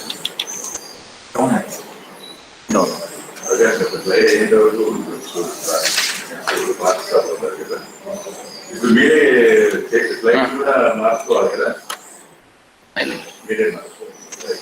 So good afternoon, everybody. Am I audible? Vidyutji? Yes, sir. Yes, sir. Yes, sir. You You are can see audible. you can see Yes. the slides. Yes, sir. Okay. Thanks once again, and sorry for the delay. Some technical issue. I'll be speaking on the smart urban landscaping. Of course, still when we are talking about the vertical gardens or vertical farming, this is a still new concept in our country. As we all know, today the entire world is going through a very difficult situation facing the COVID-19 pandemic. And as we all know, when we are talking about the diversification, the employment generation, doubling of the farmers' income, women empowerment, and skill development, so horticulture sector is most preferred sector. And we all know that for the last 5 consecutive years, we have now almost achieved 320 million tons our productivity in horticulture production. And today, one of the major issue, particularly during this COVID situation, is that we need to have nutritional security, and part of that immune boosters which are coming from the horticulture produce. So today the topic I'll be covering on vertical gardening, the urban concept, and we are all aware the Swachh Bharat mission, which is the pet subject of our Honorable Prime Minister, who has launched this program in our country. And we have different elements in that, that is rooftop and terrace gardening, and we can achieve through the container gardening, then water and waste utilization, soilless gardening, and vertical or green walls concept will very much fit into achieve this objective. So as per the United Nations, the world's urban population is estimated to increase to 5.34 billion in the year 2025. And more than half of the population will reside in the Asian countries. And 50% of the world population has gathered to live in urban areas, and the urbanization tends to expected to continue, and especially in Africa and Asian countries.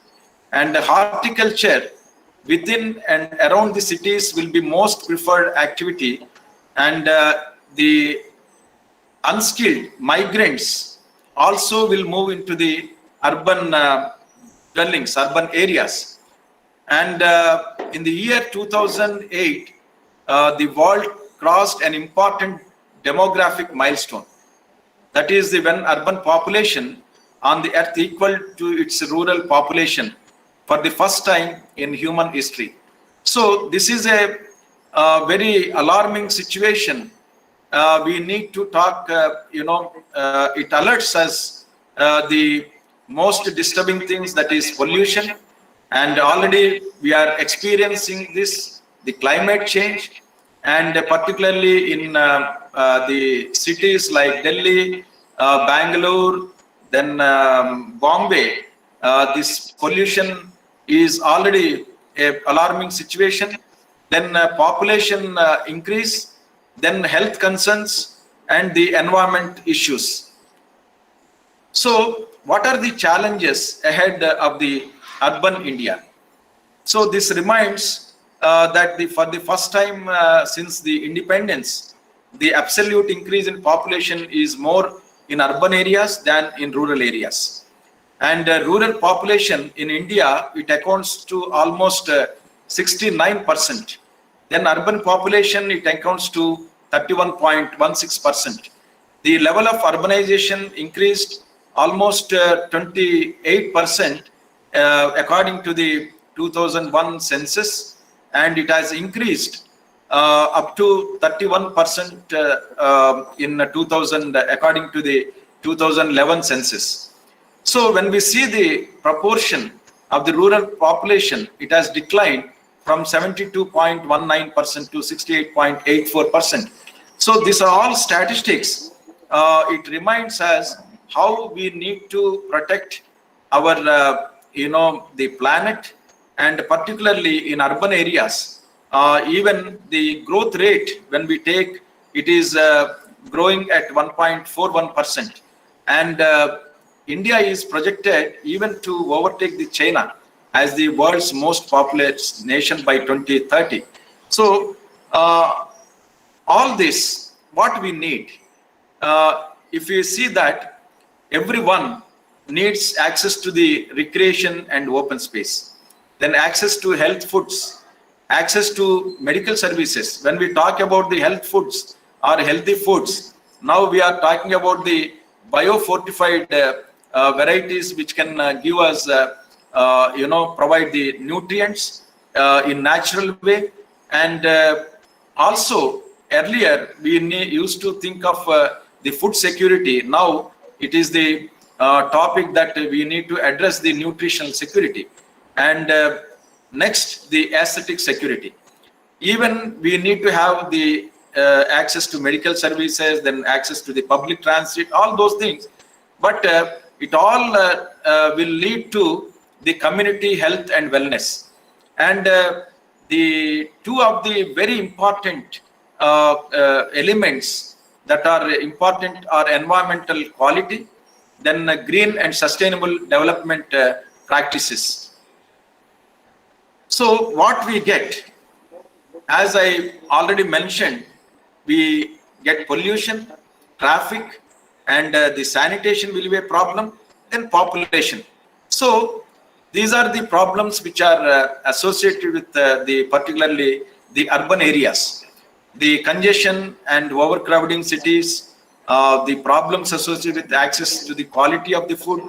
And many of us, we read in newspapers, a lot of adulteration in many of the food items, and even the pesticides are a major problem. Residue-free, vegetables, fruits, availability, making them available is a major concern for all of us. Then the air quality is also poorer. Then even psychosociological health problems are cropping up. Then polluted neighborhood, then neglected parks, they attract antisocial elements, and it leads to the social behavior in toto. Then what is the need of the urban horticulture? And because they support urban biodiversity, even the countries like in China, they grow the native plants, the trees, because they improve the nesting of the birds, so thereby increasing the biodiversity. And also they also use pollen-free the avenue trees they plant. So these are some of the even researchable items for all of us. And increase in carbon capture, then sequestration, we are talking about that. Then facilitating the climate change adaptation, and which reduces the frequency of high temperature days, and providing green roofs to reduce the scale of urban runoff surges. So what are the aspects of urban horticulture? One is this revival. It excites the public horticulture, then the convergence of horticulture and applied ecology. Then also it benefits to the human health. Then use of gardening as a catalyst for social cohesion. And there are many groups working towards, even green clubs are there, then eco clubs are existing in some of the societies. Then also it will also lead to the environmental education. Then there are many biodiversity parks are developed in different areas. And we also appreciate while developing all these the economic benefits of the green space. And the future scenario, if you see the urban horticulture, the climate change, then population growth, as I told, then countervailing attractions of the town and country, then social order and disorder, and global finance. These are the future, aspect that we are going to deal in urban horticulture. And what is the need for the present situation? The bringing of the life to land, and properly we need to manage the landscape that reflects the natural and cultural heritage, and it also meaningful for the society of the today and also for the future generations. Colorful plantings, flowering plants, they also contribute to the aesthetic quality. Even the state of Kerala government has introduced this color therapy in some of the primary schools, even for the challenging students, which really help their psychological problems, in solving their psychological problems. Then it also, we need to think about the impact of the asphalt and the concrete along with the greens. We need to have the positive influence on psychological well-being. This is one example just now I quoted. And also it reduces the cost of heating and cooling buildings. And some of these studies, they clearly show that if we have some of the avenue trees or the grasses, they can reduce the heat around our homes. And there are many studies. And it also improves the health of both humans and one is, phytoremediation is also one of the major research that we are addressing. Even some of our ICR Institute, like Indian Institute of Horticulture Research, has initiated this phytoremediation. This is use of some plant species. They remove the pollutants, especially the pollutants that are in soil of the heavy metals, and also to return the soil towards its original functionality. And some of the species like Helianthus anus, then the Brassica gentiana, even for that the marigold, also used as a phytoremediation plant.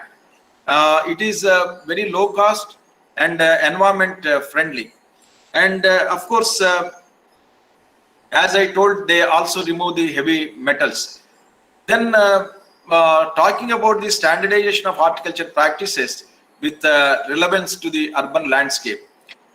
They are used for the management of the soil, and also on-site organic recycling. Lot of the organic matter is added into the soil. Then also minimize the use of supplemental watering. Then use of plants native to the area. This is very important aspect that few days back we organized harnessing the potential of indigenous ornamentals in our country.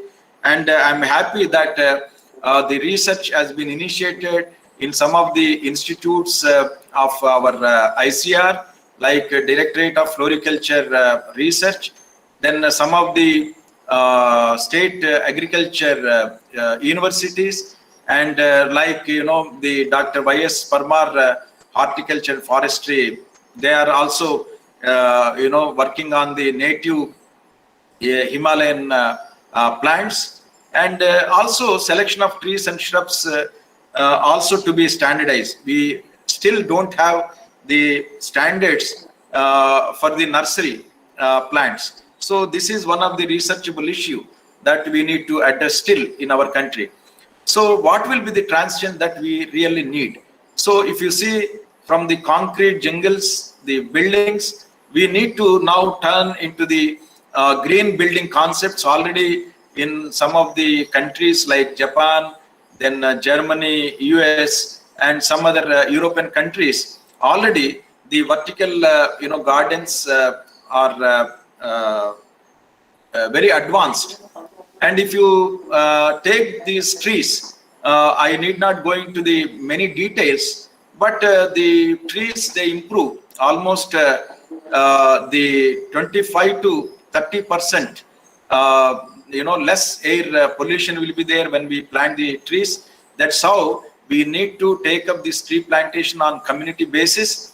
And also even the air condition cost can be lessened by 10 to 15%, as I mentioned earlier also. And they reduce the carbon dioxide and dust, and increases the oxygen content of the air. And even they produce the ionized molecules 5 to 10 times more compared to the city air, and 2 to 3 times in air over meadow or sea air or field. So these are some of the aspects of the benefits of the tree plantation, particularly in urban areas. So we need to identify and select the suitable plant species for afforestation. Some of the trees that we are going to utilize should check the soil erosion, and they should increase the vegetation. Then of course protection of vegetated area, then access to the common land. And here I would like to take one example of the Simaruba trees, which are very efficient trees, which grows with less water in very problematic soils, which also evergreen plants. These kind of trees, though it's an oil yielding plant, we need to promote this Simaruba like species in even urban areas. And they are also resistant to the termites, which are again problematic, major problem. And what is the green building concept? Green building concept is again in Pune also we have seen some of the buildings in Delhi also, and Delhi is working on this concept, which use less water, then optimizes the energy efficiency. Because when we are talking about the conserving the natural resources like water especially, and of course they also generate less waste, and they provide even I have witnessed some of the green offices in Netherlands and China, in many advanced countries. So that kind of green building concept also we need to introduce in our country, and meeting the needs of the present without compromising the ability of future generations, and to meet their own requirements. There are, as I already mentioned, but particularly this green building concept needs to be encouraged in areas where the pollution and environmental problems are there. Then water is a limiting factor. So now when we are talking about urban gardening, now the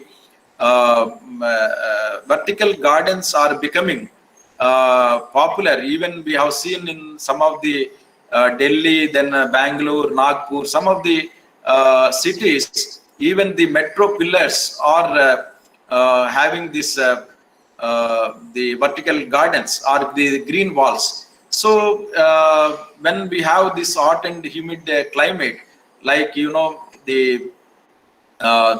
are benefiting the green wall, that is that can reduce almost 5 to 10 degrees in the summer. So it is better to install this kind of green walls, and of course the initial cost may be more, but in over a period of time we get the benefits, especially in controlling the pollution and reducing the temperatures. And also they provide excellent air circulation for the plants, and can be used as a shade also. Then cleaner, healthier environment they provide.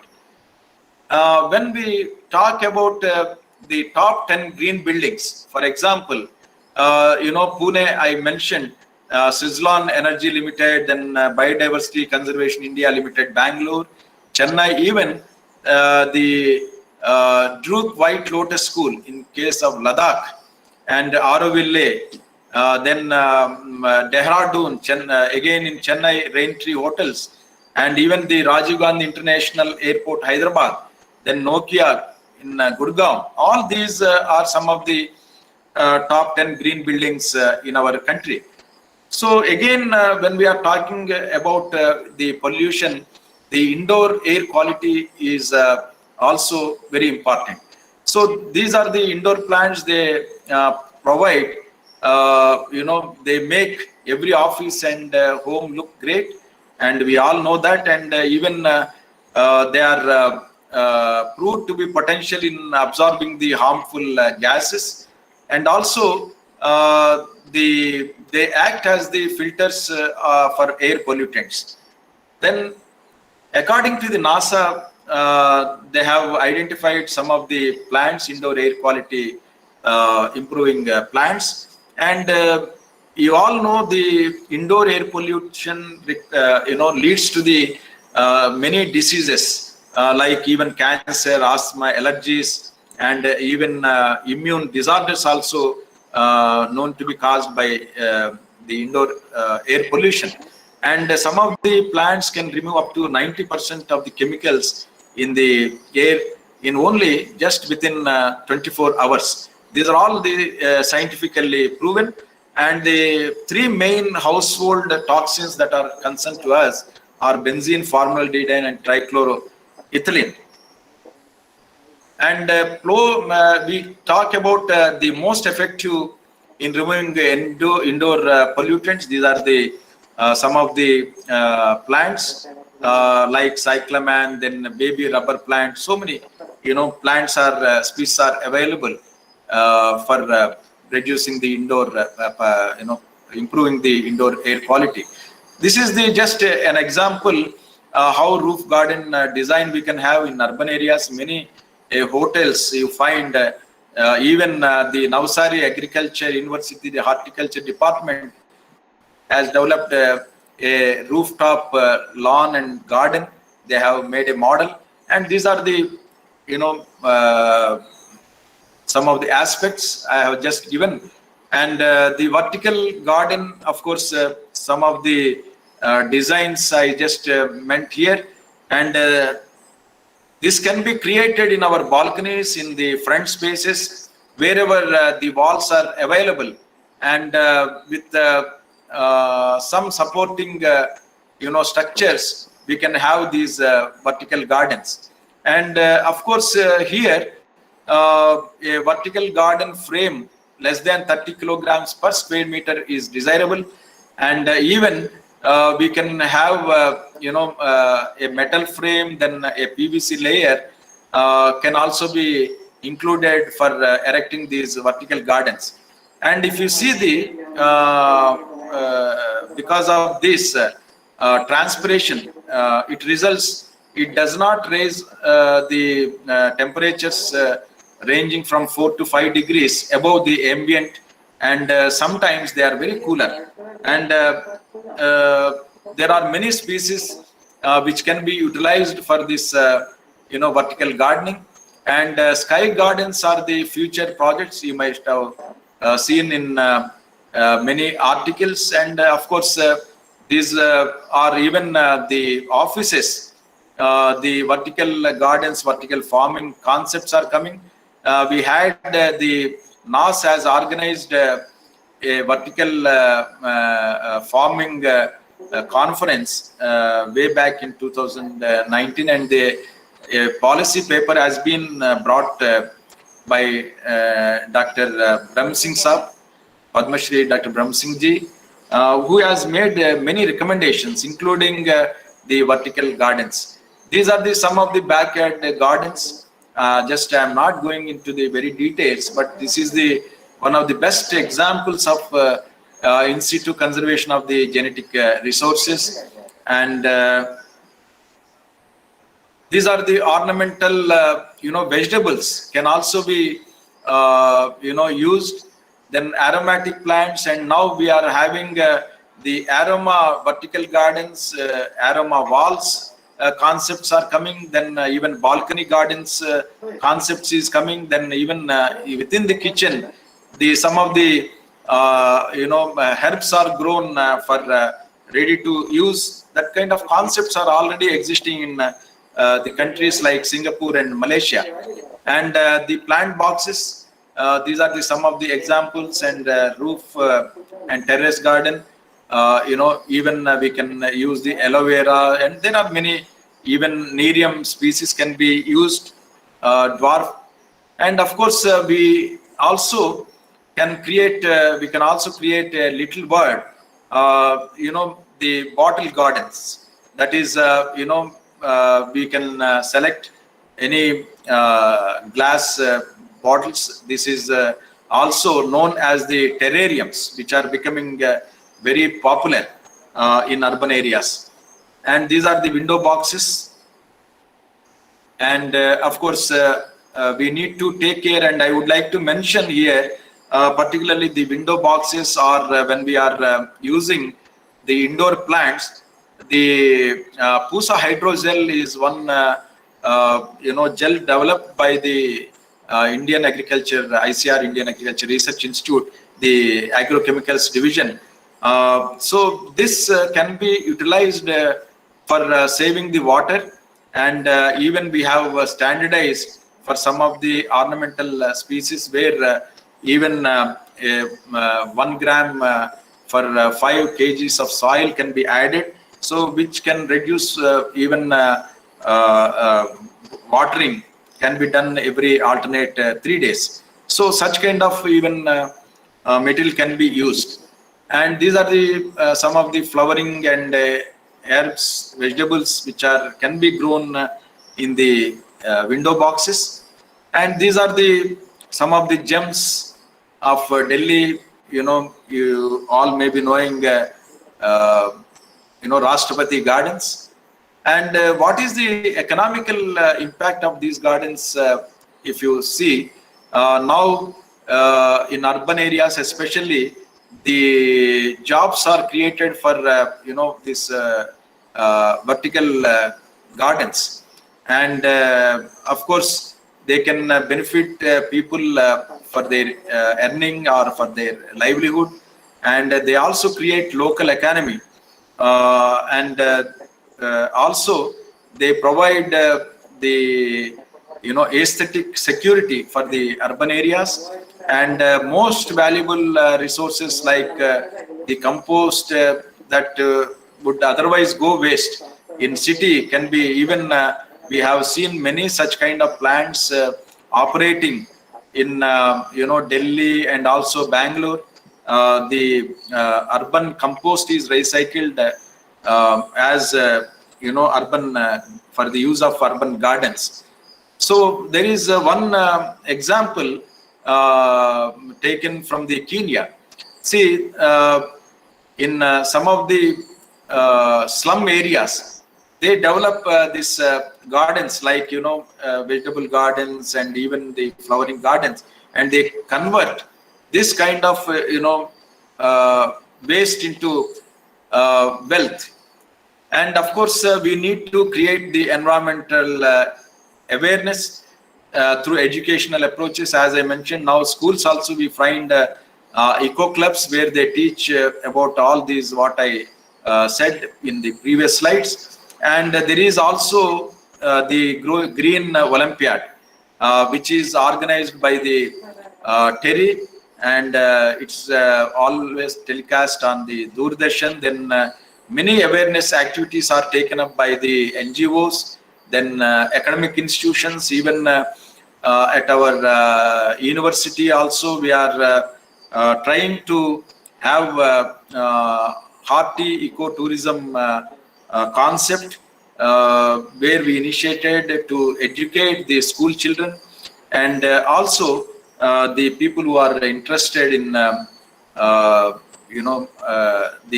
greening the environment. And of course annual vacation programs also can support the conservation to the urban areas. So we all can contribute at our home itself, whatever growing the indoor plants, then through vertical gardens or having balcony gardens. And this definitely can play an important role in greening our urban areas and involving this community as a community which can sustain our nation towards the environmental security. And of course, always the increase of vegetative surface definitely provides the ecological diversity. Then it also mitigate the several negative effects. What we talked, the pollution, all those things of urbanization, which will reflect on the climate. And they also contribute reduction in the structural differences between the urban area and its rural surroundings.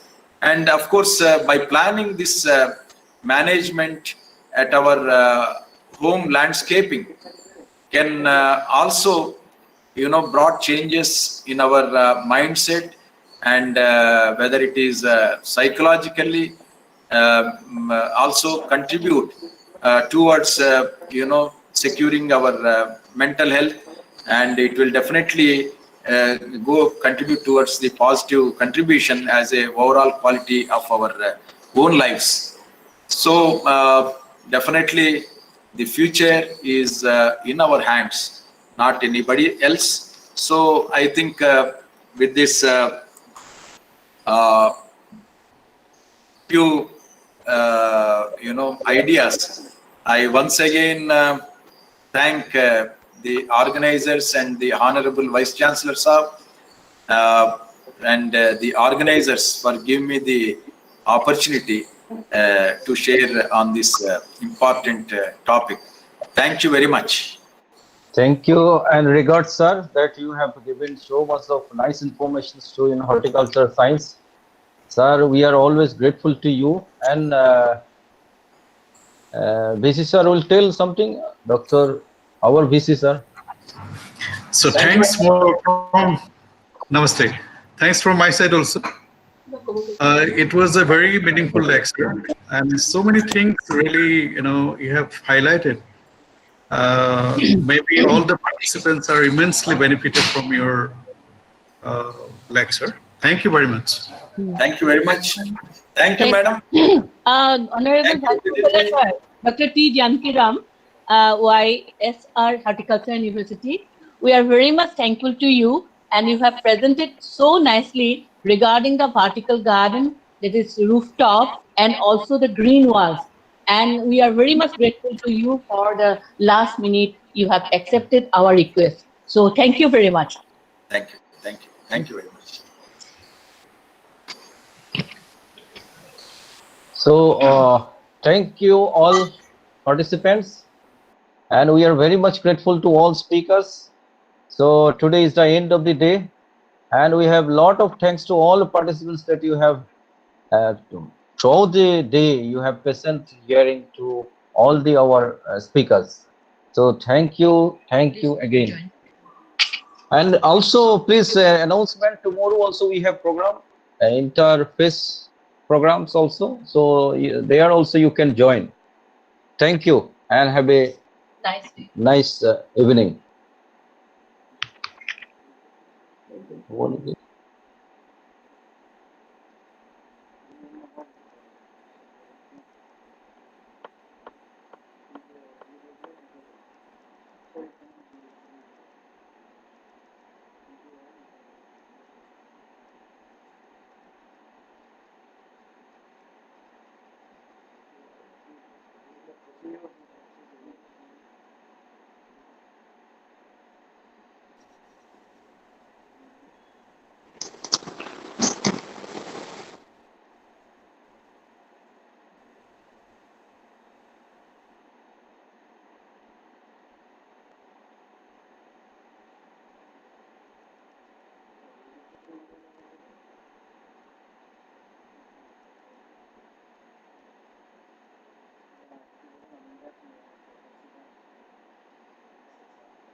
Can